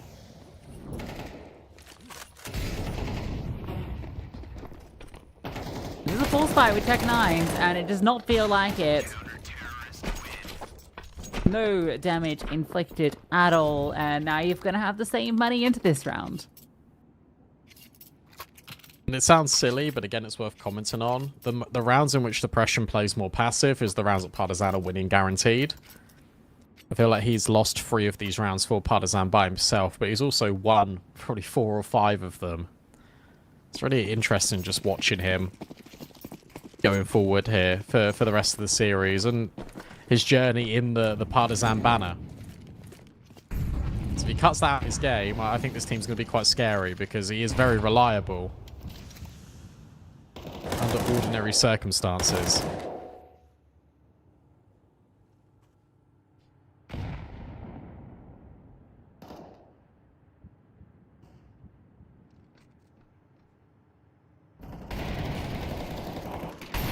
Well, they managed to get down secret pretty convincingly. The rotation will now come from Depression, so the AWP will be there to meet them.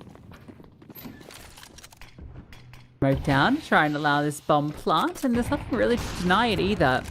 In fact, they're going to scale close so it can't be denied. Great HE, but Collins found one, and then Fladden and Collins chiming in for the rest. No bomb plant, nothing at all. Partisan wrapping up this half with the lead.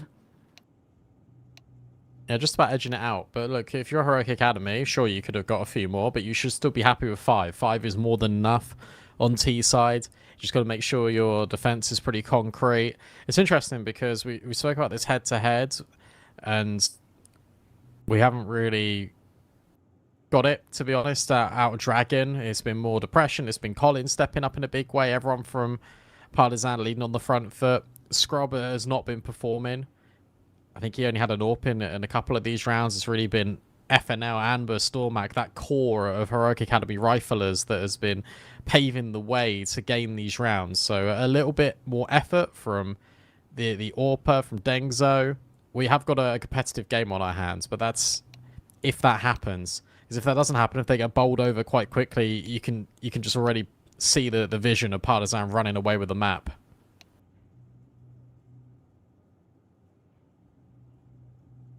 I've been enjoying seeing Depression have a good map so far. Despite a couple of those, unnecessary aggressions. He's not been missing too many shots, which is the key thing.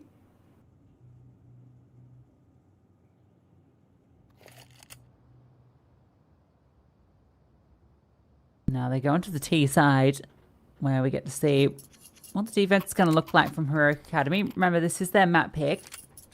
5 T-side rounds feels good normally. Even if it kind of whimpered out towards the end and felt like it maybe could have been more. After some good ones at the start.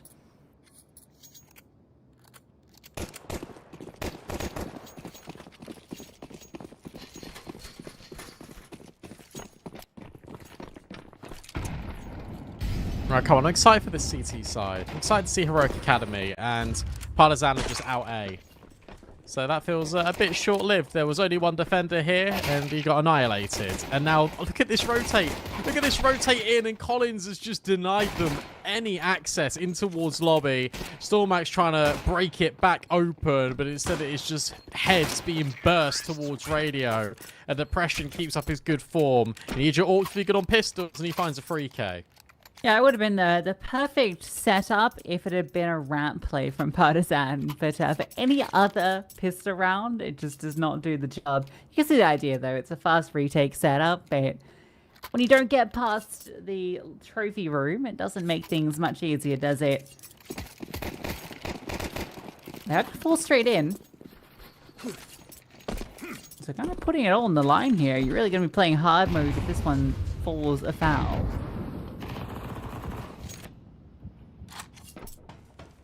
Yeah, they did this quite a lot in the close qualifier as well. Just believed in the fact that they'd hit the shots. Amber is really reliable at CT from the very small sample size of one or half a best of 3 that I saw the other day. Nice shot. That's a tag. But Depression is still killing them. Never mind. That looked really good to start with, and it's all fallen flat. 18 and 4. Not bad. Yeah, not too bad at all. You can see why they picked this guy up. I don't think I've watched Depression in CS2.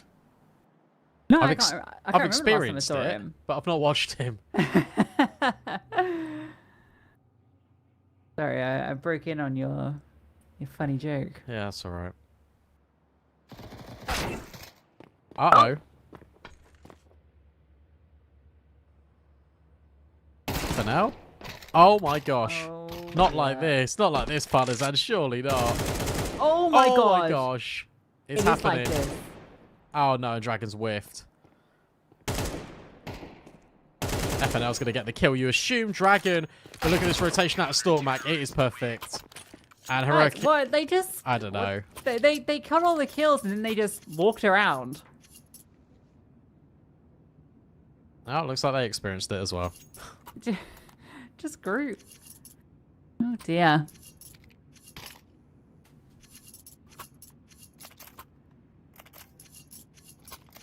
I am not surprised they are pausing.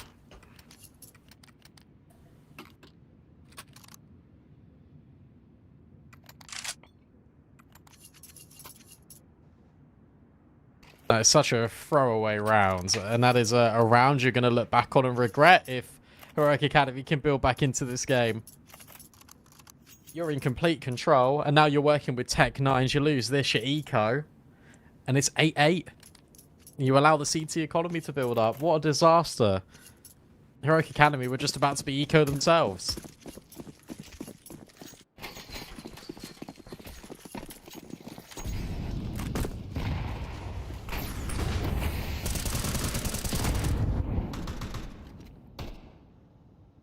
Yeah, back on to pistols, tech 9s, a deagle for depression.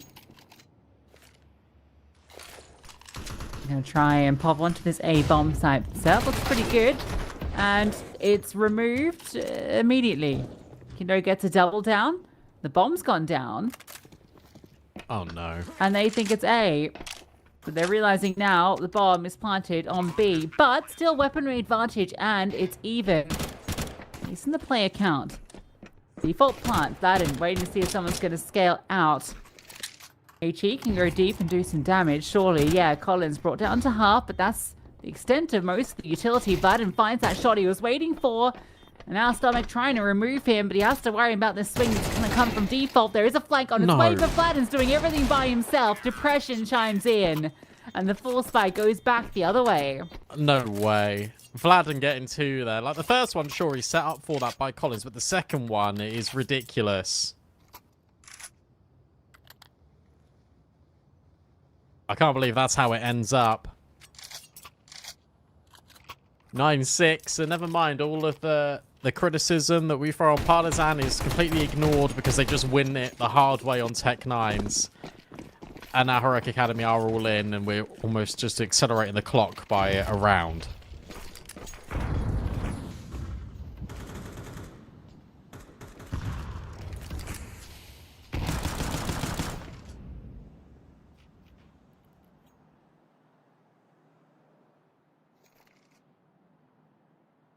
I can't fumble 2 of these rounds. It's double secret.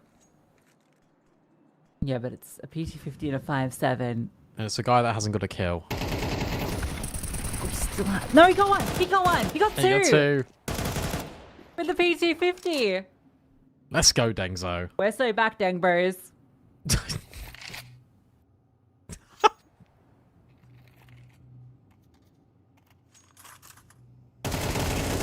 This is why I wanted Sneaky Beaky in the chat as well, right? Because I wanted him to correct me on the pronunciation of Dengzo, because it's obviously like Dengzo-y, but I feel like that's No, not it's right. gotta be Dengzo. It's got to be Dengzo, right? Actually, what country? They're Danish, right? Yeah. Yeah, maybe with them. That's what we're calling you, mate. Oh, it's okay. I don't think you'll be watching this VOD back. Yeah, this is the one you don't watch, Mac. This is going to be a temp. Oh, and FNL is able to get a pretty M4. He just swapped out the other one.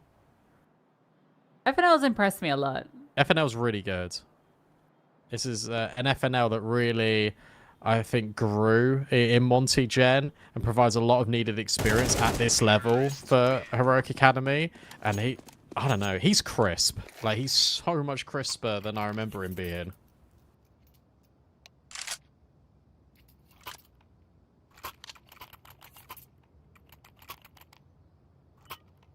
It's some gnarly shots, but not allowed to hold on to that M4.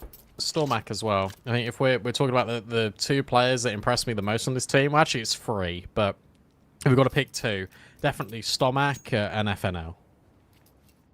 Amber is very close, by the way. Amber is very, very close. This team's fun. Yeah. Absolutely. And already you seem to be finding a lot of success early.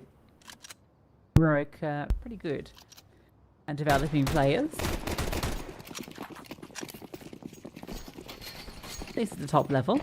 And good to see that's hopefully going to continue here in the Academy / Tier 2 space.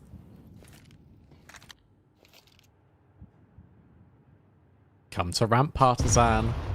Say Heroic Academy. We're not here. Well, someone is going. Looks like Vladin is taking a looky-loo with a teammate, so 2 of them will go there. They're going to find out the hard way. Go away. Alright, just go into A. Yeah.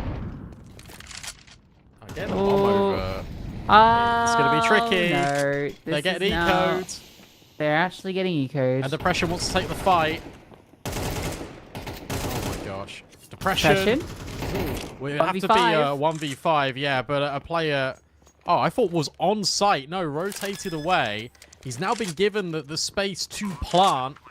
They're just going to run through this smoke. They're going to try and barrel him down. Low HP. Depression's caught out. Another one. This would be amazing. And now suddenly Depression had to deal with Amber and couldn't manage it. It comes right down to the last player. 6 HP the difference. But Heroic Academy full eco Partizan.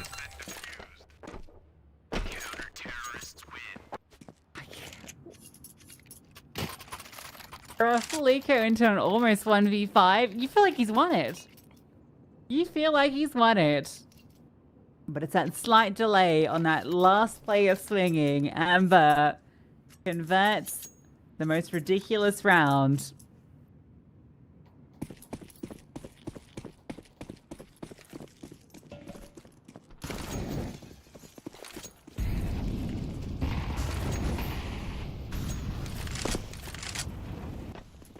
That's 2 rounds in the CT half that Heroic Academy had no right winning, but have still managed to convert them, and it's kept them in this map.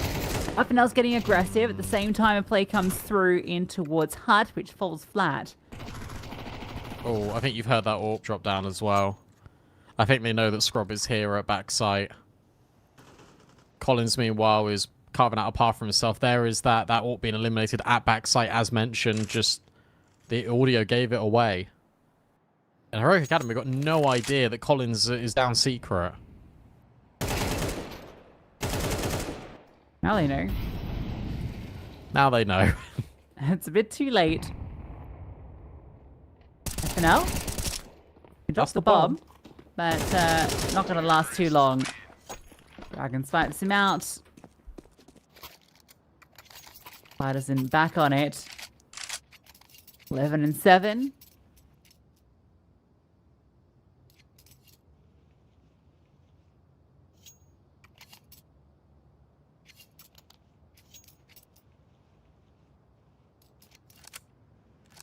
Been not too many Nuke wins for Partizan. One of their last 10 or so. Be nice to add another win to the tally if they can convert this position, which you feel they should be on for 12 here, unless this Force Sport M4 can get something done. It is a force buy across the board. Well, they look better on these weapons, so... And they're going to push ramp. Depression's got to be really careful here. Has dealt with Stormat, but there's the overextension, and Scrub with the M4's also dealt with one. Kindo nearly gets overwhelmed with that bomb, but he's being chased. He's being hounded here by Heroic Academy, but the molly separates them off. Vladin comes back through A, and you feel like crisis has been averted. Looks like it. Yeah, Vladin will remove Scrub, and Partisan find themselves on that point. And it's been a holistic team effort. Heroic Academy, I'm surprised at just the amount of times they have gone for force buys on both sides of the server.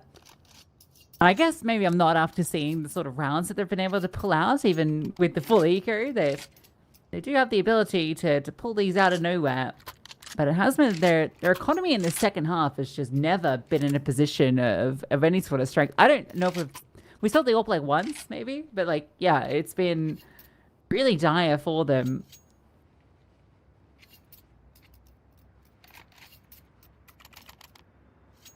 Dengzo with 2 kills in that one round. But say for that, it's been a rough one. Yeah, bless him. Happens to the best of us. 12-7. Again, on this limited buy here, and a fast play straight in towards the safe bomb site. The rifles are mopping up everyone. This is check for Partizan as they're able to convert Heroic Academy's map pick in a pretty dramatic fashion. There were a couple of fumbles here and there for Heroic Academy, like a couple of low buy wins they were able to break through, but if that didn't happen, this game would have been over a few rounds before that. Yeah, really impressive showing from Partizan. They definitely came in looking like they should, and I think in particular what I love to see was Depression. He ended that with 25 kills, so a brilliant map from him on both sides of the server. I felt like he was Really a big game changer at different points, and great to see his consistency just across that map. And as the newest addition, as an AWPer that hasn't been kind of in a dominant tier 2 team in a while, it's great to see him come into this squad and look so good. He's not even been in the conversations really for even joining teams at this level. So the fact the fact he's got a point to prove now, obviously had that stint in academy teams, and now he's promoted himself in a way, and now he's playing against academy teams. He's like, all right, I've really got to show up here because that was my life cycle, my journey as a pro player a few years ago. And the fact that Kindo's given up the AWP for him is really showing off, and I'm really, to be honest, firstly impressed that Partizan can do that. Secondly, they decide to go in that direction and take a chance on depression. And thirdly, he's living in that moment and working very hard to get better. This does look like a scary Partizan because it just means you've got that consistency which you did have on Kindo, and now you got it tenfold with depression. That's map 1 done. Dust 2 up next. It's gonna be tough for Heroic Academy. Let's see if they can break through right after the break.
Blindsided, I trusted, fell for you.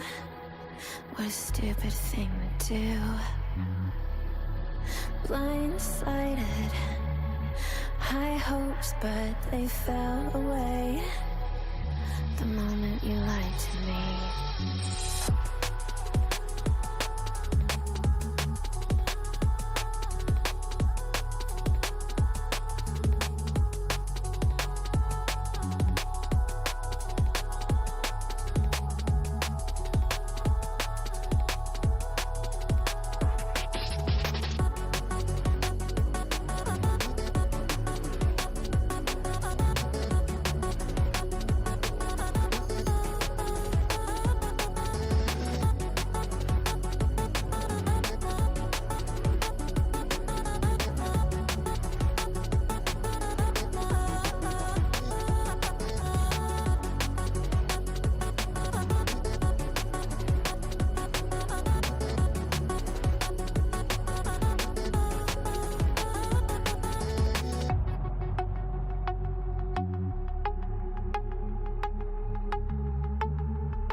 Blindsided, misguided, led astray, trusted too easy.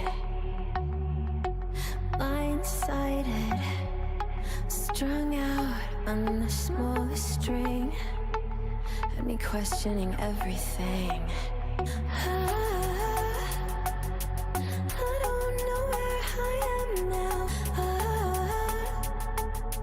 Pedestal I had you on is crumbling down on the ground. It was all illusion. Where do I go now?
And we're back straight into Dust 2 then. Partizan's map pick as they mopped up Nuke after a couple of eco mishaps inflicted on them by Heroic Academy. And that's Heroic Academy that needs to rebound, otherwise they start their journey in CCT-02. Yeah, not a great feeling to be in that position.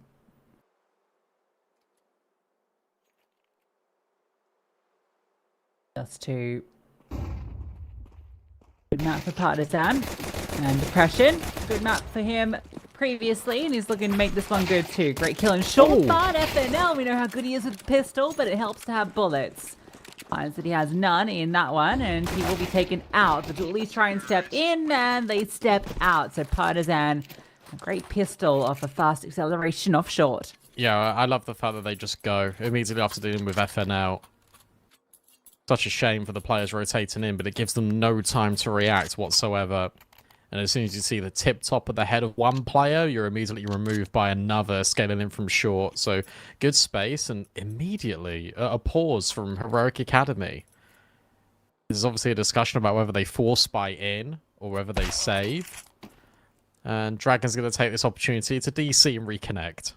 Explode.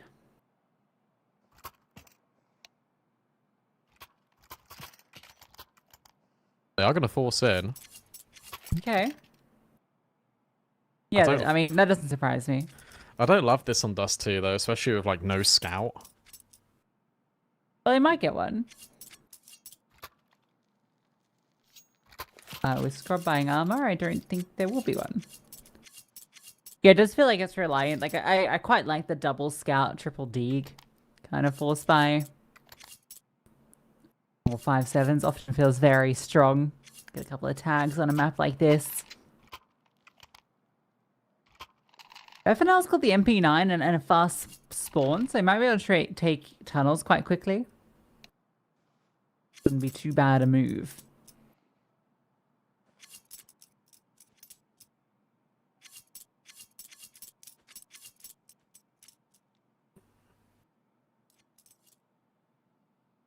We have to wait so long to get into the game. We played one round. And now we get this tech pause. Unfortunate. But that's the way it goes. I would have really wouldn't have minded the save here, to be honest. I understand the way CS2 is at the moment. And I suppose for Oak Academy we're doing some good things on Nuke with the low buys, but you can get away with a lot on Nuke because you could start down double B, you can get aggressive in towards lobby. On Dust 2, you can't really do that. You can push up top mid, sure, you can go in towards lower, but once that's figured out, you just... The rotates are so long that you can just go anywhere else. And if you're Partizan, and you know that Heroic Academy have got a tendency to force spy, this is where I'd love for them just to go out long, even though they've not got the spawns for it. Just use the weapon advantage to their very best capabilities. Yeah, it often feels like the best play, doesn't it?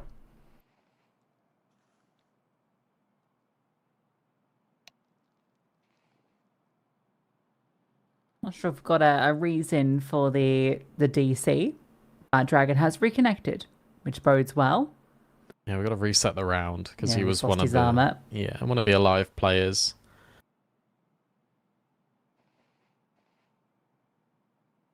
So hopefully we just do that, and then we go again.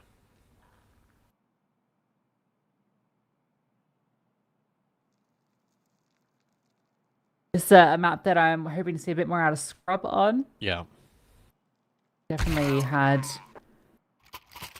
yeah, quite a map. There's like a couple of moments, but I barely got to see him with the AWP. It felt on that CT half he had it once, and he dropped back silo and got dealt with pretty quickly. So, yeah, I'd love to see it prioritized early. It does look like he wants to get that out in the next gun round, as he's not bought armor in this, so he's keeping that little extra bit of reserve. With the way Depression is playing, you definitely need Scrub online to be able to deal with a lot of shots that he's been hitting. We got an issue fixed for Dragon, and now we've got Collins with problems because he's not bought yet. Maybe he's just AFK. As soon as he purchases anything, I know we're going to be good to go.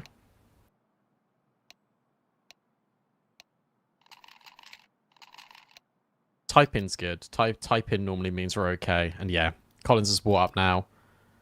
So we can kickstart that timer, and we can get back into the game. Alright, Heroic Academy, what are you doing with this force buy? Yeah, I think it's definitely going to be a push in towards to take lower control, just purely based off of the spawn that FNL has. Or we could just go through the tunnels itself. We'll see which way he opts for. I really felt like he was going to. But no. Doesn't take full advantage of that spawn. Oh, I like this. The double nades in towards long pushes Partizan away and maybe entices them to go more in towards B, which is where 3 players currently lie in wait. I like the idea of this. Stormak and Dengzo now re-walk towards middle. So it has enticed them for a moment to go back in towards this middle channel, potentially lower, and suddenly you see everything, and Collins is just removing every single player from Heroic Academy. Scrub's in the corner. You imagine this gets checked by depression, but Scrub follows through with the Deagle. Out long as well, there's been a fight that's been hit, but Collins is still removing everyone on this CT side. Smoke at the doors to give him a little bit of breathing room. It's the fake steps actually turn into the commitment on this bomb site. So Amber with the AK 1v2. Smoke lands in his face.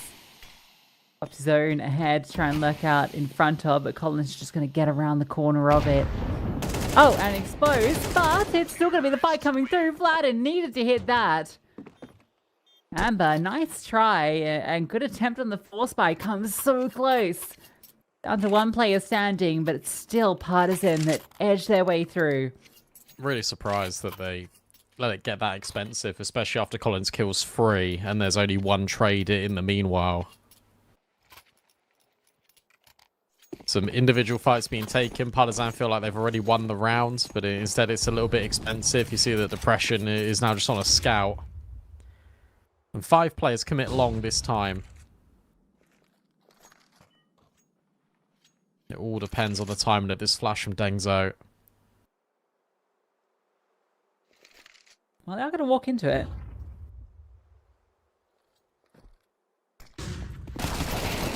But Flash is a little too early.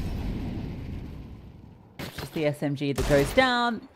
And getting spammed out, dealt with. So a 3-0 start for Partizan.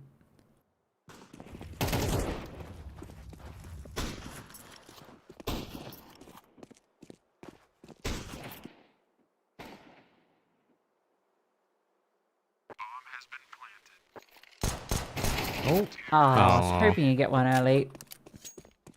Oh no, it's Dengzo. He's a bit of a demon with a PG-50. That's not very nice. No. Can't We've all do had see. those maps. We've all had those maps. Yeah, you respect him.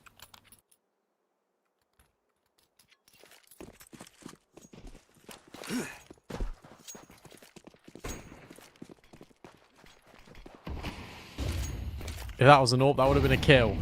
Instead, it's just a tag through the wall. Amber looking to find someone out long. It doesn't happen. A break on the smoke for Scrub, and he gets annihilated by Kindo. That's really cool from Kindo, right? Because the break on the smoke so that he can watch into short, and so he knows if the AWP's holding that line, that he's going to be eyes on short. I can just stand in where that smoke's been broken and try and punish, and he does. Another resmoke's good as well because it guarantees the fight up short. Look at them out short. Oh, it's pure contact. Heroic Academy have no idea that they're already on the bomb site. Stormak's going to get blindsided. If not by Vladden, then the player's on the bomb site momentarily. You assume. There it is. And suddenly the penny drops. Partizan are all over A. That's crazy. Just the contact in. They have no information. But it goes back to what you were saying about the smoke break, right? On towards short. Because the only guy that was holding that info was Scrub. He just gets removed instantly. And there's no reaction out of Heroic Academy. And the reason why they have to pressure long as well is because there was flashes, there was smokes from Partizan. You assume that's going to be the play. No, it's just Vladden left as a lurk. So a really interesting idea in the round. And they're even hunting.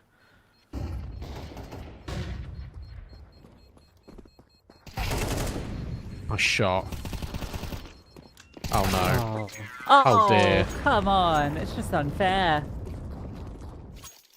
How does Depression get that kill?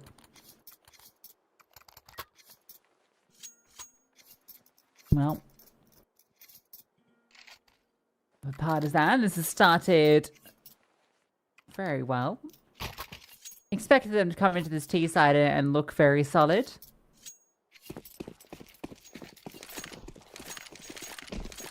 They pull the wool over Heroic Academy's eyes in that round. We are going to see that lower push into this one, but it's just to drop some utility.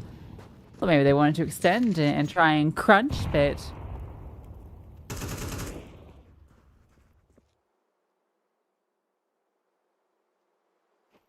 Adam will just sit back. They know this is fully out of their control, and he'll be in a prime position to deal with this push. Not the cleanest, but he gets the job done. Oh. Maybe FNL can find something. Yes, and there's a splitting from short as well. This... Oh, no. I was going to say, isn't over, but then Collins, with the spray transfer, just removes them. Unlucky. Now nothing's going their way for Heroic Academy. Partizan are in cruise control.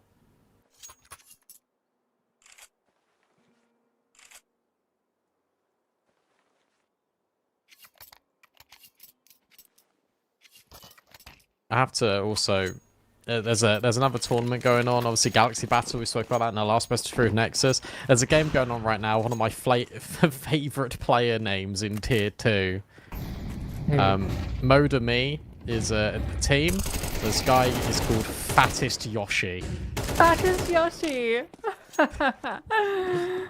Oh my god, that's amazing. Well, Fight Out Long doesn't go the way of Heroic Academy.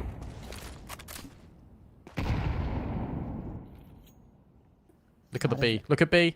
Oh. Oh, no. Oh, they can just go B. Heroic Academy will get the information, so they could technically catch this rotation. You can see how slow Partisan have to be, because they just are playing in the dark a bit. It's not true info, though, because they don't know about Long. Because Yeah, Depression is okay. still here. Depression's still dropping utility.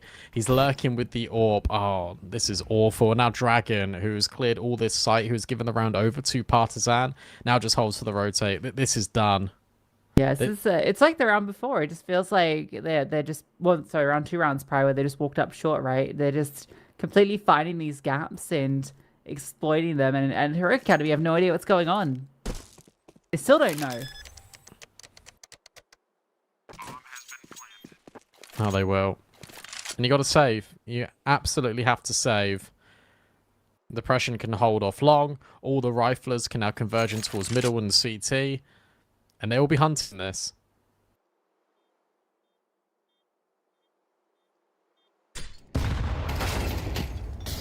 That's so brutal.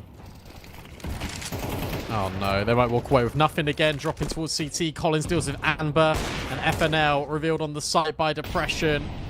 That's the only feeling he's experiencing right now, as Collins will get removed, but there's still so many players to contend with, and as you try and deal with the AWP, Dragon's on the angle at short. Another pause. Now in for Heroic Academy. Interesting that they actually got their pause reset because of the match medic.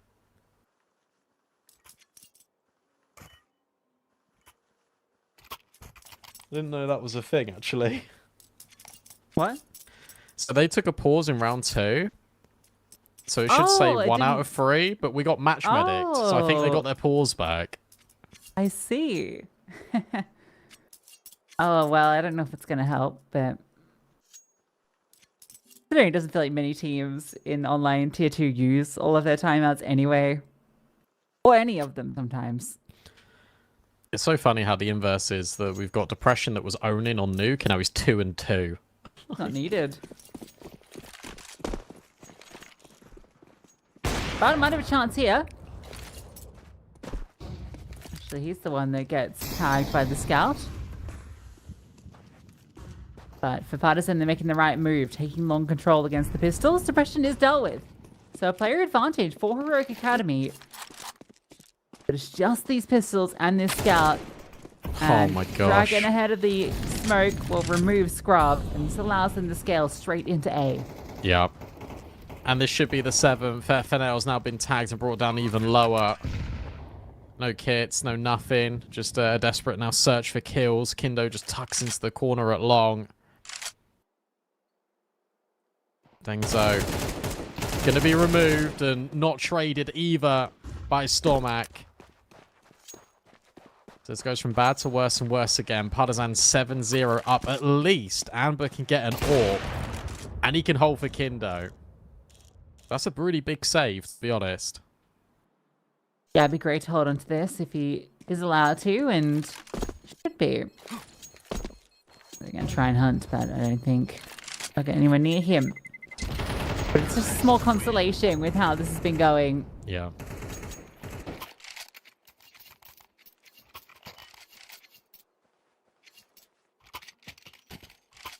Rob needs to find some impact. Find it fast.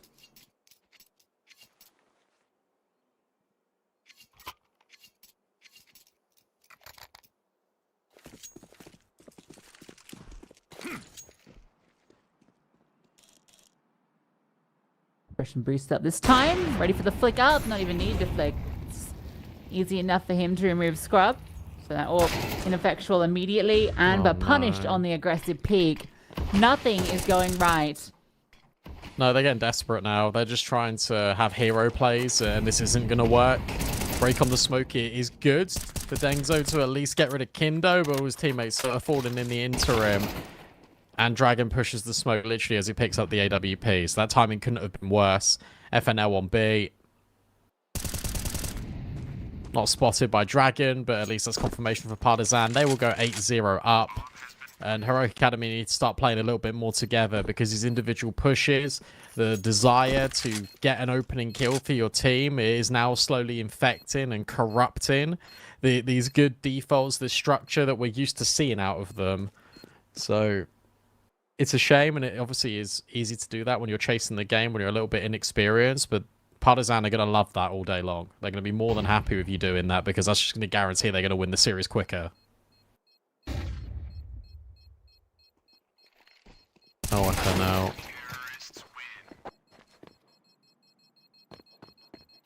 Look at the money.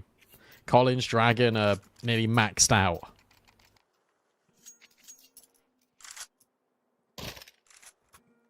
That's not bad, is it?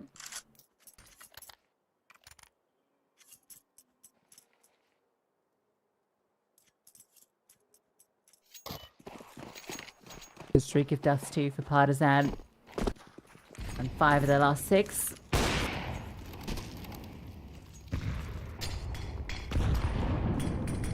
In one of their strengths, and have been very decisive in this particular map. Scrub will use that orb to great success to find an opening pick. Biden's now in an uncomfortable position, surely to be dealt with momentarily. Yeah, it manages to take down Amber. That's actually kind of wild. They accelerate up long, though, then it's going to be free real estate. There is one player here in Scrub, and they don't smoke the cross. I'm not sure why Partizan don't smoke the cross there, and that smoke is now really bad. Depression's found an AWP kill in the meanwhile. Kindo's been able to scale. Can they boost up here, Heroic Academy, or are they just going to walk through? 2v3, Depression's being really loud. And FNL's going to push on him, but Depression hits the shot. You know that Scrub was in towards CT. Dengzo punishes out long, and Kindo's thrown into a tricky spot.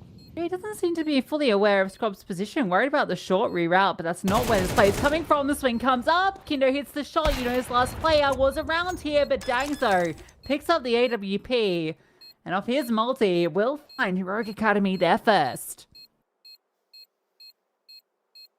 It's nice that it's Dengzo getting it as well.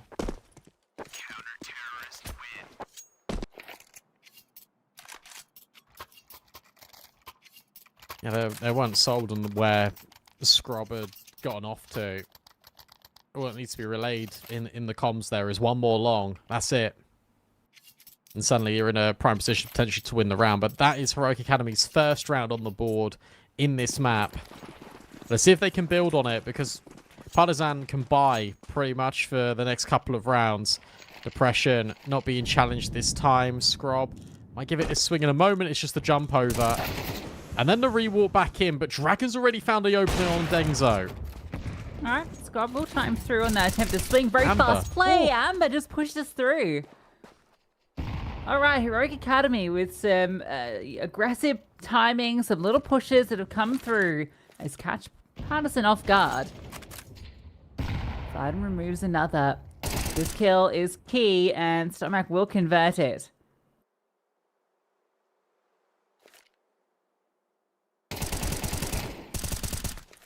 Oh, a lot of spam. Incendiary will push Vladden back as well. And it means that Stormak can rotate away. Collins thinks better about pushing the smoke in towards mid. So a double B setup feels like a good place for Heroic Academy to fall into. And Partizan now worry about the potential of Stomach pushing long. And because they don't see him, that indicates to me that they might go back in towards this A finish.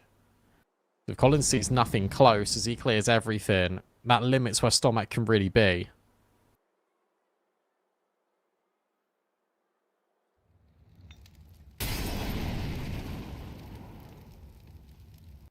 He didn't see him. Yeah, not so. Okay, Collins able to get that kill. That's the bomb allowed to scale over. Smoke will land. And it's a pretty good one. HG over the top, not going to affect Collins. It's Vladin with a low HP, who's holding for the push, and he's dealt with immediately. Collins tries to get aggressive into the one-on-one. Time ticking down. Amber hoping that maybe it's not the commitment, but it is. Collins gets the bomb planted, ready for the swing, but Collins can't convert it. This time it's Amber with the heroics. Started it with that big push into mid to remove depression, and then closes it with 2 more. I really like the way that they approached that to cross over on the bomb, though. The molly from Vladin, he throws it onto site, not only to settle anyone on site, but it just means the flames serve as a distraction for Collins to move forward. And we're looking at it from Stomach's POV, and he just doesn't see him. It's just such an easy kill, all set up by that utility. Heroic Academy will fight back. Good round out of Amber. Good round previously out of Dengzo. It's these players just slowly coming online at another pause. They understand how imperative it is to end this 8-4. No mistakes.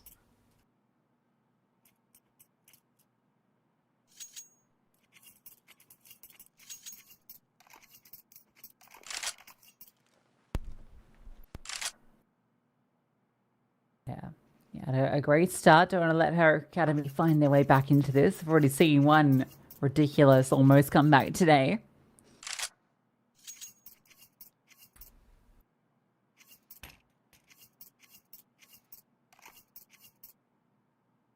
Even the rounds at her Academy of 1 have been very tight. And left with 1 player standing in both of the previous rounds.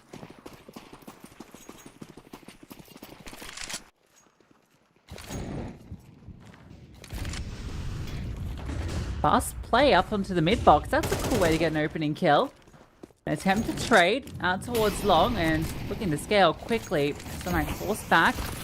Dragon. Oh, yeah. Doesn't make it across. A little too eager they have been in many cases when it comes to the CT smoke.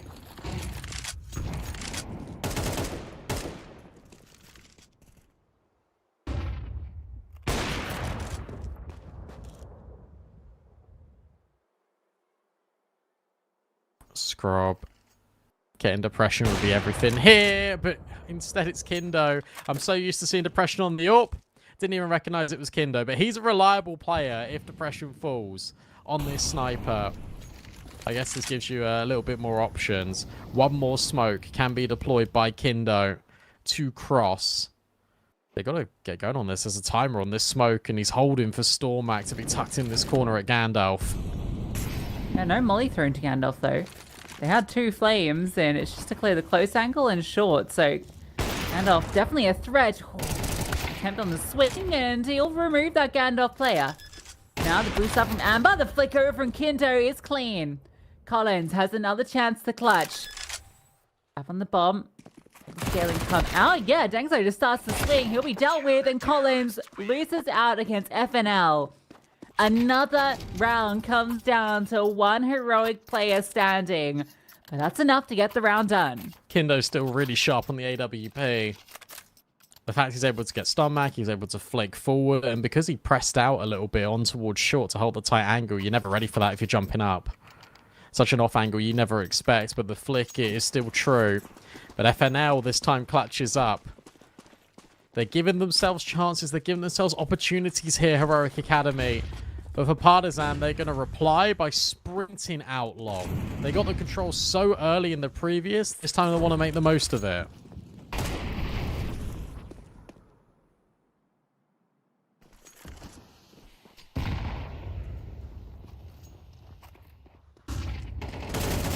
It's over, but Dragon ready to receive. Dengzo from backside trying to get something back, and he will into depression, but the scaling is so quick.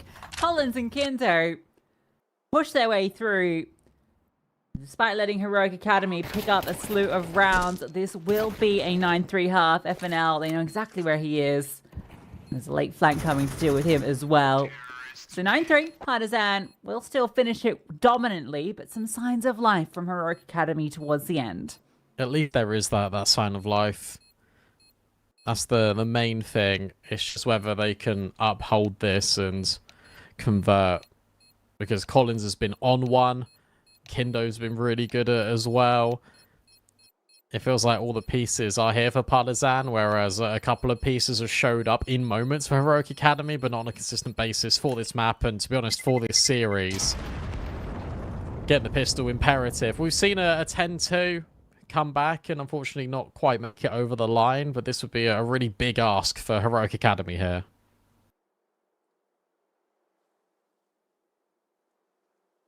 Yeah, see what they can pull out on there.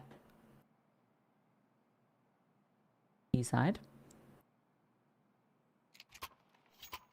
Partisan were 8-0 up and have been very good when it comes to these pistol rounds thus far.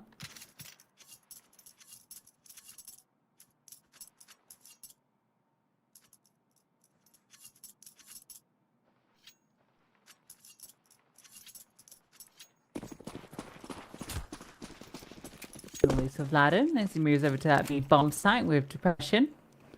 And a push up from middle, at least standing in front of the smokes. They want to try and take an aggressive fight, and they'll receive one. Flashbang, great though. Brilliant way to deal with Dragon. Gives the opening kill to Heroic Academy. Are they going to disrespect this short smoke? They are, but that's probably ill-advised because Kindo and Collins are still finding players. Kindo removes Stomach, and suddenly Heroic Academy, even though they got the opening kill, are in danger. P250 will fight back for one, but you can't disrupt Collins. There's a quick flank from Vladen over towards short. Scrub needs instant headshots and needs them now. And he can't find anything. It's going to be depression, and Partizan will gain another round here, making their tally up to 10. And if they get Heroic Academy's scoreline, they win the series. Yeah, great shots from Kindo there from a tough position. That first one, ridiculous as he's trying to scale up the boxes ahead of that smoke. The Collins, 19-6, he's doing what Depression was doing on Nuke. He gets 2 there as well. So everything going well for Partizan. And of course for Heroic Academy, they do invest into this, as they love to do in these second rounds. Dragon, you better not be quick switching. Stop it. Okay, he'll keep it in his hands, and Ember tries to avoid the MP9. FNL will be there for the trade. Always good for one with the pistol as FNL.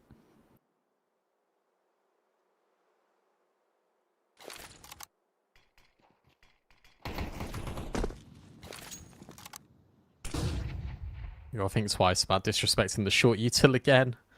Let your lesson after the pistol. A tag for Depressioner as well. Bring Stormak low. He can just slide in towards the speed bomb site.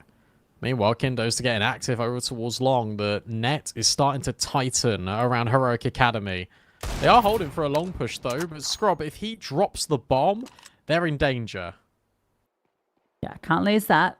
Collins on a cheeky angle on ramp. Won't be cleared, No but way. he can't convert the spray.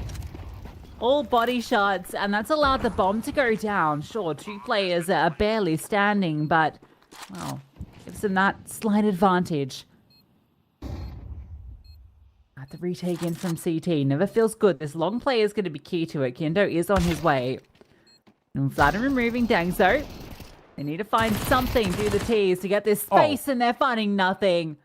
All those low HP players fall like flies, and it's on to FNL to close what he opened. Bomb being defused. Depression hits the headshot, and that was tough. Needed to get that connection.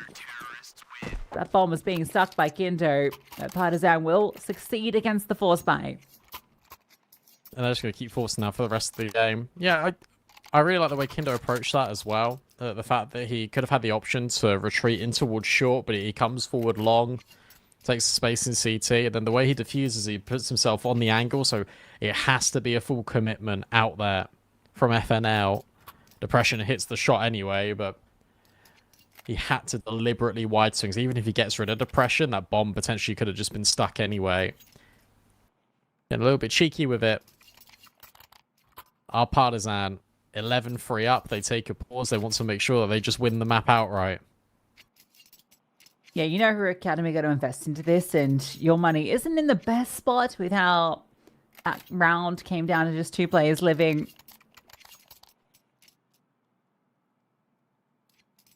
I want to give him that way back in. A much more convincing buy for Heroic Academy than in the round previous. Interesting they're doing these double smokes in mid. It seems to be a consistent setup for them. Spam does so much damage on the short too. And the follow through HE, they're not seen anyone yet. And look at their health bars. They have not seen a player. And now the flames come through. Oh, it's disgusting. GG. What do you do? Can't do anything against that. Spam through smoke in short, eat a nade, and then the flames land at your feet straight into Collins, who is not missing shots. He's hitting that dirty headshot angle, multiple heads. So tricky, but he makes it look easy.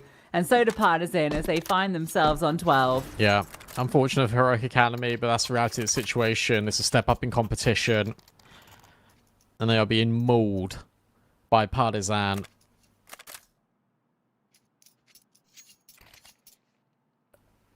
That didn't even really feel like a full investment, but it was. And now they have to do exactly the same again with even less on Dengzo. Partizan can basically do whatever they want. And Heroic Academy have to answer. Scrub on the scout. I don't even know if he saw anyone. Look at Depression. Look at Depression pushing. He might be able to spot Dragon so the lower players get invited in, but check out Depression. He's already taking liberties. He's already trying to fight for space, and between him and Vladen, they've made this a 5-on-3. He's actually managed to get away. I really thought he was going to get punished by a long player then. He escapes. Player's low. Everyone's low. The fighters aren't coming out for Heroic Academy. They can't find the fatal blow.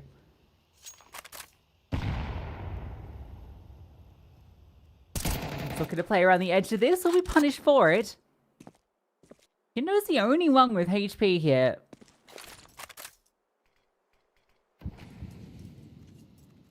He's actually going on an adventure out long. Oh, he's going to catch them. Look at this timing. They're not even considering it. Okay, guaranteed one. And can't adjust onto the second. No one has any HP in this round. Winnable.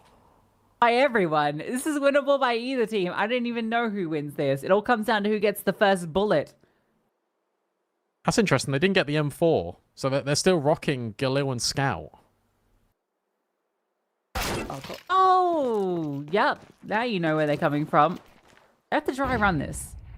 They have no way over. Collins drops the bomb, and it's all now on the stomach. Gun in hand. 10 seconds remaining, and he can't do a thing. Partizan will take the series 2-0 with a dominant Dust 2. Yeah, really dominant, and what a shame that you have to run into Collins again. You got to dry cross long because he just hits the headshot. Stomac wants to go onto the boot of the car to grab him and can't manage it. Unfortunate for Heroic Academy, but they look pretty okay on Nuke. Dust 2 was not even part of the conversation. We knew Dust 2 was always going to be tough for them, but going 0-2, obviously having to play one with your coach isn't amazing, but it is still really good experience for this team. The fact that they can hang to a certain degree on Nuke with Partizan, I think is good for them. They won some force buys against them. The gun rounds is where they need to reconsider, but I still have hope for this team. They're really in the early developments of their sort of roster journey together, so they'll come back stronger for sure, and playing against harder competition is only going to make you learn more. Yeah, right. It's a roster that has been together for barely 2 months. Like it's so fresh. They've just been grinding the officials, and the fact that they're already here in the Swiss stage of a CCT tournament is a great showing for them. And we saw some brilliant stuff.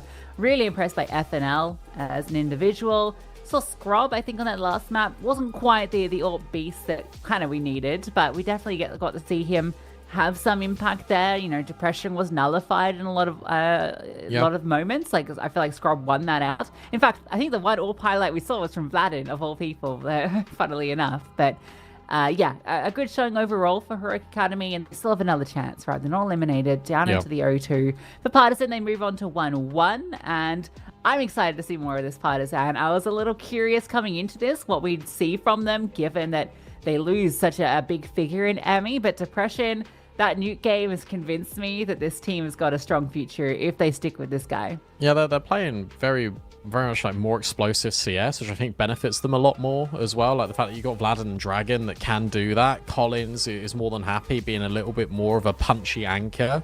And I don't know, so far so good. I mean, I've seen one best of 3 from them, so I can't really draw that many conclusions. But it'll be interesting to see where they end up just across this Swiss stage, potentially beyond. But that's another question for another time, because we have ended the broadcast for today. Thank you so much for watching. Hope you have a good evening. And remember, CCT is always running, so we'll be back tomorrow for 4 more best of 3s. Take care. See you soon.